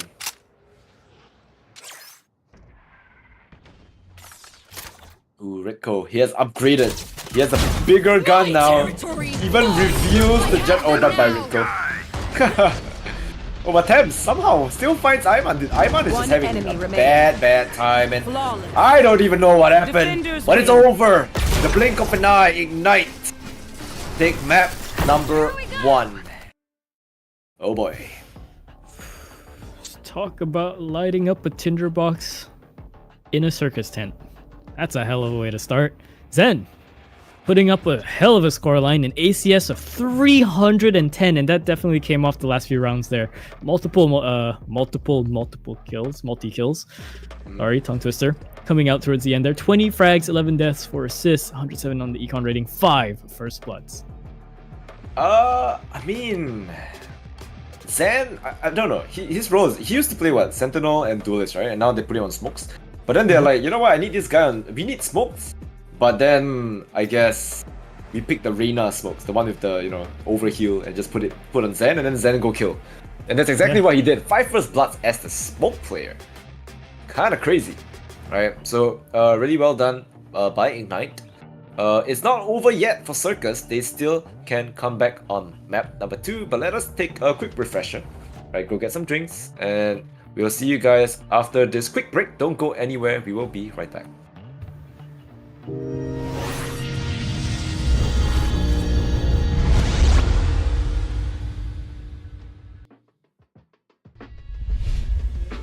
Hai, nama saya Fira ataupun lebih dikenali sebagai Fira Fendi dan saya merupakan pengacara, talent dan juga streamer di dalam bidang e-sport. Jadi saya telah pun berkecimpung selama 4 hingga 5 tahun di dalam bidang ini dan saya pernah menjadi ambassador kepada Team Secret, Team Bosku dan juga Asus ROG. Jadi sepanjang pengalaman Fira dalam isukan, ada banyak isu dan cabaran yang Fira dapat kenal pastilah. Antaranya seperti isu gaji tidak dibayar, dibuang dari pasukan tanpa alasan, hadiah pertandingan tidak dikongsi dengan adil dan pengurusan pasukan yang lemah. Jadi senang kata, sebelum ni belum wujud lagi garis panduan yang menggariskan dan menekankan kebajikan kami sebagai atlet dan juga bakat e-sport. Tapi sekarang, isu dan cabaran ini boleh ditangani dengan lebih baik berdasarkan panduan-panduan yang telah digariskan dalam National Esports Development Guideline ataupun dikenali sebagai NASDAQ. Kementerian Belia dan Sukan membangunkan NASDAQ bagi memperincikan syur tindakan yang menyokong pelaksanaan strategi-strategi yang terkandung di bawah pelan strategik isukan KBS 2020 hingga 2025.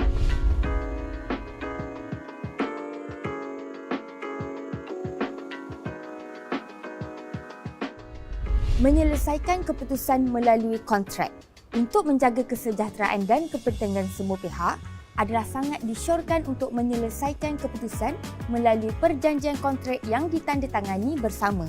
Ini memastikan kejelasan dan accountability di antara pemain, kelab pasukan, pengatur acara dan entiti atau individu lain yang terlibat. Persediaan kontrak yang adil dan jelas. Kontrak harus adil kepada semua pihak dengan jelas menggariskan hak dan tanggungjawab mereka. Ia harus ditulis dengan cara yang mudah difahami oleh semua pihak yang terlibat untuk memupuk ketulusan dan saling memahami. Syur untuk menggunakan template kontrak NASDAQ 2022. Template kontrak yang disediakan dalam NASDAQ 2022 ini boleh menjadi rujukan yang berharga bagi pihak yang terlibat.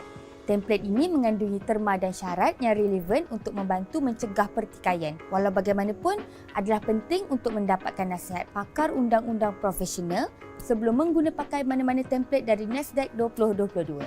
Mencapai pematuhan dan tadbir urus yang baik. Matlamat utama adalah mencapai tahap pematuhan yang tinggi dan tadbir urus yang baik dalam isukan dengan memastikan kontrak adalah adil, telus dan sah secara undang-undang. Semua pihak dapat memenuhi kewajipan mereka dan menyumbang kepada ekosistem isukan yang sihat dan berkembang. Untuk mengetahui lebih lanjut mengenai National Esports Development Guideline atau NASDAQ, teras satu dan teras-teras lain, layari www.nasdaq.my. Kementerian Belia dan Sukan juga mengalu-alukan sebarang maklum balas dan cadangan bagi penambah baikan Nasdaq.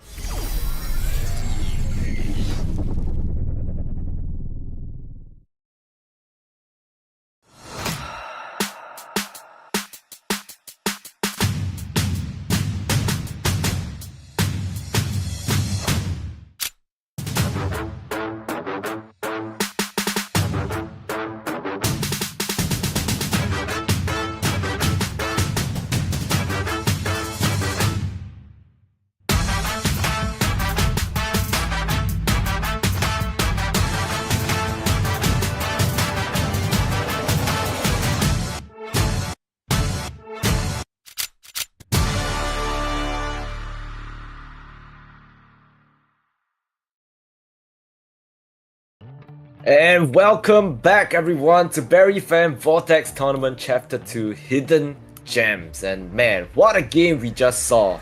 Right, we just saw Ignite up against Circus and Ignite with a pretty convincing win on the map of Bind. But right now, we are ready to go into the map of Pearl really soon.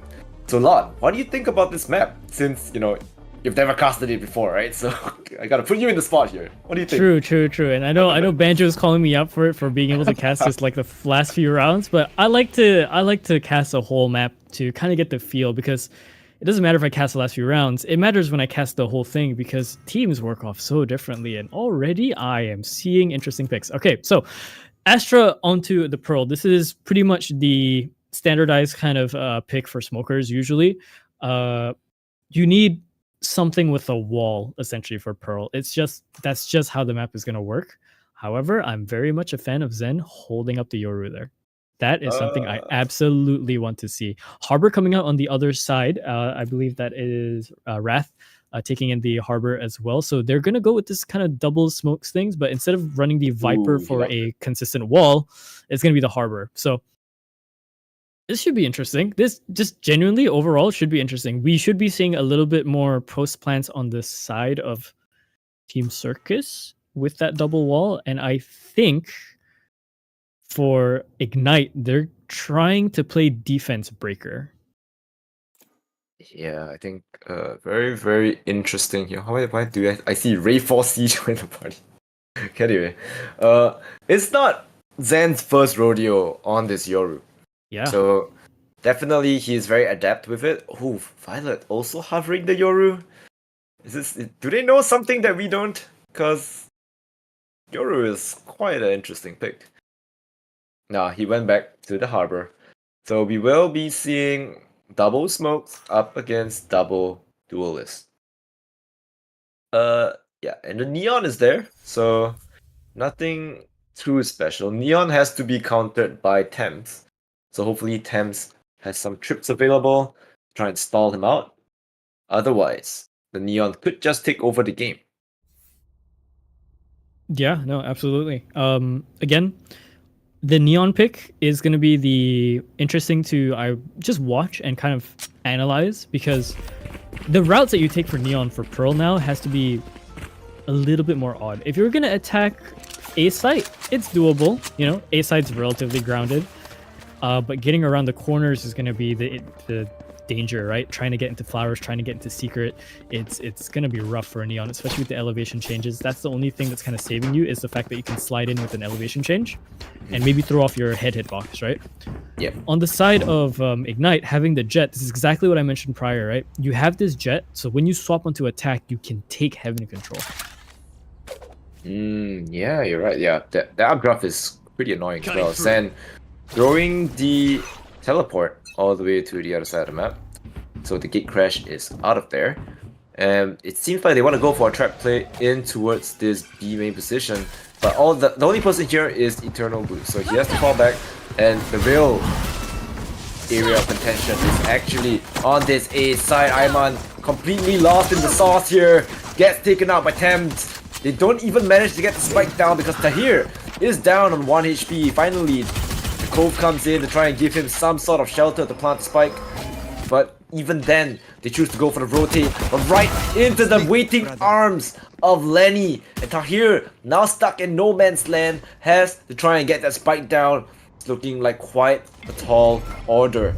Smokes comes in. Redco still in the back of the site with the shock dart. Lenny shows us what he's made of. Shows us why he is the best Sova in Singapore and Malaysia, and he lands that shock dart perfectly. Tams with the 3 kills as well, completely shutting down the attack of Circus. And after losing map number 1, I don't think this is the right foot to start on. Yes, yeah, and again, that's just absolutely beautiful play coming out from Ignite. You can tell, right? Ignite are just solid in terms of their foundation and their protocols here. Not too much being pushed for, not too much overstepping. You see exactly what you want to see on a team that's just so well glued together. Yeah. Ooh, splash. He held that angle. He knew Ayman was going to peek. Unfortunately, Ayman couldn't quite get the jump on him. So he's going to fall. But it's fine. It's an eco, right? Everyone has classics. I don't think anyone bought anything of value. So honestly, I have the spike. it's all good. But and it's on the Jet anyway. It's not like it's on like you know, the Sova or the Astra, where the ultimates are extremely impactful. The Blade Storm is just, you know, extra damage, extra firepower. Ooh. Oh my god! Oh my gosh, knife out! No! He messed up! Ooh, that's not what you want to see from Flash. He dashed into the up trap, but he pulls out his knife instead of his shotgun. He had it there. It might have been a misinput. Ooh, Spam is going to come through with the trip, pretty much highlighting the player over there, but the Cove is going to save him. Caught on the reload is Mickey around the corner, but there's a return coming in from Violet as well. Oh my gosh, Redco, he's now into the fight as well, but what can you do against high pen weapons that way? A classic on the other side of the wall, nothing you can do. Yeah, I mean, I'm not sure what, did he press wrongly, or maybe he had his settings messed up? I think... What settings are there? There's one where you pick up your strongest weapon, but in that case it would be the Outlaw, right? So I think he tried to overwrite it, but he accidentally clicked on 3 instead of 2 and he got his knife out. It was really awkward. He wanted to go for Shoddy, I respected that. Unnecessary because he had an Outlaw, but I respect it. Yeah, he was already committed to the play. He was already kind of drifting around the corner. Wall came up pretty much instantly. Yeah, he definitely could have just gone for the Outlaw shot. I think it would have worked better, but he had a shorty. Thanks. He saw the play in his head. Unfortunately, the play backfired. Yeah, both backfired heavily. Yeah, but it's fine. It's fine. They still get the round. They still retrieve the Outlaw, so it's back in his hands. I mean, at this point, I think this team is just having fun at the moment. Like, they're not feeling any pressure at all. After that dominant first match performance, they're chilling. Ayman stuns himself, but still comes out ahead. Violet and Tahir holding it down for Ayman, giving him the space that he needs to try and walk all the way into this backside. And now, he has a judge available. Could go for the flank as well. He needs to just see one head past the window and he'll pull the trigger, but so far both players just sneak under it. I'm out of here. Going around, pass into Flowers here. Hear it. Oh, what a flick! And another one as well! Oh! The long range shorty does manage to tag out Ayman as well because he landed that first shot. It was good for it. He's gonna dash through, but oh, he dies in the middle of the site as well. Not too much cover to be taken there, even in his own smoke. A nice attempt overall, but just not too much to do. I've never seen the Bucky kill at the shorty kill at that range before. That was really far. But somehow it worked. Did I mention prior who got like caught out in their Viper's pit earlier in our game, in our bind game? It's like, yeah, you could put the shorty on like breeze. Oh and yeah. If the guy's like 5 HP, you'll kill him. Yeah. The 5 HP Viper on the back of the side, right? Yeah. Yeah. Definitely. That's it. Ayman very aggressive, but Lenny once again with that recon ball just catching everyone off guard. Splash still has the Outlaw, and Tahir needs more. Zen swinging while reloading. Unfortunately, I don't think that's how it works. He is blind, but Zen still falls at the clutches of Tahir. He might be low, but he definitely still can pack a punch. They are going to re-hit the site. Right here. Just holding this off angle. Oh. Thames with the receive as well. And 3, 2, 1 is going to be the score right now for Ignite. 3-2-1 indeed. And hey, Redco, 3-2-1 as well, matching that. So, this is a bit rough to watch on the side for Team Circus. I want to just say very kindly that they're just trying to prod the defense and see what's happening with the defense. You know, try and figure out who's playing what positions. But with the way Ignite are playing and with the way Circus are playing themselves, it's not too much info is being gathered here. They're gonna try and go for a fake here, actually. Okay, this is something new.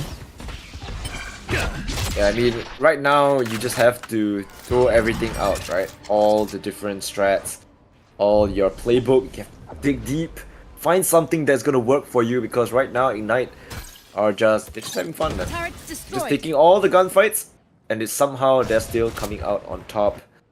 Ayman with that shorty taking point. I think they're gonna try and burst onto the B side, but luckily for them, Cypher Trips are not set up for elbow.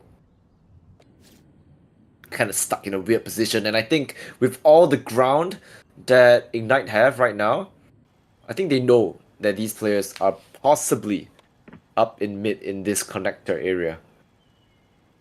Redco and yeah, just staring at each other. It's just a game of patience now.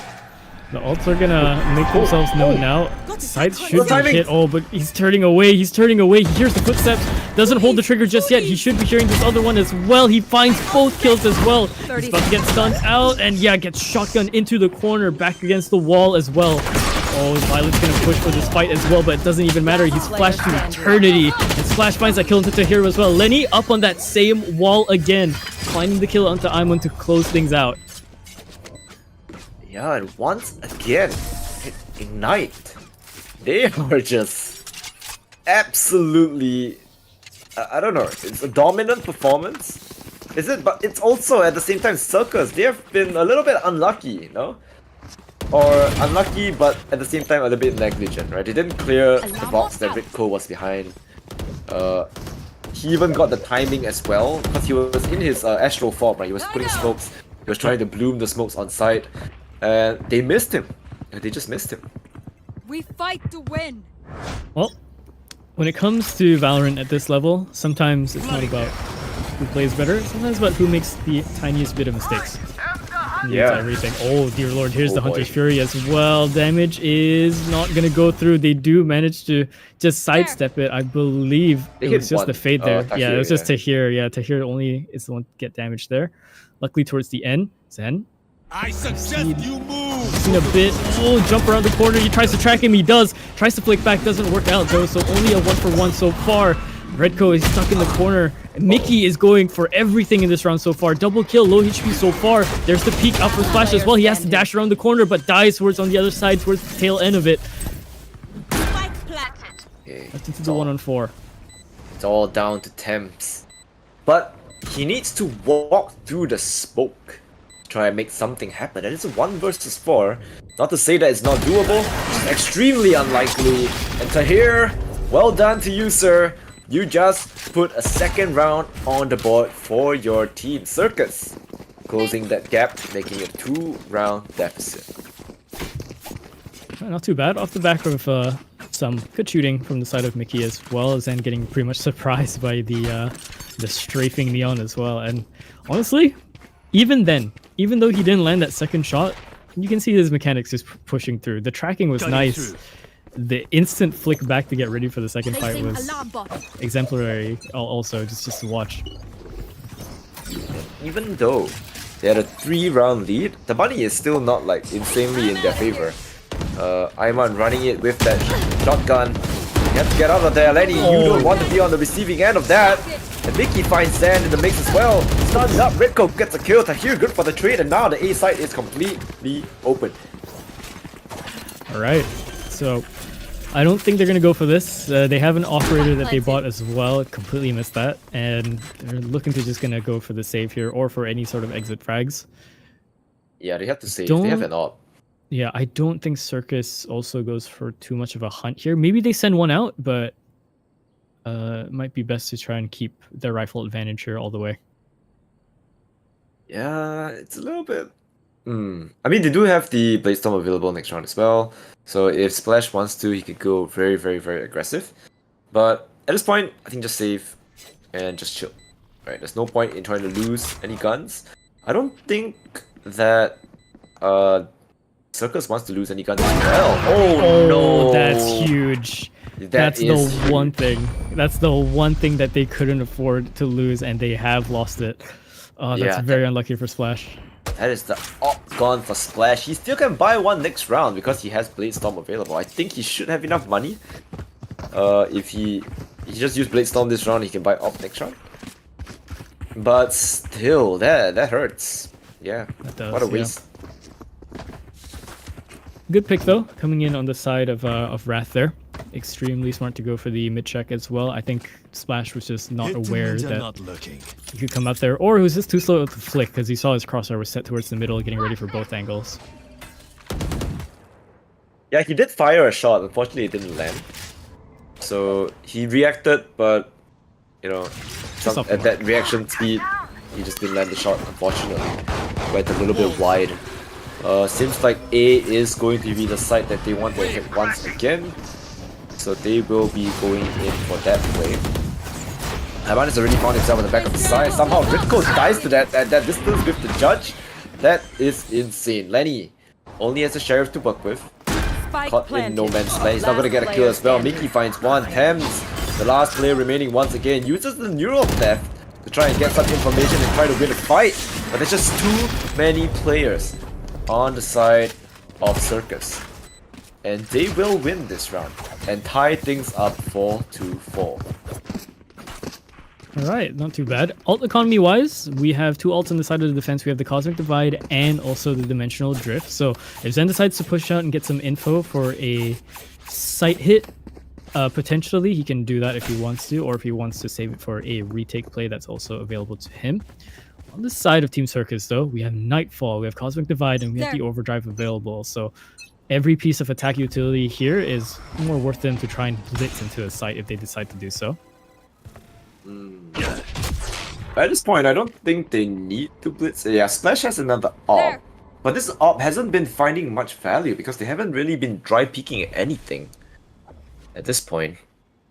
As well as with Iman taking the point on the attack, it's a little bit difficult for a Jet with an op to try and hit a Neon. And if you whiff the shot against a Neon, she's in your face. You're dead. Yeah, she's dead.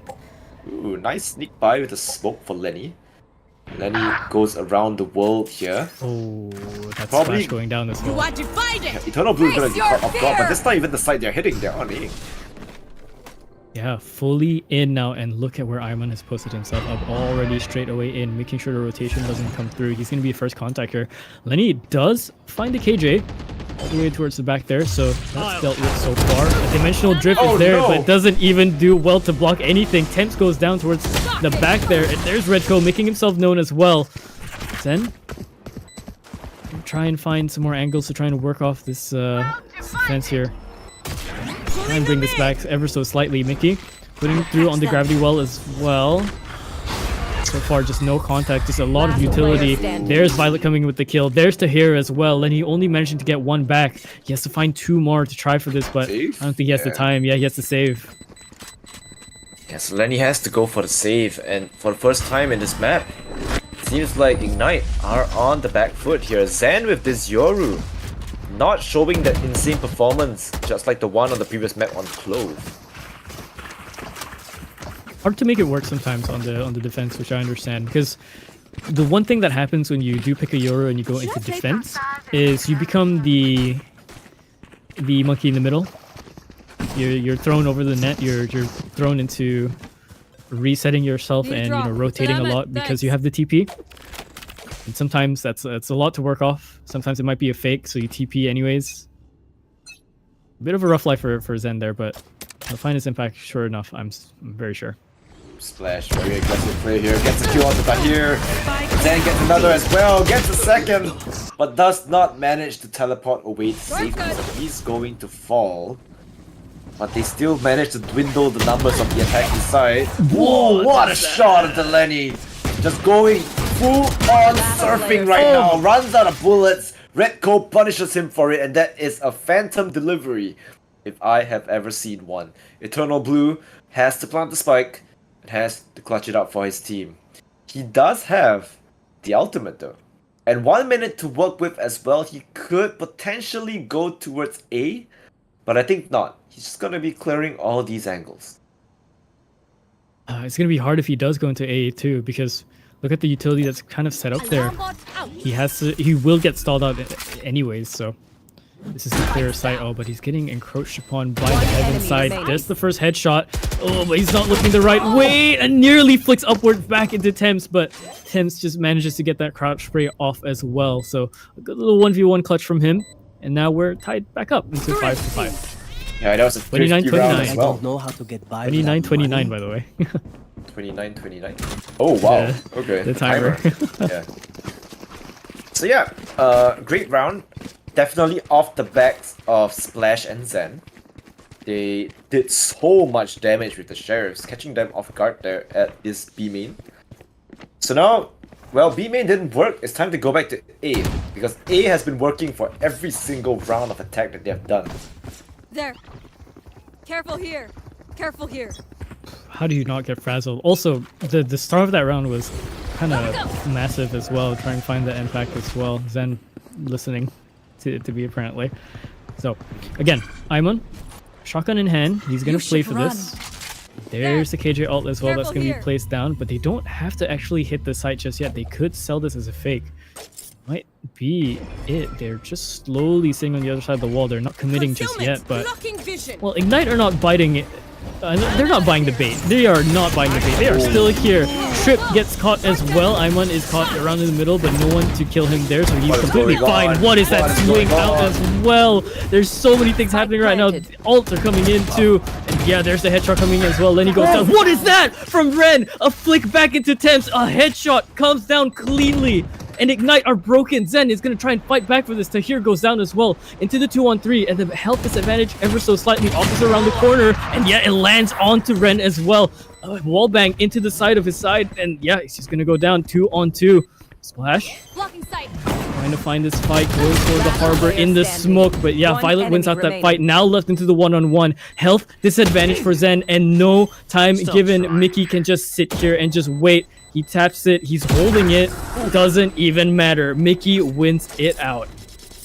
Yeah, nice shot by Mickey there, but hey, honestly, they are on defense, right? And to me, I think this map is pretty attacker-sided. So the fact that they have 5 rounds on defense with a double duelist comp, I think that's pretty respectable at this point. Even if 5 is all they get, I think it's a pretty good showing already. Yeah, no, I agree as well. So, see who gets this last round essentially. It's either going to be tied up all the way, or we're going to see the 7-5 scoreline, which again, workable scores anyways. Aimon, overdrive in his hands. The electrons are singing underwater now. See if he manages to find a pick. He's getting slowed down. He has to try and avoid the Santos Fury. He might actually go for it. He might try and find the Sova. He's not finding it. He's checking way far back. Shotgun in hand. Lenny's in a world of hurt. He's walking into it. Traded for Lenny! What a shot! Double headshot. It doesn't matter if they gank up on him. He's still gonna get the kill. Meanwhile, Mickey is in main. He's gonna get pennant. I can't say that. he's gonna get wall banged by Redco. And here, the last player remaining gets held by Splash, and that is going to tie us up at the half. 6-6 for Ignite. Yeah, all things tied up. Not too bad at all in terms of a half for both teams. Few misplays here and there, but they're just trying to figure out how to play against each other. And again, this is in terms of compositions, right? On this entire tournament bracket, I think this has to be one of the more unique games in terms of what we're seeing. Oh yeah, definitely. I think this is the most unique game I've had in quite a while. Interesting agents. It's a map that we haven't seen in a while. And yeah, this is a fun map. But hopefully we didn't actually see much of that B main post plant thingy shenanigans as well, so that's pretty good. Yeah. Well, depending on how it goes here, maybe Ignite are gonna go for that playbook instead. Again, I would have thought that maybe Team Circus would have gone for more of it, considering they do have the double smokes there, the wall as well, the harbor, but using it very differently to try and take A. So on the side, for Ignite this time. Double wall is not really going to be a thing for them. They have the smokes available from Redco. But they do have two duelists to try and crack the side open. I have no idea. There's a cafe cam. Ivan hear it? Oh yeah, Ivan I think might have heard the cam, but checked around the corner. Tahir's going to try and crawl up to try and take that trade, but Temps is going to just slick away into the night, into the alleyway. Oh, Zen gets killed as well. Tahir! It is runs that. out of bullets. Oh my god, teaming the turret. Lenny is pretty healthy. Mickey has not much utility left as well. Eternal Blue is really low. The recon comes out and Temps going on with Lenny. Gonna try and get the kill. Mickey falls and Redco cleans it up. Pistol round for Ignite. Observer, can we take a look at Temps? I want to see how he puts the cam. If he does it again, but that's interesting, no? I've never seen that cam before. That's my first time. How do you put that? Does he? Okay, assuming you need height for the jump, assuming the cam doesn't allow you to be allowed to be procced like from underneath this area, does he jump from like the middle barrier? There you go. Let's see. Wait, he might do it. Yeah, let's see. Here. First cam might be used as to clear out mid first though. Oh no, it's just yeah, he just put a normal one. He didn't do that. Yeah. The cafe was crazy. Interesting. Okay. But yeah, it seems like it's gonna be an A hit, mid aggression. From the side of Circus, they want this so bad. They need to find something, and Iman has a shorty, so they have to go pretty aggressive. But the read is wrong. They will be planting the spike on A, and Temps heard it all. They're gonna be walking into the smoke, and there's gonna be Zen just mowing everybody down. Lenny with that Guardian has to clean it up, and that is pretty much a flawless round, but they only lose one player in the form of Zen, sacrificing his life inside that harbor smoke. Okay, things are. I wouldn't know how to describe this game at the moment because it's a bit odd in terms of pacing. You know, it's yeah, you're seeing the slowness of like Redco's calling. You're seeing some speed in this composition as well. This team, they know when to press the issue. They know when to get their advantages open. It's just odd. This game is like slow but fast. Yeah, right. It's so weird. An oddity in it. It's the oddity on itself. Oh, Splash! If he decides to push for it, oh Zen, he teleports in as well with the dimensional drift. I'm pretty sure he spotted. Yeah, he did spot one. So far, clearing the site. It's not going to be filled at all. Completely clear. Getting the flash prep to maybe take a fight, but again, everyone's way too far. Zen sitting past his cage here, along with his teammates. It's just filled with attackers on this side of the map. And now, Iman, he's going to go and try for this flank. Yes, he just has to wait. He has to wait. Yeah, he has to wait for his team to try and make some noise, maybe catch them in the chaos. Power's going to be used to try and clear out Elbow here. And it does bite onto Zen. Oh, but he's sitting in the smoke, and Violet gets caught up completely. And time is practically running out now. These fights are just one-off into the smoke, past the barriers. There's just no fair fight possible for the side of Circus. And Mickey's the only one to land a shot here. One more? No, it's a wide swing that takes him out in the end. Nice shot there from Splash to close it out, and now, yeah, this is where they shine, right? This is where Ignite's comp really comes alive. Like, attack on Pearl is pretty difficult, right? But they make it look easy with Zen and Splash just going all the way in, getting all those kills, making all that space. And even though they're not top of the scoreboard, they are making a lot of space for the team. That allows for Redco, Lenny, and Temps to just wreak absolute havoc on the side of Circus's defense. I mean, should they play the timing really well, you either have to look behind you because that's where the Yoru is, or right in front of you because that's where Splash is going to entry from. So either way, you have to pull miracles to try and get to, or you need teammates, and a lot of them. And what is this? Okay, they're pushing up into mid to try and take the control along with the harbor wall, but they can't really stay here for too long either because they get worried that they might get pushed back here. And yeah, look, they're just holding their horses. Ignite, just wait it out. They were just privy to the play. They just knew. Oof, nice shot by Eternal Blue there. Needs one more to make it count, but it doesn't land. And now it's just down to Mickey. Mickey has to make a play, but he's going to walk right into Redco. And that is going to be round number 10. Once again, the score is widened. Same as mine, right? It was pretty close, and then now it's just getting further and further away. Yeah, it's just, again, attack protocol on the side of Ignite. It's beautiful to watch. The patience was everything there. They, again, a lot of teams, I feel the moment the harbor wall was put there, maybe they leave like a player there just to watch over it. And they have the trip on the other side, they don't have to worry about it, and they just move off somewhere else. No, they held the entire team there for the fight. And look, it might be happening again, but Splash is the first one to try and take this fight in. He takes initiative, taking out Violet as well. Drone's gonna go through, but Ren's gonna hide around in the corner and make sure he doesn't get spotted. Redco finds that kill right here. It doesn't even matter. The kill feed is lighting up red, and Mickey, already a minute 20 seconds left into the round, he's left all alone. And he has to save as well. They're broke, so they don't have money for the next round. They need to save this Vandal. There's no way you're gonna pull off a 1v5. Not as the smokes, not with one of your smokes missing as well. Might find a kill. That is Redco, but Redco, even though Mickey saw the barrel first, Redco still comes out on top. And that is disastrous because now they're completely broke. They have no money at all. Yeah, they are. We're seeing a Sheriff being bought. 2 Phantoms though, so, but again... Maybe 3 because Iman can still buy, but... It's a bit awkward. Do you really want to force this though? Yeah, do you decide to go for this? Do you decide maybe buy up a little bit lighter? Oh, okay, Judge. Oh, Judge full armor though, okay, alright. So it's gonna leave him with 800 bucks in the pocket. He really has to find his impact here in this round. Try and get his money's worth because the buy is not looking too hot.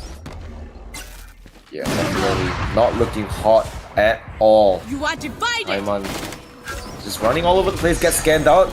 Flash, Zen, all towards the back of the side. There's still a Killjoy in the middle of the side. It's gonna be Eternal 2 holding it down. Nice flash, deep flashed out, but Zen brings it back with 2 kills to equalize it. Dimensional Drift is available if he wants to use it for information.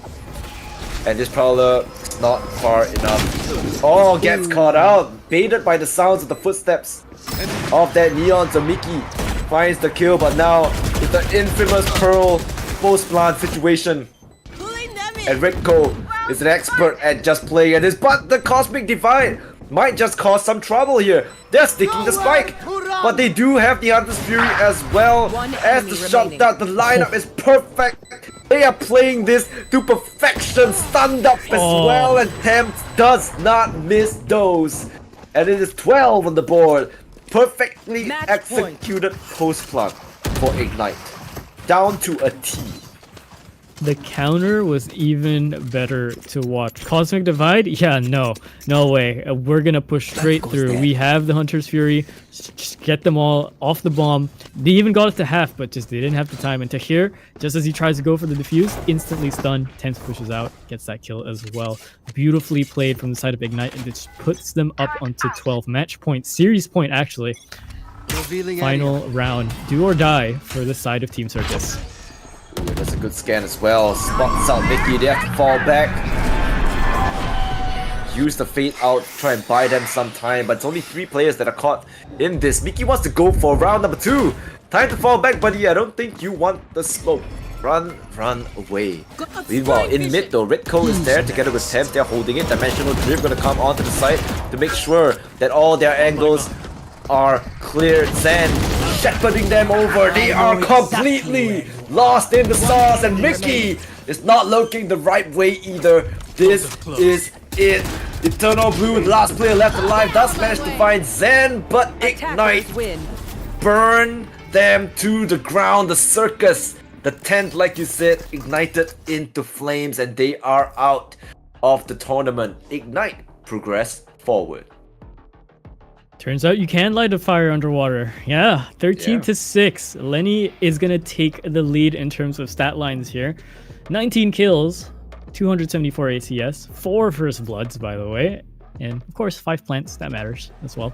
Yeah, team player. Team player. Yeah, so very well done by Ignite. Congratulations to them for moving on to the next stage. And unfortunately, if you're a fan of Circus, this is goodbye. They will be falling out of this tournament. But of course, we will definitely still see them around, so I wish them all the best, and I hope that they will continue playing the good Valorant that they always play. Yeah, absolutely. There's definitely potential for all of these players. Again, that's the whole point of this tournament, right? Hidden gem. It's in the name. Maybe the team doesn't work out, but you as a player, you cannot give up either. You can find different teams, you can find different ways to work about it and continue the path to your glory, whichever it may be. Local BCT, maybe even international. The dreams are dreams, but... Yeah, they're dreams, but they are doable. We've seen them happen, and you just have to fight for them. So, with that, wrapping up a 2-0 as well, with only one best of 3 going all the way, and that was the Oasis versus Overdogs one, which pretty much kind of fell flat towards the end for one team. Fell flat is an understatement. Yeah, it's a bit of an understatement. 13-1, a lot of ones there I'm looking at, but yeah, I don't really have too much to say besides congratulations to the teams that made it through, and commiserations, of course, to both Oasis and Team Circus. Well fought again. Really hard opponents to fight for today, but that just means that the tourney moving on forward, we're gonna have even better games. Exactly. I think the games will get closer and closer as we come down to the finals towards the end, right? But that is still ways away. There's still many games to be played, many awesome Valorant matches to watch and cast. And of course, all this is possible with our sponsors, Colourful Malaysia, right? Our strategic partner, Esports Integrated and KBS, supported by Rakan Muda as well as Rakan Digital Malaysia. And yeah, of course, Berryfam for having this production. It has been great, right? It allows all these teams to showcase their talents here as well, and allows us to, of course, find the hidden gems in the group stages, right? So, any closing words for you, Lott? No, not too much. I think I just have to say the same thing. Thank you to the sponsors as well, and thank you to Berryfam for letting me cast for this tournament, I believe. I don't think I'll be back casting any more unless it's any sort of fill-in spot, but as for now, I think, yeah, my job's pretty much done here, and I enjoyed my time here, absolutely. Yeah. Alright, so then, if that is the case, that is it for us. My name is Lemon, and with me is Lott. There will definitely be more games tomorrow, so do tune in as well. But until then, good night everyone, and well, rest well.